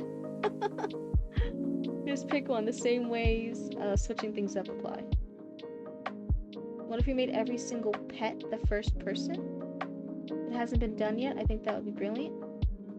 I said, do you think so? I wasn't so sure. Responded, yes, I do. Oh, were you noticing some of that earlier? Yeah, I always say I'm not the best copy editor. I don't always try to do copy edits. So if you guys can point out more things that help out like that, that's fantastic. If we have more people who can point things out like that. Oh my god, I always say, I'm not the best copy. I'll point out if I see like too many words misspelled or stuff like that. I can sometimes help with line edits, just a little bit. But hey, if there is somebody who's better at picking up on stuff like that, please, please, you have all my permission to help point things out like that. We all want to be better writers. Everyone out. Protests come from the small crowd, but Josh begins ushering them out. The warden speaks. Josh, you can stay. Josh bows low after ushering out the guards, returning to the ale and offering me a cupful. I take it, trembling so much that I spoil my ale somewhat. Is this fear or excitement? It does not matter. I suspect him of many foul misdeeds. The warden sighs and says to me, as do I, but I was hoping you would have something more concrete. I believe he is plotting a coup against you. The warden smiles politely. It would be in character. I need more than suspicion to arrest a knight, however. I think he's working with the orcs. The warden leans forward. Tell me everything. Turning to leave, the warden speaks again. Let's see.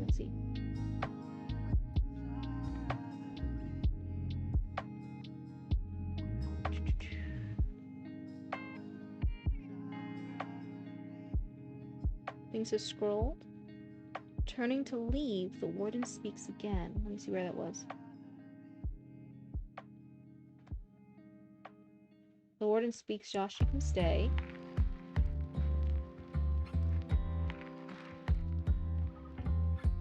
The warden smiles, the warden smile drops. Says to me, I'm not quite seeing that. He does smile a lot. He smiles, drop, and then he smiles politely. I'll point out there's a lot of smiling in just a few paragraphs. Replace the word I with the word God. It almost feels like you're in church. That's a weird one. The line reads, I turn to leave. Okay, wait, let me find it. It does not matter. Where is our character turning to leave? You smile too much too. Aww. Is it in this section? Because that's the section I'm reading right now. Was it before that? At the bottom at the moment.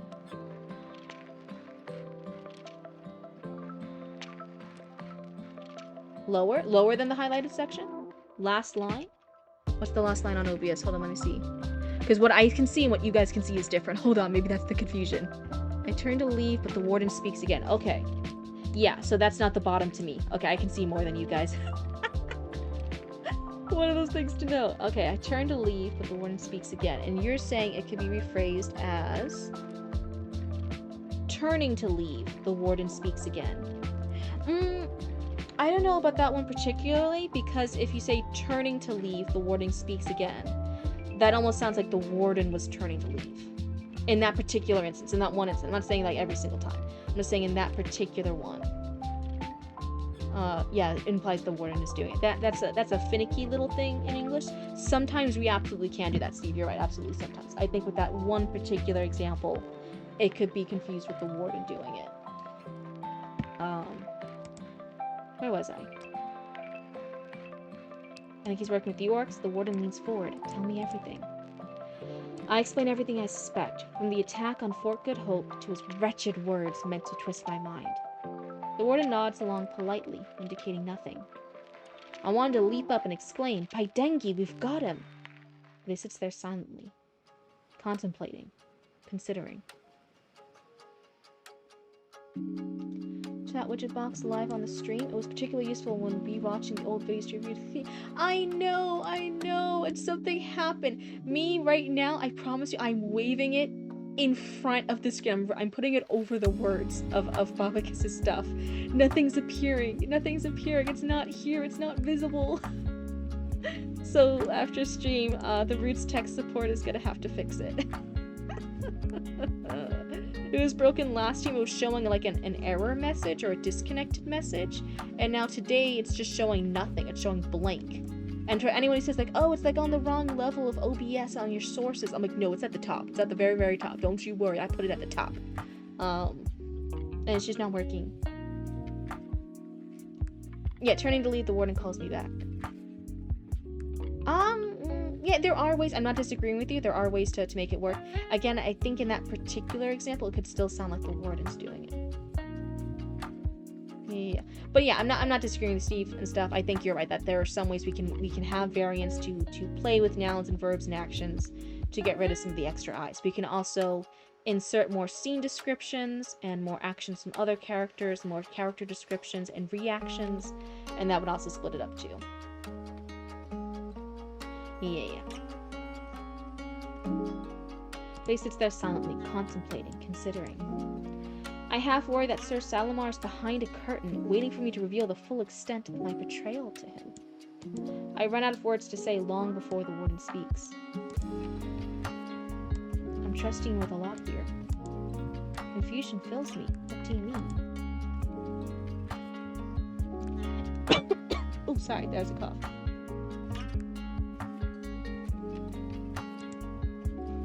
If what you say is true, then I should arrest him immediately.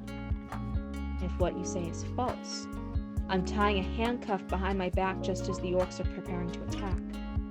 He scratches his chin. Perhaps it would be safest to arrest you both. Or we could just make him speak everything in third person. No, I think when Babakus does have a very good balance of everything else, and it's not just the dialogue, Babakus's voice as a writer is actually one of the few I really, really like in first person. And it may or may not be helpful to the writer. Sure, go ahead. But yeah, generally, I will admit as an editor, or as a reader, I do have a bias for more third person. But Babakus, when they have that good balance, I really do think their voice as a writer, it's very natural for first person. I really like it. At least for me, that's again a bias. I happen to like it. Let's see here. It would be safest to arrest you both.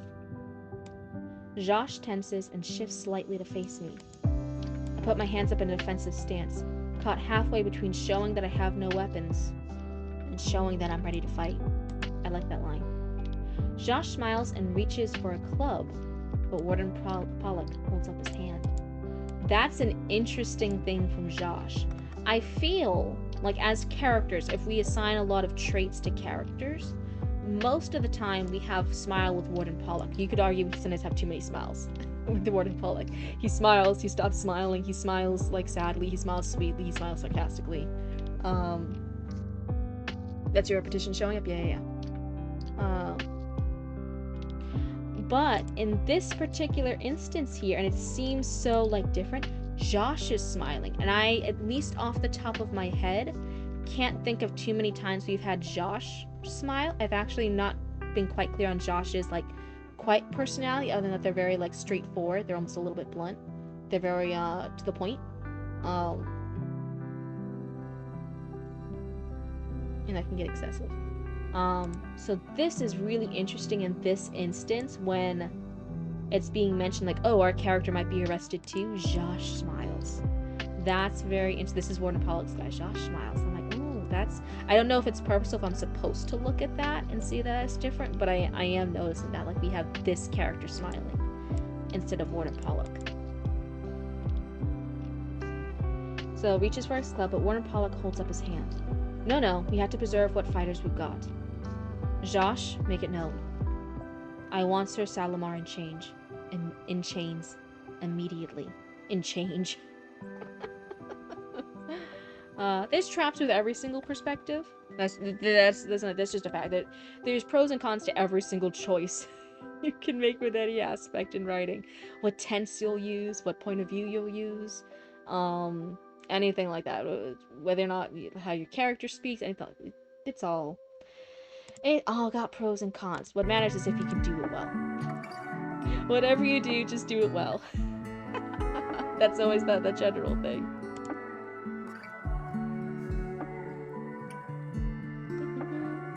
So let's see, where was I?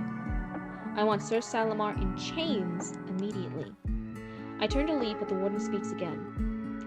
Why don't you stay here and finish this pot of ale with me, Anon? It would be a shame if Sir Salamar were to escape, and you were somehow unaccounted for. I pick up my ale and drain it in one go, eyeing the warden. He smiles pleasantly at me, but once again I feel claustrophobic in his presence. We wait. See, again, the warden smiles. He smiles pleasantly. We got a lot of smiles with the warden. I think it was very interesting that Josh smiled at that hint of violence. Doing it badly is so much more fun. That's what our first rough drafts are for. We do whatever we want and we do it badly, because the only thing a rough draft has to be is a done draft. If a rough draft is a done draft, it's a good draft. Time to grab a thesaurus. No, I think as long as you're careful of not using it too often back to back, then sometimes we can't have this. Or if it is like back to back, then again have maybe some variations, have some other things. Beams, twinkles. Don't you dare say sparkles. You're hungry? First draft is a done draft. Second draft is about making it look like you knew what you were talking about the first time. Yeah, sometimes you don't even get done the second draft. Sometimes that's the 7th draft, the 8th draft, the 23rd draft, the 56th fucking draft. I'm on the 7th draft right now with Three Little Witches, because originally started as the rough draft. Then it was going to be a script for an animated series, long, three episodes, 40-ish, 45 minutes each. And then it got switched to a webcomic-ish idea. And then that was being edited and had some more scenes that cut or removed. So that took a few drafts. And now there's a slightly different thing I'm doing first. There's a slight tweak to it. And now, anyway, I'm on the 7th draft. That's a lot of work for just something that I wrote off the top of my head in November. That's too many drafts between November and now. We wait. So one, I initially said like, oh, I feel like this is where the chapter break would be. The chapter would end. I had to find Warden Pollock. The next chapter would start. I burst into the warden's longhouse. That feels like the chapter break. But my first draft is slowly paced. Oh no. Having those outlines helps. Or if you don't outline, if you just like do the book and then you figure out what it is, like just finish it, even if it is long and windy, you get sidetracked, just finish it. And then at the end, look at it all and then tidy it up and trim some of the unnecessary stuff and then make your outline from that. You can do the outline after, it's fine. Until the 3rd draft, because that was very sobering for me, because it's the first time I realized how long this takes. Yeah, for my first few drafts of Three Little Witches, I didn't write any of the actual dialogue unless there was like a particular line or phrase I wanted to remember. Then in which case I just made a note. I actually just wrote down notes of what each dialogue should do. So like I made a note, old hag talks to hero, specifies there's a monster in the wood but doesn't clarify what the monster is. And then like I would write down what the next scene is, and then I had something else like Switch's scene, female girl asks younger sister such and such questions, younger sister brushes it off and says no. So I didn't say what the actual dialogue was, I just said what each conversation had to do in that scene. That's what all the earlier drafts had. You should have done that from the beginning. Oh, I'm so sorry, but we live and we learn. Now you know. Now you'll do your next story, your next draft, and you'll be like, oh, it's so much easier. There's a good amount to aim for. Yeah. So I feel like this was a good chapter break here, but then in comparison, the scene is very short. This is roughly the scene that we have at the start of the chapter. I'm wondering if this scene could be a little bit longer, and it could just be extended by some of the other things we talked about. Describing the scenery, describing some of the people who leave and how they give our character side eyes, describing what the fabric looks like. We know these rooms in the longhouse are made out of fabric cloths to separate the rooms, quote unquote. What does the fabric look like? Is the warden burning incense because he's more luxurious and rich, right? Is he burning incense? What does the incense smell like? What's all the different stuff? What do the cups look like that they're pouring alcohol? I'm not saying you have to use those exact details. I'm just giving examples. Having some more of those setting, grounding things spread throughout might make the scene a little bit longer. But I think my favorite detail from this is the Josh smiles. Sorry, that's one of the things I liked. I've been on your second draft for 20 months. I'm so sorry, Farah. Yeah, that's right. We believe in you. We're rooting for you. We're all rooting for you. You got this. Josh leads in Sir Salamar oh my god, I said it again, in chains into the longhouse. Josh's face is stern, and it occurs to me that this is the first time I've seen it since meeting him. No, it's so sweet. I try to make this the place I would want to hang out with on the internet. And genuinely, I'm like, if it's like a mean or hateful place, like, why would I want to hang out there? That's not fun. I definitely believe in the fact that once you have your little pocket of the internet, you make it whatever you want it to be. So I really hope, even as we get more and more raccoons here, that this keeps being a fun place to hang out and for us all to grow together. That's what I want. So, old friend, you're caught. Warden Pollock announces. Sir Salamar is silent. I don't like this. Next time I'm going back to my normal witchy lo-fi beats. I tried switching it up for you guys. I don't like it. I'm gonna go back to my normal beats. Next stream. Sir Salamar is silent. I'm hoping this can be a pleasant interrogation. Nothing more than a friendly chat. Sir Salamar looks to me and scowls. How'd he turn you? Are you really so faithless? A flush of shame washes over me. I remind myself that, in all likelihood, this man betrayed God. But the possibility that he's innocent remains. That I am wretched and faithless. So what I know it's the faithless is repeated twice here. That's what I was gonna say. I don't need to go on a happy bit, it's just repeated twice. How long do streams normally go to? I start at 9:30 p.m. Eastern Standard Time, and I try to go for a few hours. The longest I streamed, though I think I only did it once, was about 7-ish hours. Normally, I try to at least stream for 2 hours, so that's 9:30, 10:30, 11:30. No, yeah, I think my shortest nights are like 2-ish hours, 2.5 hours. But I normally can stream until like 1 to 2 a.m.-ish, sometimes 3 a.m. if there's more. Which it's just about to be 2 a.m. local cryptid time, and I think I can go a little bit more. It's fine.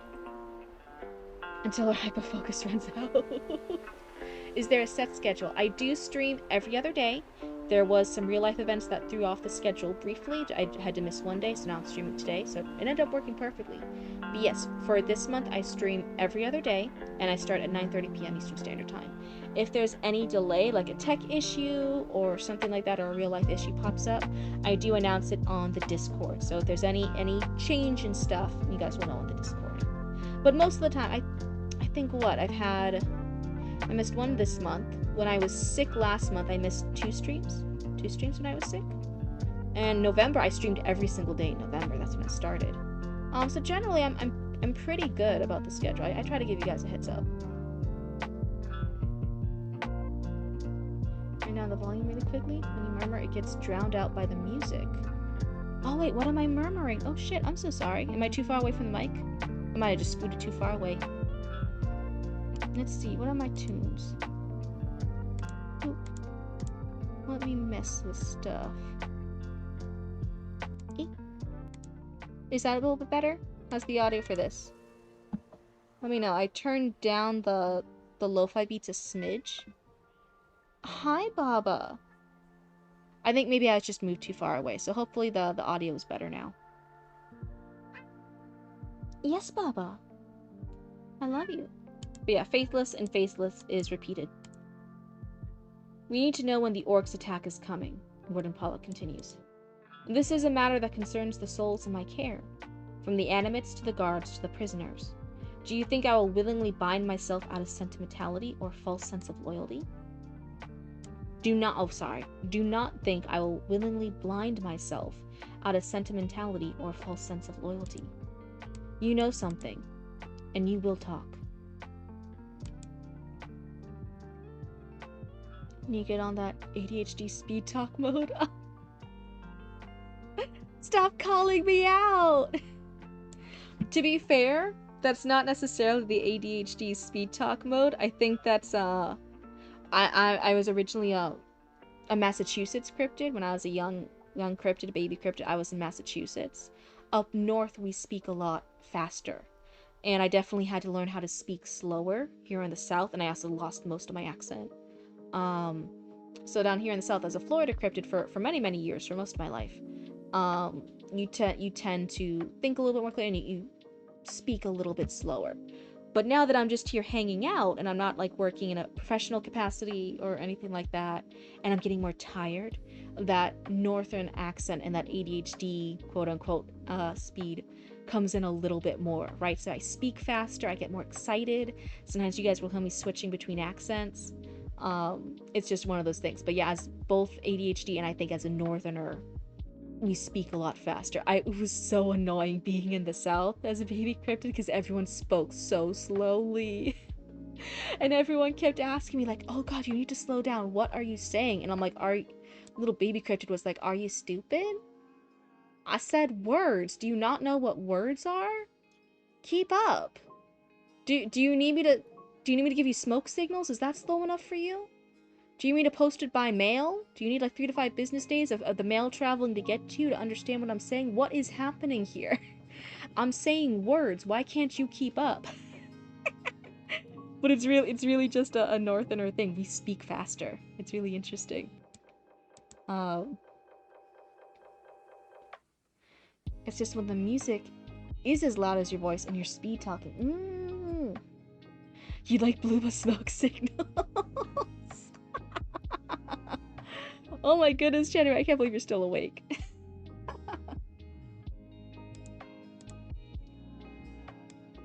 The only reason I am here is because I saw a future you couldn't. None of you could. Sir Salamar arches his neck and back, gazing through the ceiling of the sod-roofed longhouse. Oh, this is a really quick turnaround. I thought it would take longer for Sir Salamar to admit any wrongdoing. In Georgia, you do indeed need to talk at the speed of the mail, otherwise you'll lose folks. Sometimes as a new northerner, as a fresh out of Massachusetts baby cryptid, even like at stores and stuff, right? You would ask like the person at the register something, and it happened at all the stores. And we'd be like, "Oh, can you scan this coupon for us real quick?" But we set it at our normal speed as a northerner, and they would look at us like blink blink. What was that? What did you ask me? And I'd be like, "Yeah, can you scan this coupon real quick? I have a coupon. It's on my phone." And they would have to turn around to like their coworkers and be like, can you understand them?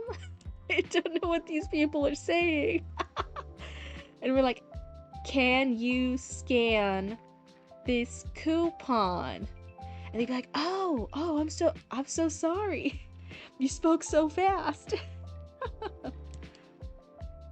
Oh, you stay up to the 3 a.m.? Oh my goodness.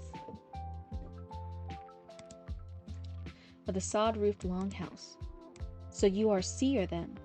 Tell me, should we burn you or make you our prophet? Pollock laughs. You don't get to joke. Not now, says Sir Salamar. You're hardly in a position to make demands. I was so close to achieving it, says Sir Salamar. I look from Josh, stone-faced and severe, to Pollock, whose mirth hides real confusion and worry. Sir Salamar's words... Did I mess that up earlier when I clicked on something? I hope not. Right now it's a spelling error. I can't see it anymore. Why is it doing that? Words. Sir Salamar's words are barely connecting, and he is speaking as if to an empty room. The legacy of Montretor could have been ours. I just need a bit more time. He twists his head until his ear rests on one of his shoulders. His eyes meet mine. Anon, Miss Squire, my faithful servant. It could have been ours. It still can be. Just free me from these bonds. Oh, he's being so creepy here. Oh. Till you get sick and then sleep for the week. Oh my goodness. I was working in one of the stores, the Dawsonville outlet, and she talked fast and with a thick southern accent. Oh. You sense a pillow war in your future? Oh my goodness. Yeah, but wow, I really like the vibe here. I like how creepy Sir Salamar is. My initial thought is like, wait, did Sir Salamar reveal the plot too fast? But I'm gonna hold off that judgment until I keep reading, right? That's just my initial vibes. Just free me from these bonds. I crawl backwards just to be a little further away from his attention. What madness grips him? Yet something bids me speak. Of course, sir. I'll free you right away. Just tell me, how many more must die before it is achieved? He snorts. Anon, do you imagine that because you cannot discern my meaning, it is I who have gone feeble-minded? You do not intend to free me, false as you are. Still, I will answer you. There is no more need for bloodshed. Not even when the Duke's Guard come to liberate Fort Good Hope. He growls the word liberate. Warden Pollock has his sword in his lap now, still sheathed, but he drums on it impatiently. Why do you insist on talking in circles, Salamar? Tell us what it is you've done. What it is you intended to do. Plainly. I intend to escape these chains. Why can't I say chains? What is wrong with me?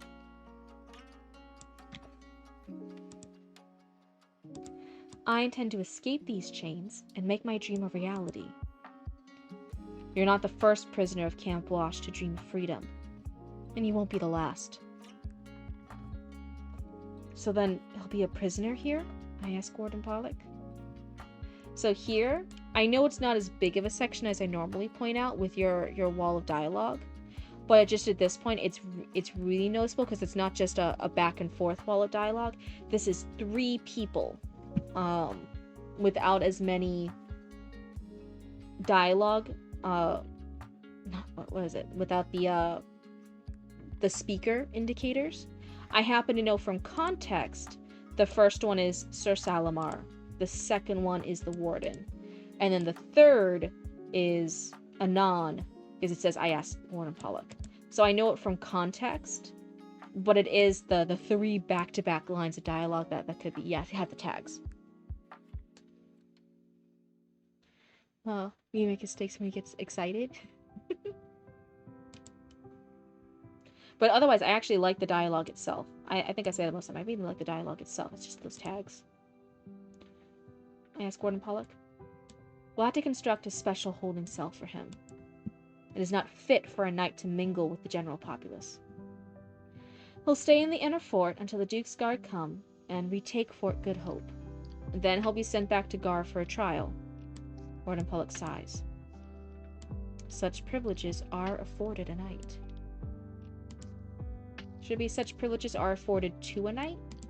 I'm not quite sure. Again, I'm not the best copy editor. I think it should be to a knight, but I'm not sure. You're still expecting to be relieved by the Duke's Guard? Asked Sir Salamar. I was thinking of it earlier. I had the thing. I'm like, sir, there's only one person who went off to go and alert the Duke's Guard for reinforcements, but Sir Salamar bent down and had a private conversation with them before they left. So, both constructions are valid? Oh, okay. Sir Salamar had a secret conversation with them before that one lone person left to go get the Duke's Guard. So now I'm wondering if that one lone person is also in it with Sir Salamar. They're also a traitor. Is there a reason to doubt it? Asked the warden. Is warden normally capitalized? Warden, Pollock, warden. I'd have to double check. I think sometimes you just capitalize warden. Maybe I'm wrong though.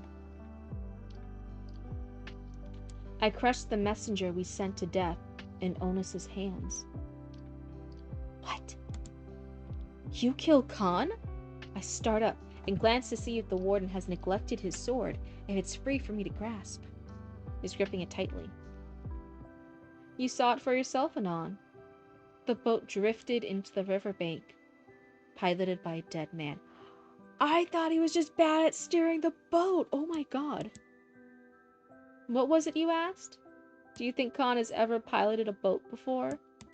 We shared a good laugh over that one. It's capitalized when it's part of his name. Okay. Oh, my lo-fi beats. I'm gonna change it back to my normal lo-fi when I get back. For next stream. I rushed forward to strangle Sir Salamar with his own chains. I said it right that time. But Josh clubs me in the stomach. I double over, wind knocked out of me, and try to catch my breath.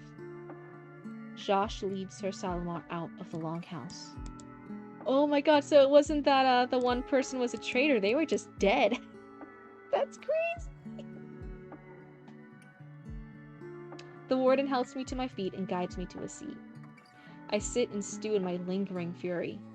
The warden, for his part, drains another cup of ale and stares off into the distance.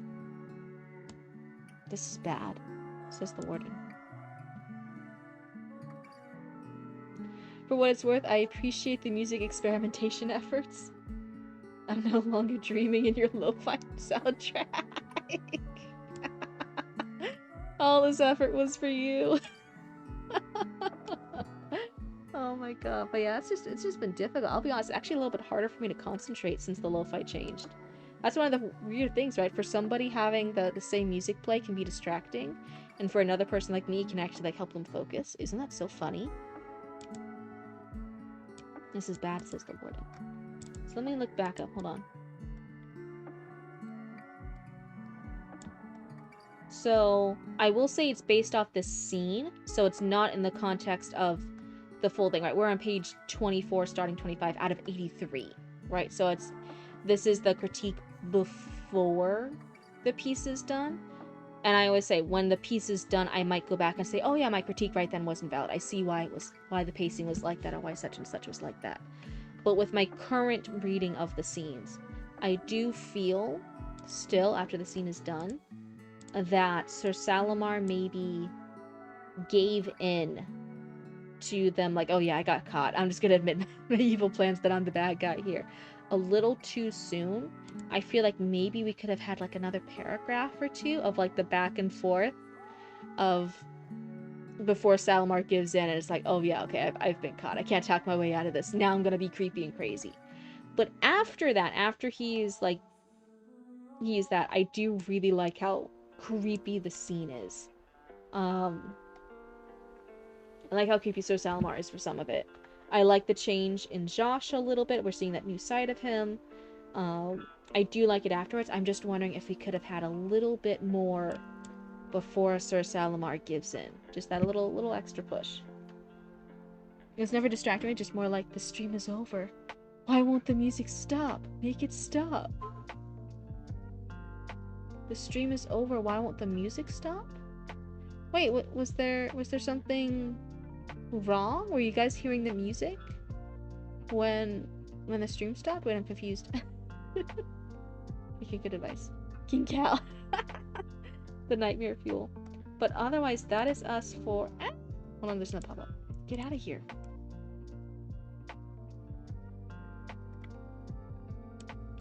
Should we leave off with the warden saying this is bad? This is the start of... We're at the end of 25, starting 26, roughly. This is where we're at. I feel like that's a good place. But I'm happy you gave me the encouragement, like, hey, no, like, there's an interrogation scene with Sir Salamar. Can you get to that part? I'm really glad you said that. I'm really happy to end it after this scene. I'm like, that was a cool scene. I'm really glad we got to it. Very, this has been such a joy for me. I'm so glad. Thank you. I honestly think, I'm like, oh man, if you really like Bobicus' writing here, I'm like, I wish you had been able to see some of the stuff from earlier with Bobicus, because I've really been enjoying the story. I really like Bobicus as a writer. They're really talented. It's that type of fantasy that I really like, but I don't see necessarily a lot of, at least not currently in my eyeballs. Doesn't mean it's not being made. I'm just saying, like, for my eyeballs, I haven't seen a lot of it recently. So I've been really excited to see this. So do you want to make a note or a suggestion right here, or can I do it? Do I have any formats? Cancel. Yeah, okay, so you marked it. Thank you so much, Bob, because I hope some of those little suggestions and comments I made helped out. Unless the madness is used as a device for his escape and a part of his machinations. Either way, it could be very interesting. Yeah, that's what I say for what I've read so far, that's my critique. But sometimes you're absolutely right. Like, if I read further along, by the time I finish the story, there is then a context where I'm like, oh, I get it. I see why that was done. Ignore my earlier critique. So that's one of the things, again, just the format of streaming, the format of not reading 83 pages in one go. I can only critique with what I'm currently reading and what I've known from past readings. It's one of the faults with it. But Sir Bobicus is also incredibly smart, and I think if there is an intentional reason for that I haven't noticed yet, they're smart enough. They won't make that edit yet. But if it has merit, they might pay attention to it and think I'm a smart cryptid. Sir Bobicus. Yeah, see, it's because it's Sir Chatty Matty, and I'm so used to talking with Sir Chatty Matty that I'm like, oh, everyone else is Sir. The madness is partly being used to manipulate the Warden and Anon, but it's not strongly pointed out in the narrative. Sir Bobicus and Matty. I hope to see you all in 2 days. Hey, Vera, thank you so much. And hey, if you haven't yet, please feel free to join the Discord. And again, if there's any changes, and you can also ask in Discord. Sometimes people ask like, hey, I forgot, is stream tonight or tomorrow? And we'll always let you know too. But thank you so much for hanging out with us. Otherwise, I'm going to see. I think I can keep going for a little bit longer. So let me open up the Discord. Let's see. I think I just saw Black Dragon Tavern. So if they're still in chat, we can try. I mean, that's right. I should get rid of Bobicus. So Bobicus, if you want me to keep reading, just make sure you resubmit. Because otherwise I'm deleting that one. So what? Dragon Tavern, do you know? Oh, you're still up to the end? Oh, no, I'm so sorry. I was just wrapping up Bobicus's, entry. Yeah, so I did one person before Bobicus. That was me doing Bobicus because it's 83 pages, I can't reach the very end, so I just try to find a good stopping point for that longer submissions.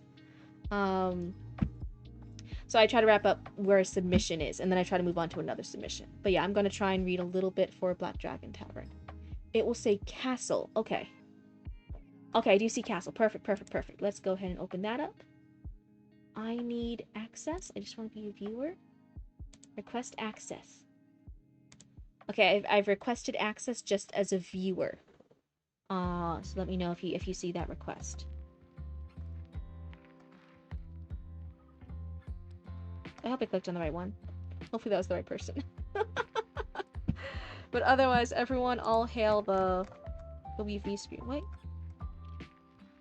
What was this? That was weird.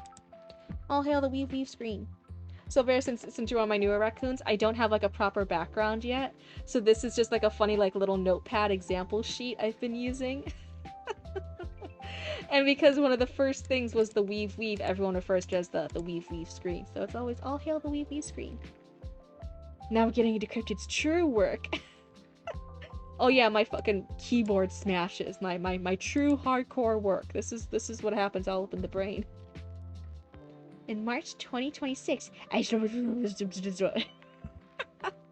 it will be a masterpiece, and everyone who gives it less than 5 stars will be executed. No kidding. Oh my goodness. So there we go. I've opened up that. So then we go over here. Let's go over here. Google Docs. This is Other Worlds from Black Dragon Tavern right here in our chat. This is so exciting. For anyone new here, I think if you're oh, okay, well, Vera's new to this genre. So Black Dragon Tavern Gaming, so I want to make sure I said all those words right, is another streamer. They have their own channel in this category. Chatty Matty's often in their streams as well, right? We have a lot of fans actually from Black Dragon Tavern. Sometimes also come and hang out with the Cryptid crew for a little bit because they're all nice and wonderful over there. But they do writing sprints, they do short story submissions, they do, it sounds like a lot of really cool stuff. They do some competitions. Add more dragons. Interesting. Don't judge me. It's a great idea. Bro, show me where the fault is in it. You can't. It's a perfect idea. It's a good idea. Oh, you're actually one of the mods. Okay, good. But yeah, they're also a streamer over here in this category. So if you like hanging out over here in Cryptid Cult, and then hey, you might want to also go over and check out their streams, because I think you guys actually stream every day, right? Or don't you guys stream like most days? You guys stream a lot. You guys have some really nice fun streams. This is the Archive of Worlds. If you have any extra feedback for us, I know you said it was part of a little short story sprint or little short story example that you were doing. Your wife and you are classically trained storytellers, and she is an artist. That's right. Yes, if you have any other things you want to let us know about this piece, go ahead and let us know. I know you said you were going to see anything in particular, like what all my critiques were. But what I say to everybody who first time submits, if there's something in particular you want me to critique or focus on, you're always welcome to. But otherwise, I'll just let you know what my critiques are.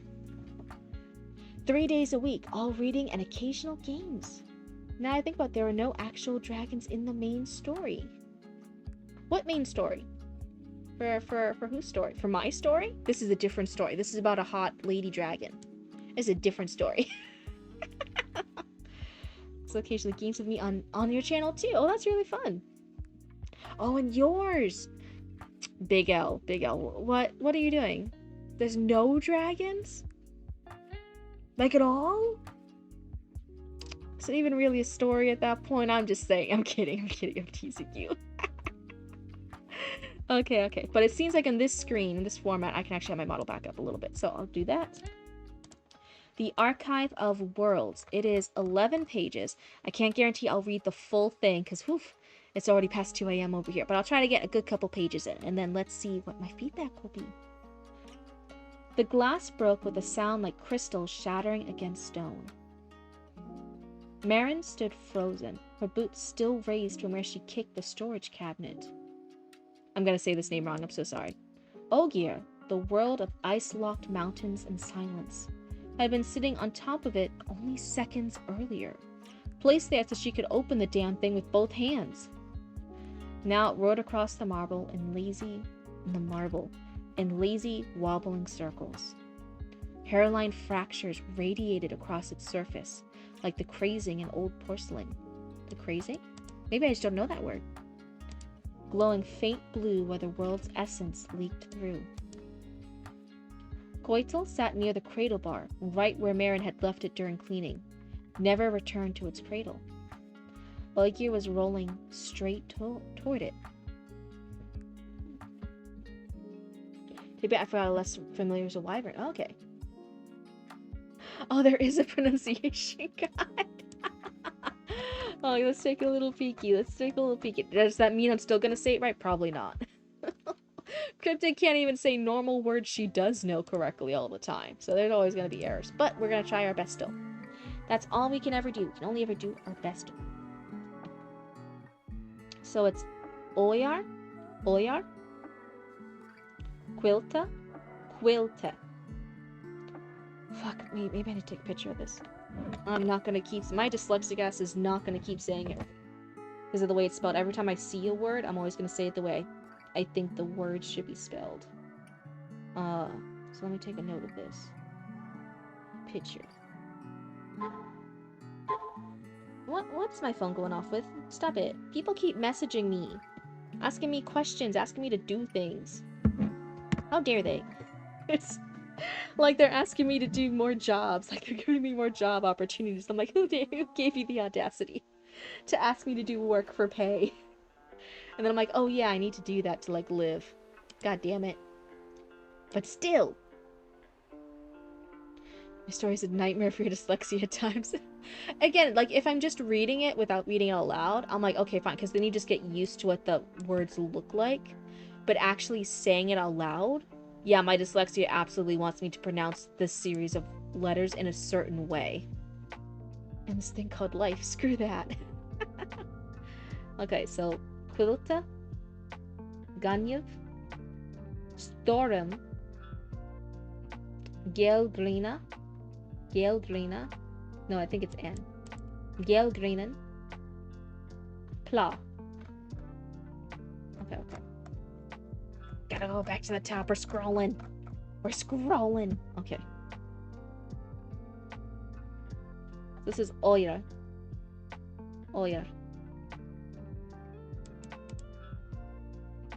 So Oyer is the world. It means ice in Irish. Okay. Maren, I think I said right. Or at least close enough.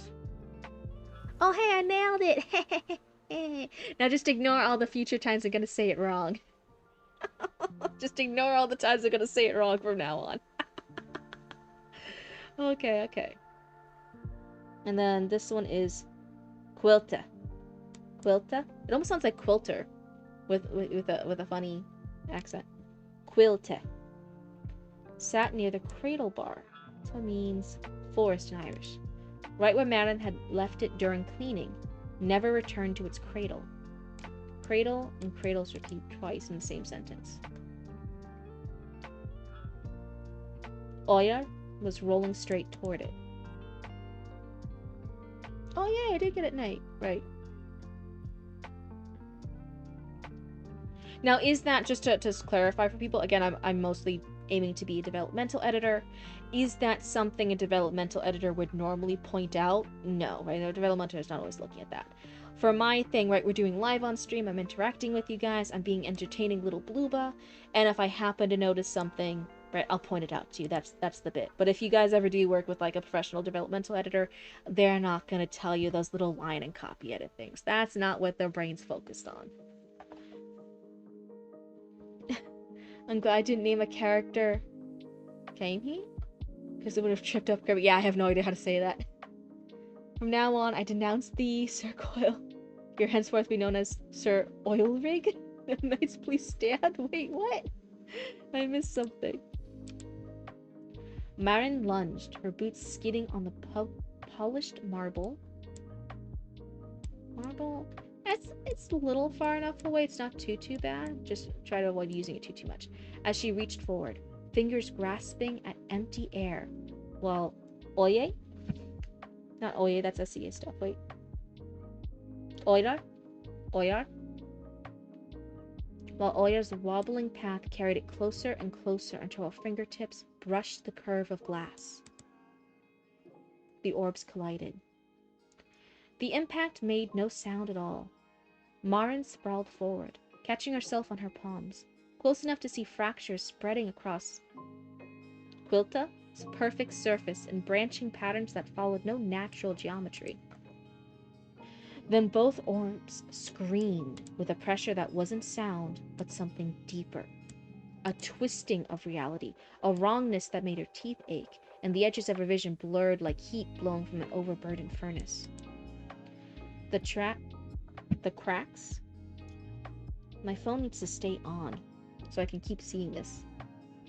The cracks in Oyer spread like wildfire, and Quilta, perfect pristine Quilta with its endless autumn forest, developed matching fractures that raced across its amber surface. Oh no. Quiva? Siobhan. Where's the V? Ireland? Where? It's Siobhan! Okay, at least I know that one. It's Siobhan, right? For what Channy said?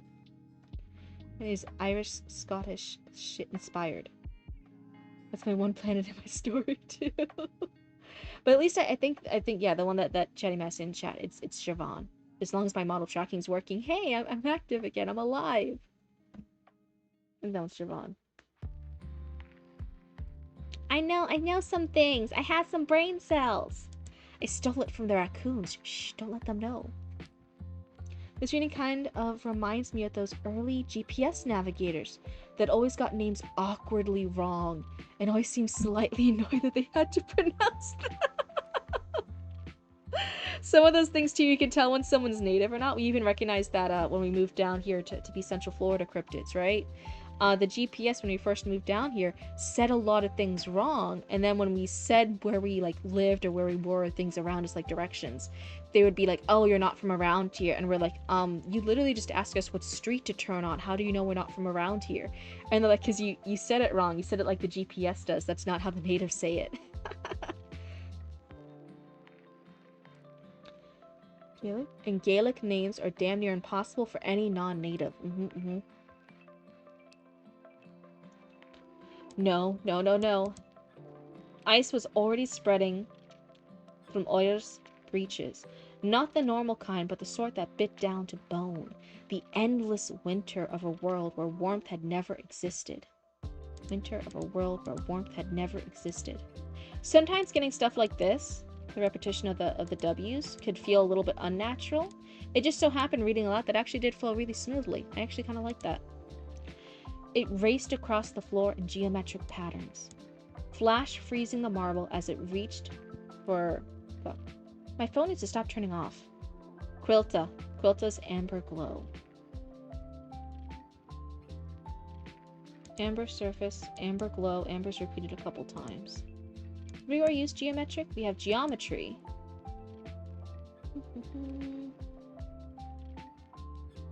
Geometric patterns, geometry. I feel like there were definitely some favorite words that because it was just like a little fun thing were repeated a couple times. So that would be one of my best. Like, hey, double check the repetition of certain words. Where winter met autumn, the air split open. Marin threw herself backward as reality tore between the two orbs, a jagged rent in space that showed glimpses of both worlds overlapping. The archive's high vaulted ceiling seemed to buckle around the distortion. Display pedestal blah blah blah blah blah. Is that one? That one's not pronounced like Cersei. It's not. I don't remember how that one's pronounced. I don't know anymore, Chatty Matty. I don't know. It's adding other languages to your stories. It could be fun. If it inspires you, if it gets your writing, it could be fun. The archive's high vaulted ceiling seemed to buckle around the distortion. Displayed pedestals cast double shadows in the conflicting light. Mountains punched through red gold forests. Trees grew from glaciers. Skies the wrong colors, clouds moving through each other without dispersing, occupying the same space like overexposed film. Something pressed against the rift from Oye's side. The orb's containment fields were fighting it. She could see the shimmer of defensive wards flaring around the breach, but the fields had been designed to hold worlds stable if an orb cracked, not to contain the catastrophic fusion of two realities forced together by an idiot keeper. That's a little bit of a run-on sentence here. The wards buckled under the pressure, and then something came through. White and massive, moving too fast for its size. That's all Marin registered before she scrambled behind the nearest display case. The impact when it hit the far wall traveled through the floor into her knees, accompanied by the groan of cracking stone. Saoirse. Okay. Is Vorthak one of them? Okay, no, it's not in the dictionary. A Vorthak. 6 legs ending in claws that clicked and skittered across marble again. Hooks meant for ice, now scraping uselessly. The head swung toward her smooth and eyeless, following the heat of her panicked breathing. Fur so thick with ice crystals, it looked more minimal than animal, and the cold rolling off its body made the air itself seem to contract. In Oyer, it had been part of the ecosystem's brutal balance. But now it was loose among glass spheres and wooden pedestals, an air far too warm and still. They're half Vietnamese, so I considered having them speak with their mom in Vietnamese. Very cool.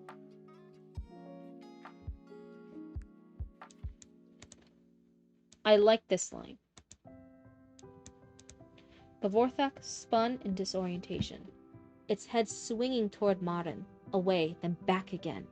It opened its mouth and howled, a sound built for vast, empty tundras that vibrated through the archive's comparatively narrow halls, making the shells rattle and windows shake in their frames. This one's a little bit run on. The temperature plummeted. Ice crystallized on every surface, and Marin's next breath tasted of metal left in a freezer. A wild cryptid stays beyond human hours again. Triangle, don't call me out like this. Come on.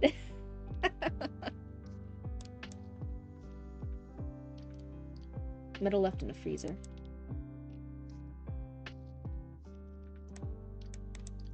Her hands found the containment rod on her belt, though it was useless for this.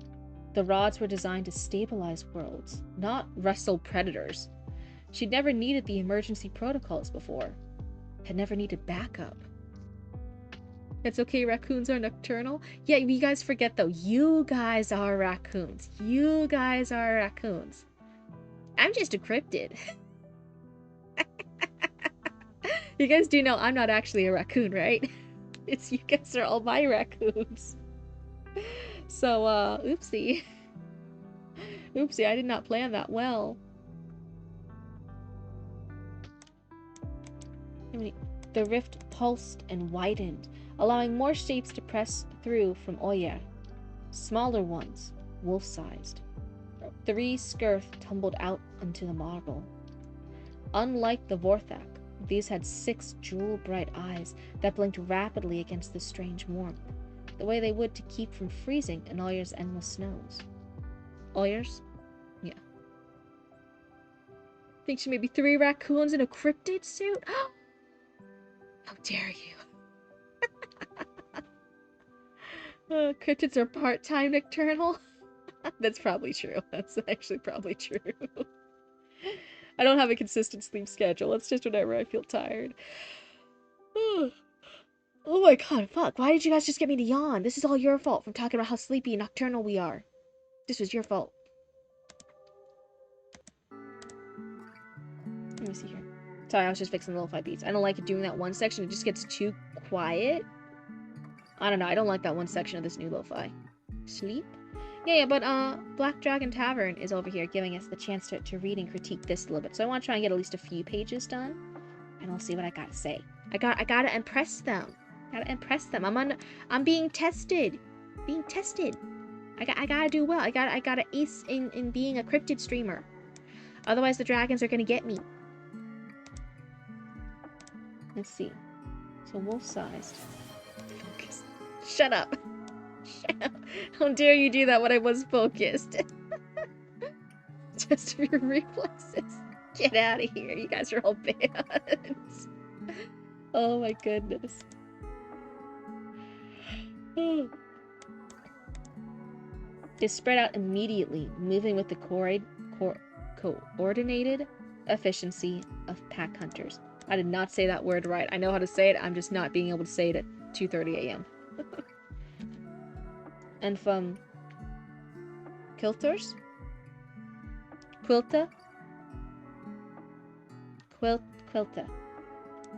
side of the tear, something else emerged in a cascade rather than a growth.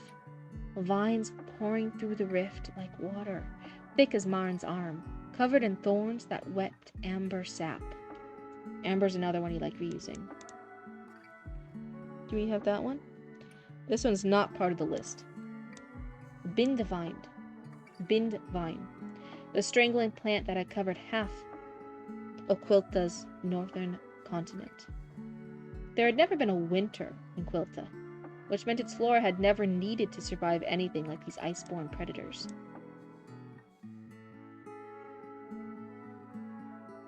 You're the knight, you're a Batman Justice for Gotham. It was trail off at Days End too. Oh no! Bindvine? I said that one right? Hey! The vines struck the frozen floor like serpents on a bog and recoiled, but not before wrapping around the nearest skirth. The creature The creature shrieked as the vines constricted, thorns punching through ice-hardened fur, and where the amber, sap met Oyr's winter, it crystallized instantly into something like frozen glass. The skirth died in seconds, crushed and impaled under the pressure. So you remember being in college in the dorms? You were in an international house and we went near the dorm stairs. All the European students looked at the building and said adoringly, "Look at this!"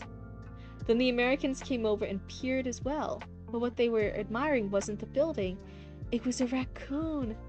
They completely scrambled and freaked out. Oh my goodness. That's so funny. See, raccoons, we're noteworthy. You guys are very noteworthy, okay? It's very important that whenever you guys are out and about, you gotta be observed. There's some raccoons. They're actually trying to make a house in the ceiling of our house. Of the cryptid house. They're in the ceiling. Papa Crit, we gotta figure out a way to get them safely out, because we want to get them safely out before we close off the hole they're going in. Because we don't want to like trap any raccoon in there, right? We want to make sure everyone's safe. We don't want to hurt any animals. But we also got to get them the fuck out of there and close off that hole, right? Because we don't want those raccoons living in our ceiling. So yeah, we gotta figure that out. That's fun. That's a fun part of being an adult. Gotta figure out how to get raccoons out of your ceiling. Its packmates attacked immediately, but their claws just skidded off the crystallized sap as more vines flooded through. As Marin watched, the vines began making small joints in the frozen sap where they bent, overlapping plates of armor. The Bindvine was drinking in the magic leaking from both worlds, using it to adapt faster than anything natural should. Some animals get no love. Doves and pigeons are the same animal, but no one would buy soap called pigeon. You know what? You've actually tempted me now. I kind of want soap called pigeon. I think I would really like that. I think that would be actually really fucking neat. Give me the forbidden soap. I want it. Echoes, you personally had to give me the soap.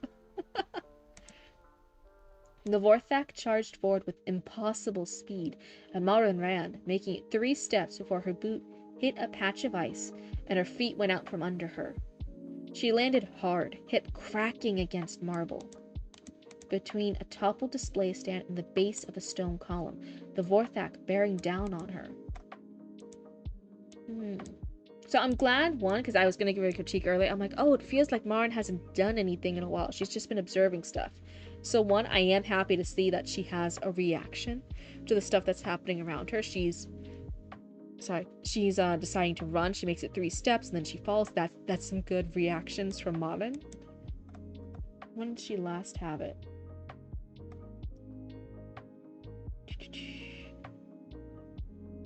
That's it. Something swinging toward Marin, but then away. So that's not really Marin. Okay, she finds the belt here. So we're having a little bit of stuff from her. But my initial gut reaction, I'm like, oh, I almost wish Marin was doing a little bit more. That's an initial gut feeling. Could that be changed as I keep reading? Absolutely. That's just a gut reading so far. You can work with that? Pigeon is the off brand. The Vorthak bearing down on her, but the vines caught it mid-leap. Dozens of them whipped up from the floor near the archive's entrance, wrapping around legs, torso, and neck. The Vorthak's momentum carried it past the column and into the mass of vegetation spreading beneath the western windows, and the Bindvine did what it did best. It constricted with relentless force. Marin heard bones snap and saw the Vorthak struggle slow, then stop, its bulk crushing a wooden pedestal beneath it. It's kind of crazy that most name brand companies own the off-brand. Yeah, right, it's absolutely wild. Or sometimes even if they don't, the off-brand is still made in the same factory. Is that true for like every single thing? No, some people are like saying like, oh, every single off-brand luxury designer thing is made in the same factory as the luxury one. That is not true. Not every, people are way over dramatizing that. But are there a lot of times when it's true? Absolutely. Where sometimes the off-brand, even if it's owned by a different company, is still made in the same factory. That's another interesting thing. It's another fun thing. Fun fact. Cereal is insane with it. Yeah. Where was I? One pestle beneath it. The air smelled wrong now, scorched cold, like metal heated after being left in ice. The vines kept crushing, kept puncturing, until the creature was nothing but meat and white fur in a cocoon of thorns. Again, we're starting to like metal. Metal's been used a couple times too.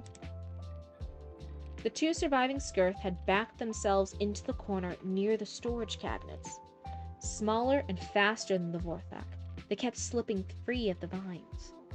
The ice was still spreading across the marble in crystalline patterns, and the Bindvine was growing ice crystals across its length in response. Crystalline and crystal. The armor plates of frozen sap thickening into shields against the creature's claws. She had to close the rift. When I worked as the head seamstress, and before the head seamstress, just a regular seamstress, at a very nice, very, very uppity, very expensive, very luxurious bridal lingerie company, like in the fact that we had a lot of celebrity clients, and we did not know who the celebrity clients were, that the names had to be redacted from us. They would just be underneath code names or like initials for the seamstresses, so I don't even know what celebrities I sold and made things for, because it was all very, very hush-hush and discreet, right? We could not have like our cameras on in the workrooms in case we accidentally caught something in like a side view viewer that would then be like a spoiler or accidentally leak an important design of something so-and-so would wear on like a carpet or in her maternity shoot or whatever. So like it was a very fancy place, very bougie place. But one of my boss's side gigs, she owned the company, she made all the designs, she sourced all the fabrics, it was her company, she did everything. We just sewed it. One of her side gigs before the business really took off was she had a lot of contacts in factories. I think she was from Cuba. There's a lot of factories in Cuba. And she just had like families, friends of family, friends of friends of friends of family who worked in those factories who helped give her good contacts. And whenever, for those who don't know, fun little facts, sorry, going off topic, do not give me the focus redeem. I'm purposely going off topic for a second. Damn it, Ryan, not again. So one of the things, when a big corporation, let's say, hypothetically, Prada, right? The Prada wants some new line of bags. So Prada's gonna get a custom thing, some custom bolts of fabric that has the Prada logo on it, whatever, insert whatever company you want. But Prada's gonna get this. They're gonna ask the factory, here's our design of the bags, here's the buckles, here's the metal, here's all the different specs, here's the spec sheet we want. Let's have side quest. We want, as a Prada company, we want to order 30,000 bags, right? Let's just say that's the quantity. We want 30,000 bags. We have some waffles around the tavern. Here's one of my waffles. So we want 30,000 bags as Prada, right? We're asking your company to make 30,000 bags. How much of the fabric for each of the parts of the bag do you need? And they might be like, okay, it takes, if the fabric is this wide, we're going to need 1 yard, let's say, per bag. They will not send them 30,000 yards. That's not possible, because some of the fabric yards could have defects that then they're not going to want to use. So they'll actually order more fabric. Let's say they might actually place an order and send them not 30,000 yards, they might send them 30,500 yards, right, to cover for defects, to cover for any errors in the production process. The facility will then not make 30,000 bags. They will have a margin of error that they're used to, that they're kind of used to with their level of skill of workers and in the product they're making. So they might be like, okay, out of every 1,000 bags, our workers might flub up or mess up 1 bag. So we might have like 1 or 2 defects per 1,000 bags. So for 30,000 bags, they might mess up 30 to 40 bags, right? 30 to 60 bags we can kind of expect. So to make sure, they might make 30,100 bags. That is how many the company's going to plan. So the Prada sent them extra fabric because of defects. the company, the production company, is going to make more because they're expecting, they have a margin of error. They're expecting some of them to be wrong or defective or just not quite up to scuff, right? Especially for a level of a higher end client. So if you're paying attention here, Prada paid for 30,000. They are going to send Prada 30,000, but how many did they make? They made like 30,500. There's 500 bags left in the company, in the warehouse, that Prada didn't pay for. It was part of like the overhead margins, right? It was like they planned it into that. They didn't lose money on making this. It's part of the profits. But of official Prada specs, of Prada fabric made by the same workers who made the Prada bags, they was all made in the same lot. There is now 500 additional bags of stuff, and Prada is going to come out and say, hey, we have this limited line of 30,000 bags. There's only 30,000 available worldwide, licensed from Prada, but the factory's got 500 more. And that's some of the times when you see like really high-end like dupes on the market that you're like, this, it's literally impossible to tell this dupe from the real thing, from the real Prada bag, from the real Gucci bag, from whatever.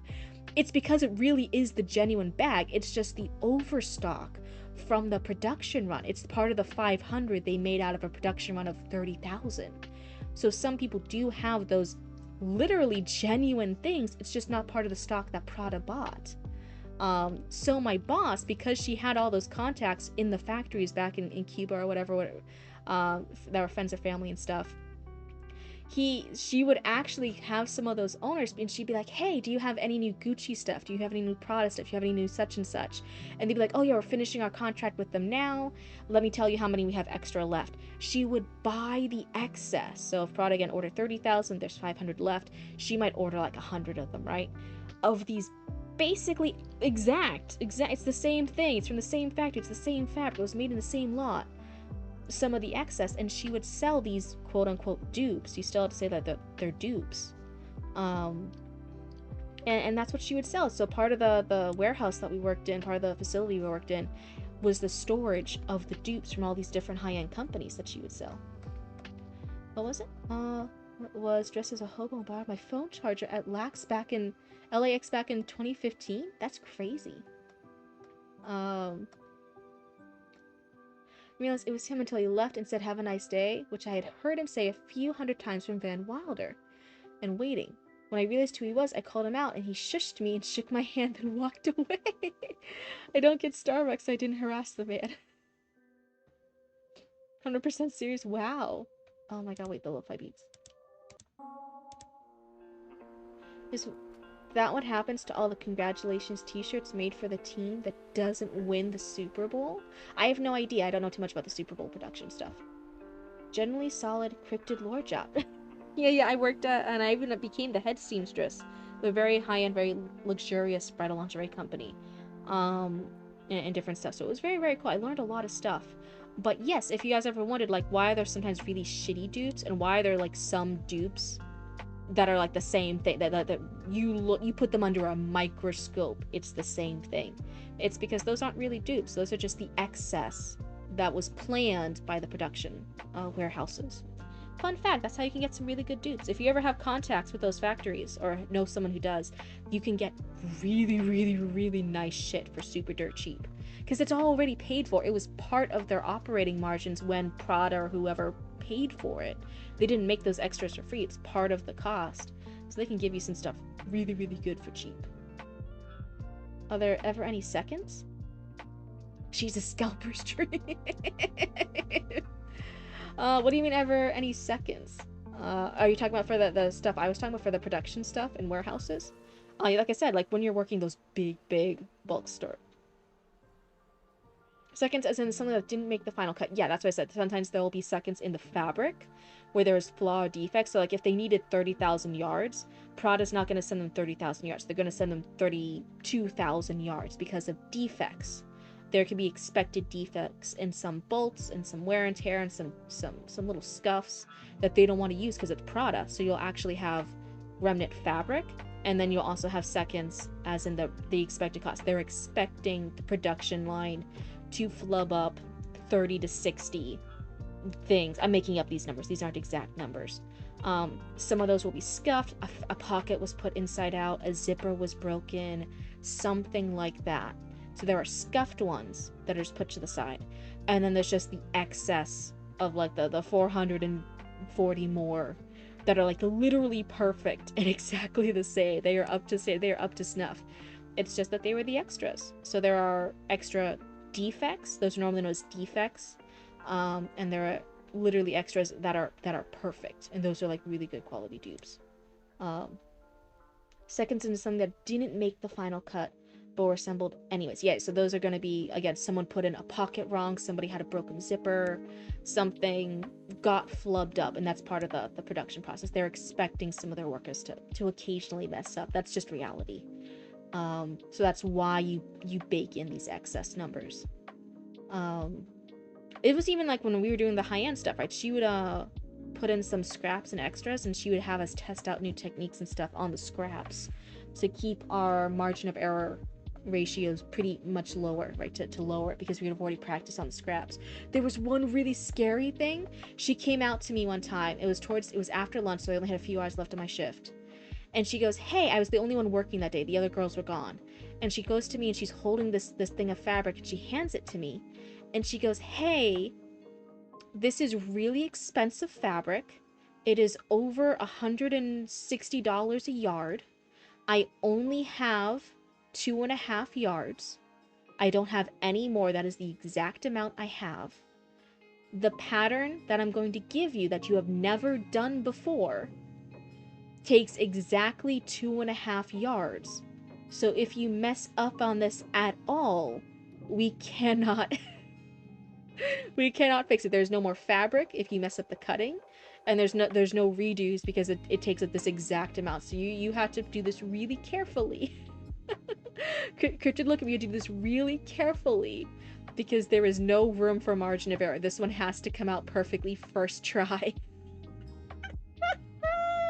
That one was so nerve-wracking. I never held such expensive fabric in my life.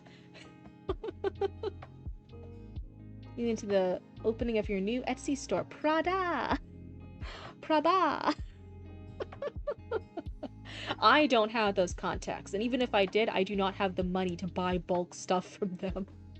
I don't know what contacts you guys think I have. I know people who know people, but I don't always know those people. You know what I mean? It was cool. My boss was very upfront about it. She was explaining it to us, but I don't have my old boss's contacts. No, I don't have that. But that's one of the fun things. If you guys were ever curious about how dupes, really good dupes, get into the market, they might actually be the genuine product. Just they were the excess. Fun facts. Prabha. Where was I here? She had to close the rift. Marin pushed herself up, ignoring the pain in her hip, and scrambled across the ice-slick floor toward the storage cabinet. The one she kicked, the one that started this whole disaster. Her hands left prints in the frost spreading across its surface. Inside were the emergency protocols. Sealing wax infused with binding runes, containment circles, tools she'd learned to use during her apprenticeship and had prayed she'd never need. Blah blah blah blah blah, I can't speak. A skirth noticed her movement and broke from the corner in a dead sprint, claws scrabbling on ice as it wove through pedestals, heading straight for her. Mon grabbed the cabinet handle and yanked hard enough that the door came off in her hands. She'd forgotten about the kick, about the reason Oira had rolled free in the first place. The door hit the floor with a clang, and all the emergency tools scattered across the marble. Sealing wax rolled. Ceiling. Can you guys, when you hear me say that, can you guys think of like a floor and ceiling type ceiling? It's not. Sealing wax rolled under a display case, while chalk dust puffed into a cloud, and the binding ruin stylus skittered toward the expanding pool of ice. If I'm not mistaken, isn't that what happened to the Nike CEO? Her son was selling the extras? I have no idea. No thoughts. I don't know to keep up with Nike stuff too much. I don't even think I wear Nikes. I don't think I ever have. I was never a Nike kind of kid. But maybe. Well, it's not the sealing wax. That's in the other cabinet. Where's the flooring wax? Where's the walling wax? I was saying it out loud, and I know some people don't read along, they listen along. So I was like suddenly curious. I'm like, huh, what kind of ceiling do you guys think I'm saying? That's so funny. The skirt was closing fast, 10 feet away, and moving with predatory focus. Are we winning? Hi, Koizetsu, it's so good to see you. Martin grabbed a brass orrery? Am I saying that right? Orrery? Arm from some long dismantled display and swung hard enough to catch the skirt across the snout. She felt the impact jolt up her arms as the creature yelped and stumbled, though it didn't go down. Its head swung toward her, mouth opening to reveal teeth like shattered quartz. A vine speared through its chest from behind. The skirt's legs gave out, and it collapsed in a heap beside the overturned cabinet, blood mixing with ice in patterns like winter berries on frost. The vine retracted with thorns scraping against ribs, returning to the main mass covering nearly a quarter of the archive's main hall. Yeah, that's basically correct. Oh my goodness. One skirt remained in the corner, surrounded by advancing vegetation. Maren didn't watch it die. She was already on her knees between the fallen door and the nearest pedestal, snatching up the scattered tools with numb fingers. Oh, thank you so much for the follow, and hey, I hope you like hanging out with us at Cryptid Cult. Winning like Charlie Sheen. Reminds me, there was some modern medical drama where someone got skewered by an icicle. Kept saying not to take it out. Like, dude, it's ice. Yeah, that's actually like a thing where like some giant icicles up north, they'll like fall down from like second, third, fourth, fifth, etc. stories up. The icicles. And they can actually fall down. They can like seriously fuck you up. They can fuck you up, not gonna lie. Anything kind of like stabbing you can fuck you up, not gonna lie. Where was I? The chalk was there, and the wax under the display case. But the stylus was frozen into the ice now, rendered useless by the very cold she needed to contain. That was like 10 feet or so. The size was like a good knife. Ah! Oh no. She'd have to do it without the stylus. The rift was still pulsing, still growing, and through it she could see landscapes that made her eyes hurt. Mountains inside forest, forest inside mountains, both occupying the same space in defiance of basic geometry. The orbs themselves were barely visible anymore, buried under ice and vines and the reality distortion spreading between them. I'm wondering if geometry is the right use here. And that's not me fully critiquing it, that's like me doing like a little question mark here, like highlighting it, like, is geometry the right word? Would something like would physics be better? I don't know all about the human science technologies, so there might be a better word, or this might be the correct word. I'm not quite sure, so that would just be something I would highlight and question. Maren crawled forward on the frost-covered marble until she reached the clear space between the rift and the central aisle where the pedestal rows began. That was not technically run-on, but it feels a little run-on. There's a lot of she crawled on until she reached between and where it began. It's just, it feels a little run-on here. I would suggest breaking this one up too.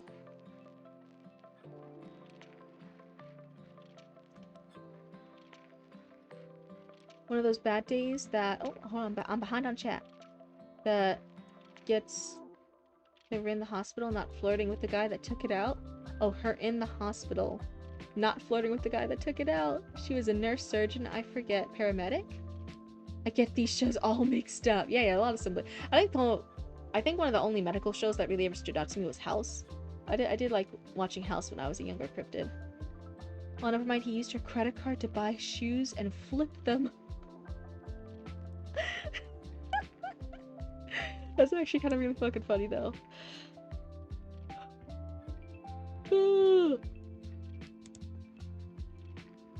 She started drawing, hands steady despite the numbness creeping into her fingers, the chalk leaving bright white marks on the dark marble as it arced up.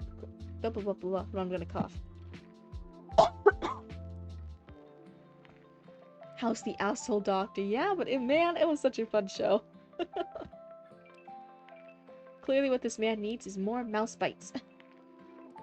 Found a shoe seller near me, not the average one you find at Skechers. Oh, very cool. Yes, House, the show where I learned all my social skills. That is not good. The Pit is pretty good. Gory as fuck, but good. Oh, no, nice, nice, nice. I need more recommended shows. I need to watch some more shows with Mama Cryptid recently. When we had the free time, that would be good. What's your diagnosis, Doc? Assholery. That would absolutely be like a quip, like the back and forth, like House and the other doctors would have. Like, oh, what are you diagnosed with, asshole? And then House would like smirk at them and be like, hey, hey. And then like he would do the look.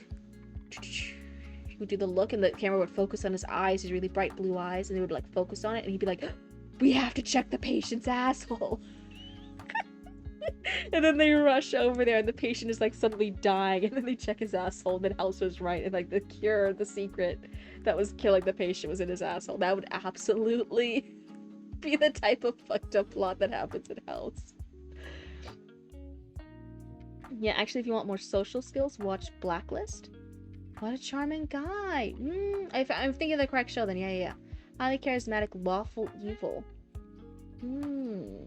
Is that lawful evil?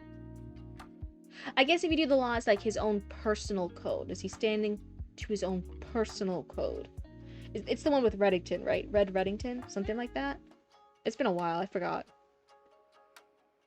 I'm never getting that much out of my head now. People joke about that with House. That's the exact type of thing that happens in House. That's the format of the show. The man who plays Remington on that show is great. The rest of the show is just not. I think that's not an untrue statement. The statement has some points. The episode where he's flirting with a little person while her daughter is in pain is always funny to me. Oh, about House. I was like, I don't remember Reddington doing that. Mary Jane Bryan, anything that isn't an episodic crime hunt. I'll get around to it. I keep seeing clips. On the dark marble as it arced around the damaged orbs in the prescribed pattern. She could feel the symbols taking hold, grabbing at the leaking world essence.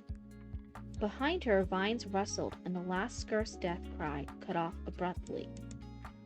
The circle was half done when the deep cold hit. Not the surface cold that had been spreading, but Euler's deep winter, the kind that didn't just freeze flesh, but the very idea of warmth. That was a little bit run on. It crawled up from the marble, into her knees, her bones, her thoughts, and her hands slowed as the chalk line wavered.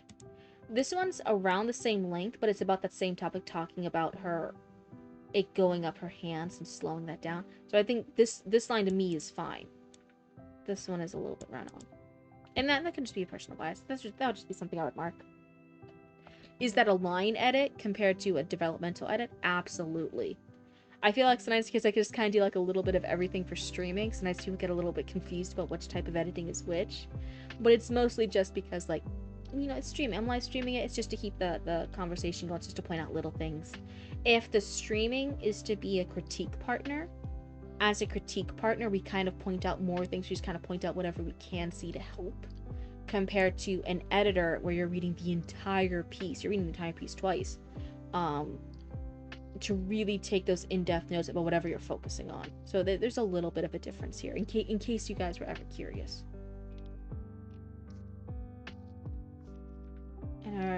As the chalk line wavered, Marin bit down on her tongue and used the pain to focus, forcing herself to keep drawing as the circle reached 3/4 completion. The taste of blood in her mouth, iron and salt, cut through the numbness. The vines had reached the containment circle's edge and were probing at the incomplete barrier. Where they touched the chalk lines, they recoiled sharply. Did you guys hear my accent there? If you did, no, you didn't. The magic was working, which meant she just had to finish. Her hand was shaking badly now, and the chalk broke against the marble, forcing her to grab the next piece from her kit with fingers that felt like frozen wood, while a vine brushed her shoulder. Maren jerked away, nearly smudging the circle in her haste. The vine withdrew, but more were coming as they figured out she was the source of the barrier, adapting and learning, becoming something new in the space between worlds. She completed the circle with one final stroke and dropped the chalk, a violent shiver racing through her. Violent shiver.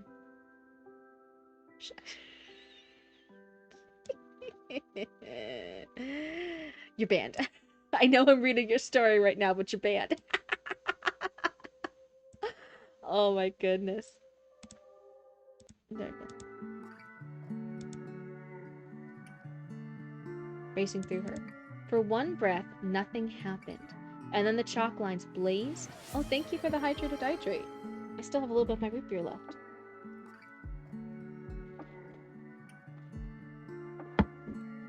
Thank you. That was a good sippy. Well, understandable. Have a nice day.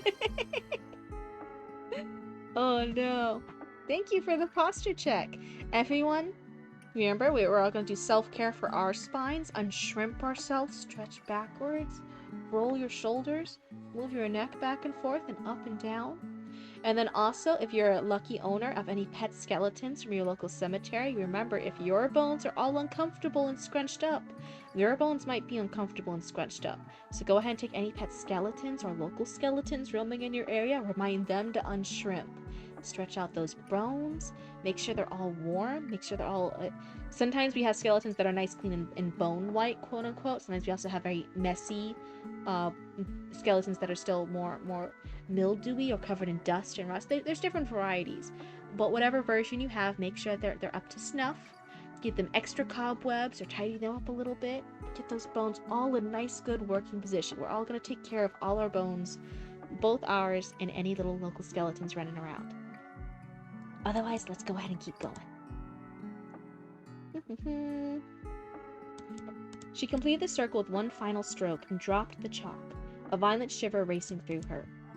For one breath, nothing happened, and then the chalk lines blazed with white light bright enough that Maren had to look away.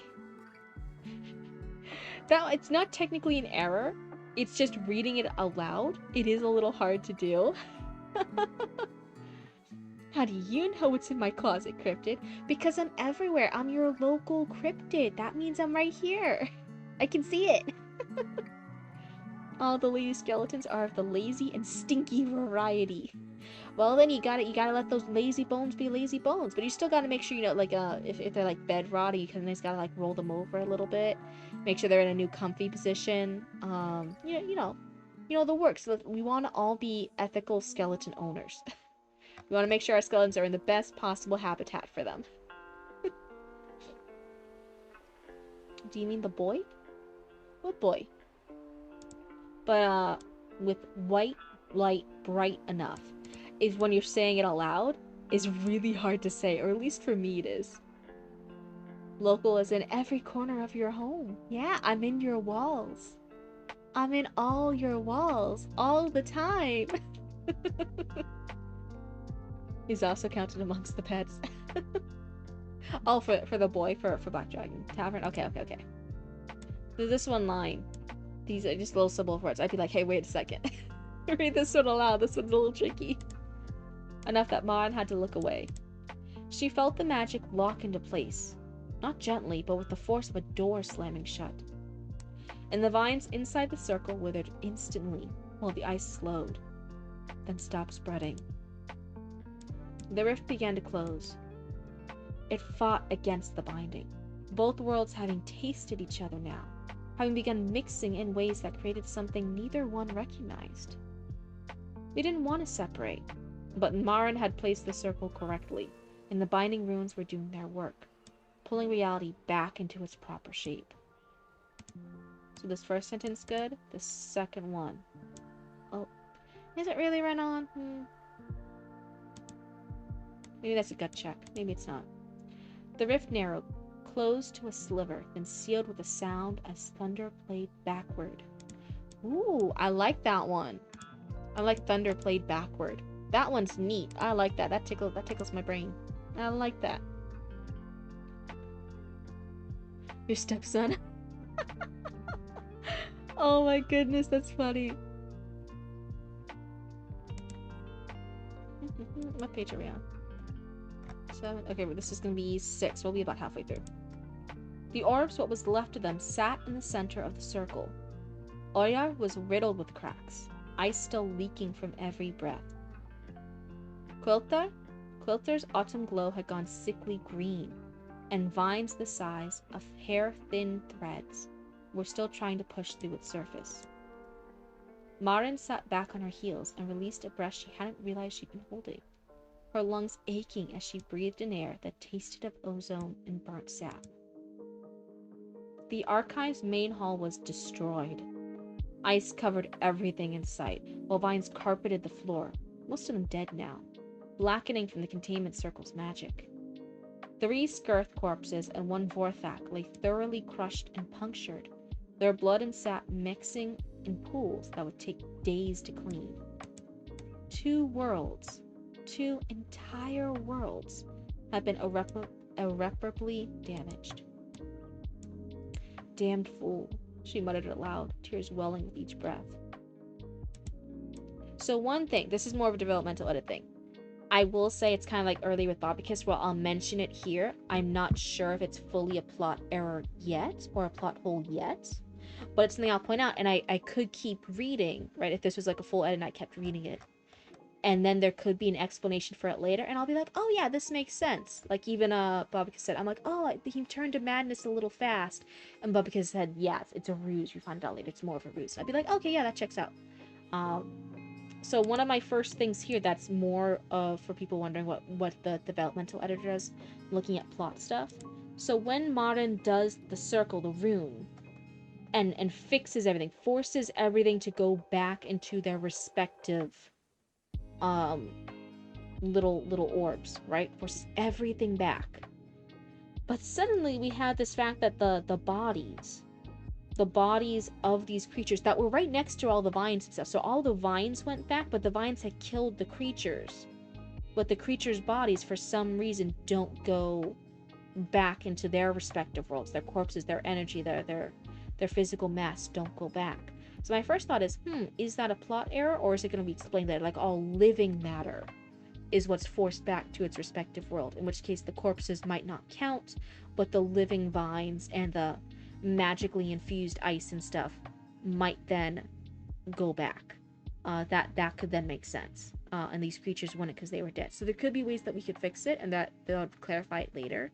But my initial thought here is like, wait a second, why are all the bodies still here? They came from the other world. The real trick is that when you don't do this live, you just put a sticky note there and then go back later to double check. Oh my goodness. So that's one of my first like bigger like plot things I've noticed, like kind of where I'm like, wait a second, I have some questions about that. So not all the vines go back. See, that's a good note. If I kept reading that would have become apparent. The rifts are forced back together, but you are right, that is not incredibly clear. Okay, see. That's why I like having this thing where we can talk back and forth. Some people ask like, oh, don't you do these critiques when the person's not in? And I'm like, no, because I really like having the person in chat be able to answer stuff, be able to, like, if I have a critique, they could offer a comment back like that, and I'll be like, oh, okay.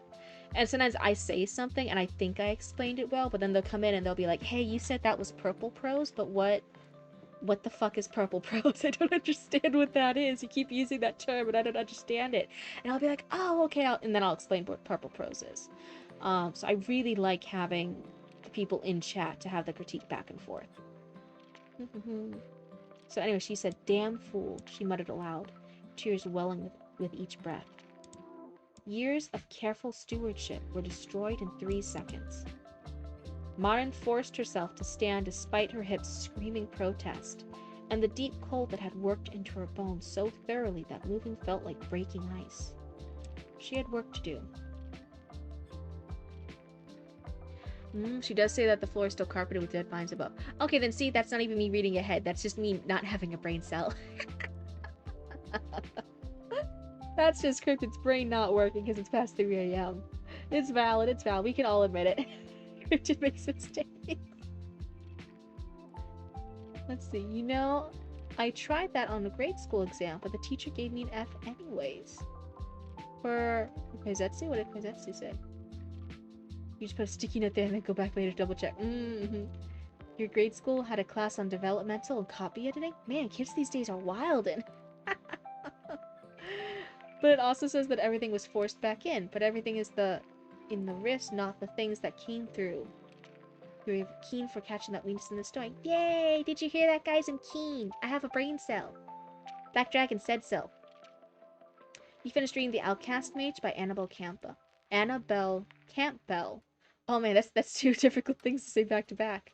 And it's pretty good. That's really awesome. I'm glad you liked it. I always like it when we can get a good book that we can like kind of get lost into for a bit. It's always really nice, especially compared to a book that you're hating. And you're like, oh, I don't want to keep reading. I'm not going to finish this book anymore. It's bad. It's making my brain hurt. I really like it when we can get a book that we can enjoy. Where are we in the lo-fi beats? There we go. She had work to do. The containment circle would hold for now, but both orbs needed immediate stabilization. Oyer's cracks had to be sealed before the whole world collapsed into permanent winter. Quilter needed the vine intrusion purged, where the Bindvine would eventually consume everything. She could probably handle the former. Glassworking wasn't her specialty, but she'd assisted with repairs before. Sealing cracks, reinforcing weak points? It would take days. Weeks, maybe. But Oyer could be saved. Quilter was the problem. You'd be willing to save several brain cells? We'll see when you finish. I'm not promising I'm finishing the whole thing today. It's already past 3 a.m. But I'm gonna try and finish at least this page, unless it's like a really good stopping point, like in the next little bit. So we're gonna do half of it, and I'll just give the critique on what I've read, which again is gonna be incomplete. I haven't read the whole thing, but yeah, depending on the school, the amount of classes they have is amazing. You had a forensic science class in high school? Oh, that's super cool. We did have a game design class, and I failed out of it. My high school actually had a cosmetology classes that would count for credit at a lot of cosmetology schools. So that was really, really cool. That was a nice thing.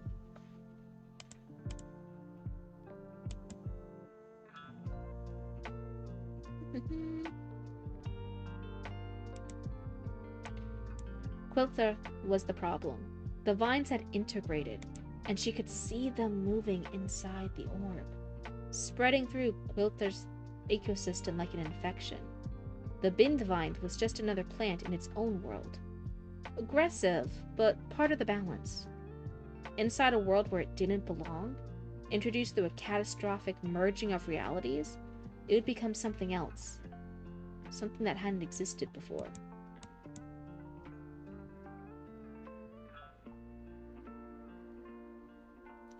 Got Queen of Faces by Petra Lord on the couch arm right now, but haven't started it yet. A lot of homework to do first. It's a YA fantasy with a trans main character and some anti-fascist vibes to it. Oh, that sounds cool. Oh, so the best stopping point is her calling her superior. About half a page away, I think. Okay, thank you for the note. Marin limped toward the communication alcove at the archive's far end, passing rows of undamaged orbs on their pedestals. Fuck, wait, let me look at my cheat sheet. Let me look at the thingamajig. Open up my phone again. Ganyev. Right? Am I looking right? Ganyev. With its endless deserts, glowing soft gold. Storum, where perpetual tempest raged in miniature. Gelgrian. Twins suns casting double shadows across tiny continents. Near the alcove, an old wooden door stood in the wall, sealed and ancient, smelling faintly of hops and roasting meat whenever she passed. She never asked what lay beyond it. Today it remained shut, its warmth a mocking reminder of worlds untouched by her folly. Her hands were still shaking when she activated the sending stone. She remembered Voresh's approving nod last month when she mentioned her spotless record. Not a single incident, and the pride she'd felt. The memory turned her stomach now. You went to an online high school? Oh, so majority of the time I was checked out watching a movie. That's some bullshit. No. When Master Voresh's voice crackled through, she had to swallow twice before she could speak. I need help. Silence. Then, Marin? What happened? I made a mistake. The words came out flat and lifeless. Oyar and Quilter, they're damaged, contaminated. There was a breach. Another pause, longer this time.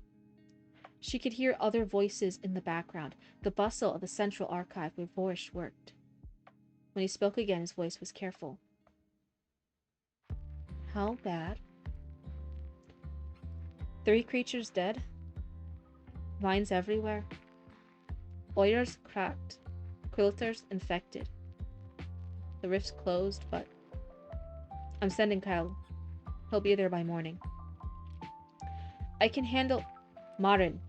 Voresh's voice went hard. This isn't a request. Don't touch either orb until Kale arrives. Understand? The argument died before she could form it. Understood. The sending stone went dark. Let's see. So that was the conversation with her superior. Let me see, was that the stopping point? What? Is her calling her superior. About half a page away. Okay. So that is the good stopping point. There's a couple more pages left, but again, it's almost 3:30 in the morning. Cal? Kale? Kale. Okay, that's it. Never mind, you got it. Like I said, every stream, I definitely, as much as I try to like teach you guys, not teach you guys things, but show things to you guys and like we all learn together, I definitely feel sometimes like I learn the most. I definitely learn new things every stream. What time is it? Time to see if I can fit a whole frozen pizza in my mouth. Oh, dude, that's a very ambitious raccoon. Yes, past that is wrap up of the story. Okay. So one, I really like the actual vibe of the story of this keeper of worlds who has these orbs of multiple worlds, and then she's fucked up something. Really small human error or mistake, right? So she kicked the door, something fell, something cracked, and catastrophic remains. A lot of bad things in history have actually happened from like stupid mistakes. Funny thing about humans. So I really like how human that felt. I really like the unique setting of it. I really like that part of it. I will say for things like for critiques, some things I did notice that maybe could have been better. I pointed out as they went, there was a lot of overuse of very specific words, but not even just the words, like amber, like marble, maybe there was a few others. I'm forgetting them now. That's why I highlight things as I go. But not even just that. Sometimes there were also like concepts or like general vibes. I feel it wasn't just the words; it was also the vibes that you also really wanted to keep hammering in, maybe a little bit too much. Like how cold, how icy everything was, how geometric it was. That was one of the big things too. How one of the words, how cold it was, and to the point where I almost was like getting lost a little. I'm like, okay, it's a lot of the similar descriptions. So as a note, I did all the world building, drafting, language, and writing in this in less than 16 hours total of the work. 6 hours for the actual writing. That's super impressive. I really, really like that. So for me doing a critique, it's never like bashing, like, oh geez, you should have written this perfectly in the 6 hours.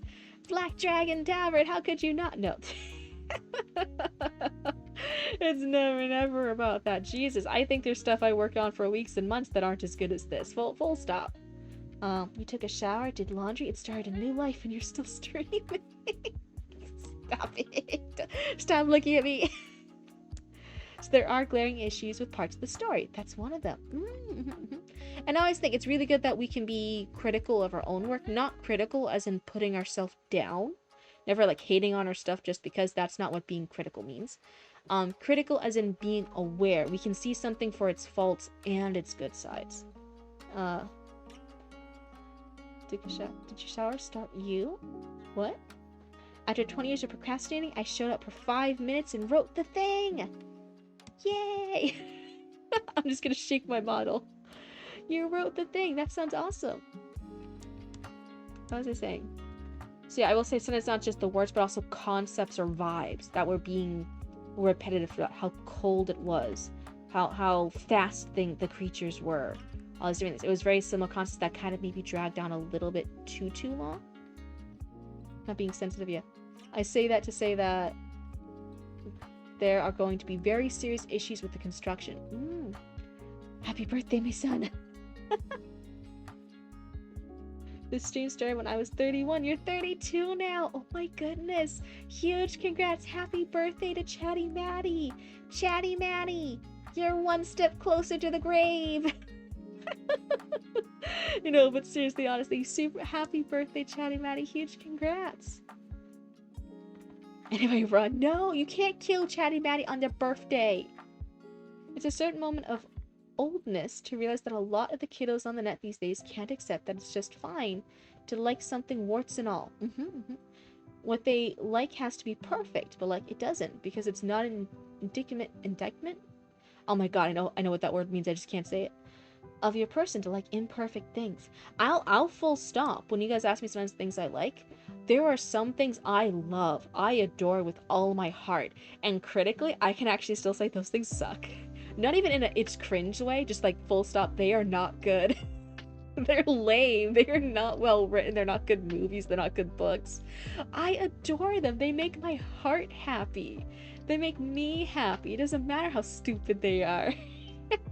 I love them. There's also some things that are just overall the consensus, they're brilliant, they're well written, they're well structured, they're well this, they're whatever, and they just don't make me happy. I don't like watching them, I don't like reading them, I don't like interacting with that media. It just doesn't make me happy. But that's absolutely a valid point. Thank you. Also, if you show up at my door dressed as the Grim Reaper, tell my future daughter I love her. To the brave sacrifice. Oh my goodness. The word and the theme choice repetition is definitely the glaring issue. You touched on the issue with my writing methodology. I'm curious if you can point out the bad habit in how I write. Let's see. Let's see if I can point out at 3:30 in the morning. Whew. Books are like food. They tell you to eat the salad, but I'll reach for the bag of chips every time. And full stop, there's variety. There's some great things that I also like and stuff, right? But saying that you can only like good things or you can't like things that are like shitty and lame, it's not the human experience. It's not even the cryptid experience. There are like so many shitty movies that I'm like, oh, but this one I love this one. I'll watch it on repeat. I'll watch it any chance you give me. We talk about that all the time. There's a difference between something that is good and something we enjoy. They do not always have to intersect and often won't. I'm sacrificed 30 minutes into my birthday. Not if you can run fast enough. You just gotta outrun raccoons. Can you do it? Okay, so you're talking about the methodology of your writing here. So let's see, what, as in the method? Maybe I'm not gonna focus on that. I think I'm just gonna what's from my heart critique. Let me focus on that rather than passing a test here. So I would say there's the repetition of words, repetition of themes or vibes you're going for. Well, there we go. Hopefully that's the final time I have to repeat that. You have trash? Ooh, maybe if you give it to Roots the raccoon, they'll offer you protection. They'll offer you protection. 32 is the perfect age. There is a recurring issue in how I write. I'm not saying, like, I'm not trying to guess psychically whatever issue you're expecting me to say. I'm just giving what advice I want to give here. So let's see. Virgin volcano time. Oh my goodness. No. Maybe sacrifice your trash to Roots. and maybe roots will offer you protection. They are commander roots. They are in charge of all the raccoons. So for me, off the top of my head, the things I would say in the critique, besides just the repetition of word choice and themes or ideas, is it also felt a little bit with some of the pacing. I think I mentioned it too in my first cast. I felt like Marin is maybe, even though she's technically doing stuff sporadically, I almost felt like there was a heavier emphasis on the setting and the other creatures and everything else. There was almost a lack of focus on Marin, even though she was technically there. There was a heavier focus on describing the cool things around her. The ice, the things, the worlds merging, the this, that, the lore. And rather than like Marin doing this, we have the very, I would say almost like the minimum of Marin interacting and responding to her environment in the story. I almost wish we could have gotten more personality from Marin earlier on in this panic area of being the panic. Like, sometimes we see so much about a person in a do or die scenario, in a panic scenario. I think this could have been like a really cool thing to actually have some more crazy things Marin does during this. Let's see. That is structural. It's not everywhere, but it is common. And he did touch on it. Wait, I almost feel like you're dealing in riddles right now. It's 3:30 in the morning. Wait. It's not everywhere, but it is common, and he did touch on it. What were the themes and the ideas? Also, hi, you're back. Hi, PP. It's good to see you. That is structural. It's not everywhere. That's a riddle. Hold on. I'm not focused on a riddle. So I will say, like, I almost wish there could have been more personality, even if it's panic, even if it's the crazy. Marin could have been a little bit more front and centered here. For structure, if you're talking about the technical things more from a line edit perspective, then yes, sometimes you do have run-on sentences. And that's just an occasional, like, that would just be something that more of a line editor would point out occasionally, like, oh yeah, so there's some run-on sentences, and they would point out like the exact ones and how to fix them. Let's continue with the previous message. Oh, okay, let's see. There is a recurring issue in how I write that is structural. It is not everywhere. But it is common, and you did touch on it. Okay, what did I touch on? Does anyone remember all the words I've said? Cryptid doesn't even know the words Cryptid said. Oh no. Yeah, my brain is running on fumes. It's early. It's 3:30 in the morning. But I would say I wish Marin was a little bit stronger. I wish maybe for pacing. I think the start.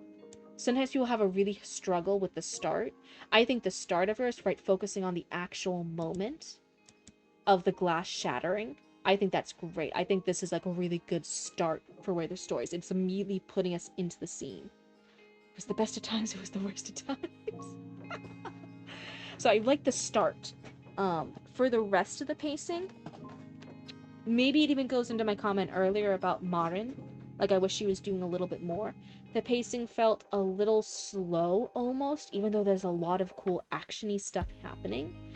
Maybe cutting out some of those extra repetitive descriptions would actually fix that. So maybe this isn't even a unique critique. Maybe the fix is removing some of those repetitions of the themes and the words. And that would make the pacing speed up a little bit during this action sequence. And having her take on a more active role in it. Again, I'm saying technically she does do that. She picks up the emergency thing, she starts doing the chalk, she starts dodging things, she hides behind another thing. She's technically doing things, but I almost want her to be more engaged, right? This is our character who's taking us through this crazy thing that hasn't, to us the readers, hasn't happened before, right? Like, these two worlds are colliding. Like, how do we respond to this? We're learning how to respond to it through Marin. I wish Marin had more responses in it. She was more immersed in it. So maybe even just removing the repetition would fix the pacing I'm talking about. What else was there? I touched on the bigger developmental edit, which is like, hey, what is the logic for what went back into the runes, through the runes into the orbs, and what stayed out? That's what I meant. The long sentences. None of these are technically run-ons, but I have a bad habit of writing overly complex, almost academic right. Okay, so you were talking about that line edit thing. I was thinking like, oh my god, what's the technical thing I'm missing out on here? Okay, you're talking about the run-on sentences. Writing, because my writing breath is in essay writing. It is a line issue, but it is also a structure issue because it can exhaust the reader by not giving enough breathing time. That sentence variation to help it read a little bit more smoothly, to help with that pacing.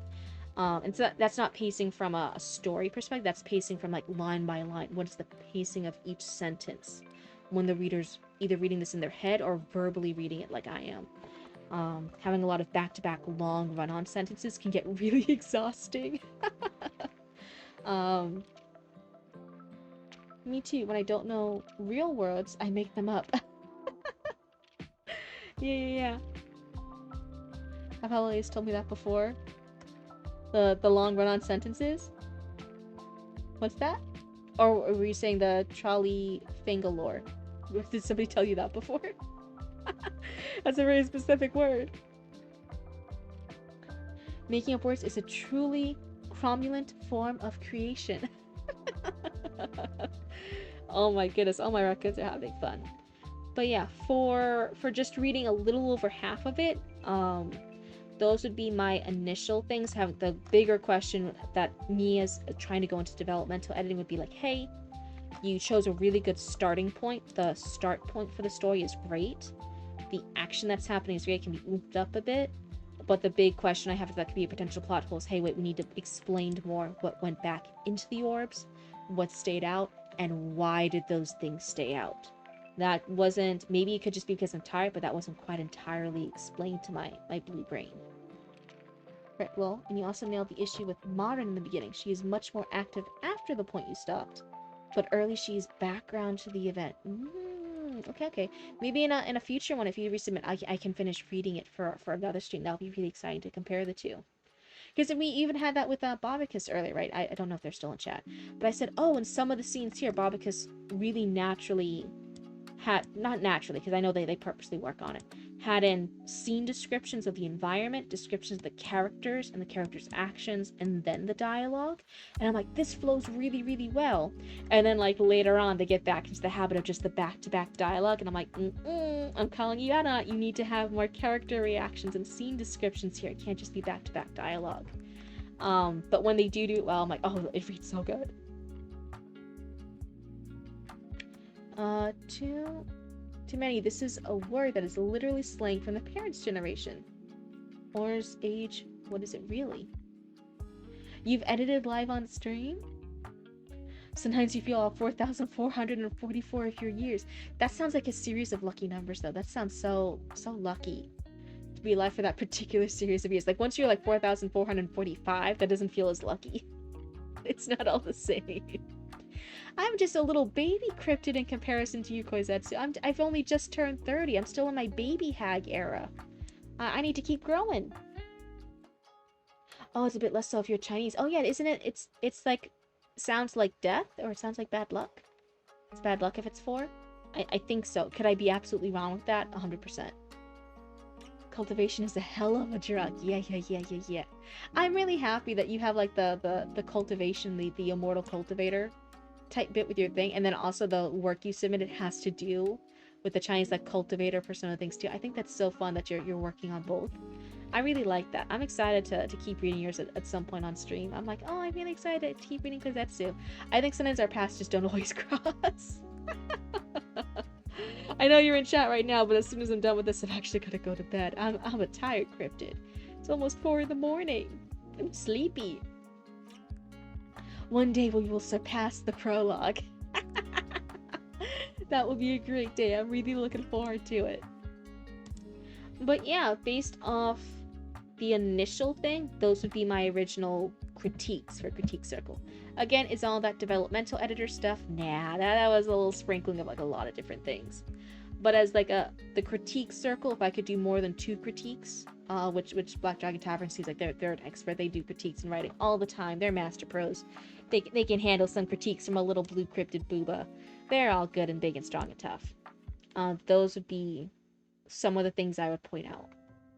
But otherwise, I really like it. There's definitely a lot of things that were really perfectly nailed. Again, I'm really like the intro. I think they very masterfully had the intro, the right start to the story. It didn't feel too prologue-y. It didn't feel like we were too run on or too late. It felt like a good start. Has to do with my clean prose. It makes it so that the tension doesn't build cleanly. For a shotgun critique, this is a 9.5 out of 10. Yay! For overall dev edit, I would say it was still around a 7 out of 10. Yeah, I try to limit developmental editing stuff too much until I can at least read a little bit further. I don't do too much developmental editing. If I notice something, like if I notice that one question with like, oh wait, how does this logically work? Is this a plot hole? Is it explained later? I'll question it, but like I said, those developmental edits are so hard to do unless you have the full scope of the piece. It's a tricky thing, so it's absolutely warranted. Yeah, it was never going to be a 10 out of 10. If I had nailed a 10 out of 10 developmental edit without finishing the piece, I would have called bullshit. I'm like, oh, they're babying me. That's a bullshit score. It's rigged. Absolutely, I don't believe anyone can do a full developmental edit without finishing the piece. Can you guys imagine? That would actually be fucking great. That would be a great tactic. That person should just be a psychic. That's the greatest con man ever. You're on to a track for doing this professionally. Yay. Now I just had to like write up like developmental edit reports and like do all the inline critiques and stuff. There's other stuff to it too, but I'm really looking forward to it. Maybe because you work a lot with Chatty Matty too. Maybe Chatty Matty, when I'm done with my editorial report, will let you take a peek and you guys can actually see how well I do. That'll be fun. Ooh, what happened here? What happened? Gold star. Oh, they were very nice and they were trying to write gold star and the bot just stopped it. I'll have Roots fix it. I'll have Roots be like, hey Roots, you gotta come over here and fix this. But otherwise, all my lovely raccoons, all of my almost 200 raccoons. That's a crazy amount. Yeah, please join the Discord. It's really exciting. I'm so happy that exclamation mark Discord works. I was honestly expecting you to miss my writing issue and the problem with the riff section. I think maybe I could even point out more or at least articulated myself better if I was less tired. I almost feel a little bit bad that I was critiquing yours at like 3 a.m. I feel like I could have been on better game. But I'm not lying when I say I really do enjoy the craft of storytelling. There's so many ways we tell stories that suit different formats or different mediums. I really like embracing it. I like dissecting it. I like understanding it. And I always say there's no right way to do it, but understanding why something is right or why something doesn't work is so fascinating, especially with the art of storytelling. I really like it. 3, 4, 5 out of a 10 session. And then Chatty Matty would have been over here like, oh geez, I thought this blue booba was decent, but apparently not. That would have been hilarious. I'd been like, see, that's why you're getting a free critique. I never said I was all that. I appreciate you hearing my little game. Hey, thanks for hanging out with us. Thanks for chatting. Always thanks for hanging out with me, especially since I'm still a little baby streamer, still learning the ropes. But yeah, thank you guys for hanging out, and I'm actually gonna go ahead and call it a night. But thank you guys. I hope you guys all have a wonderful night. I hope you guys are all comfy and cozy, whatever that means for you. You all are that in a bag of chips. Fish like Skittle. Fish and chips. But thank you guys for hanging out. And hey, I'll see you guys next stream. If you guys have any questions or any updates, there's always the Discord link. But otherwise, good night and goodbye. Goodbye.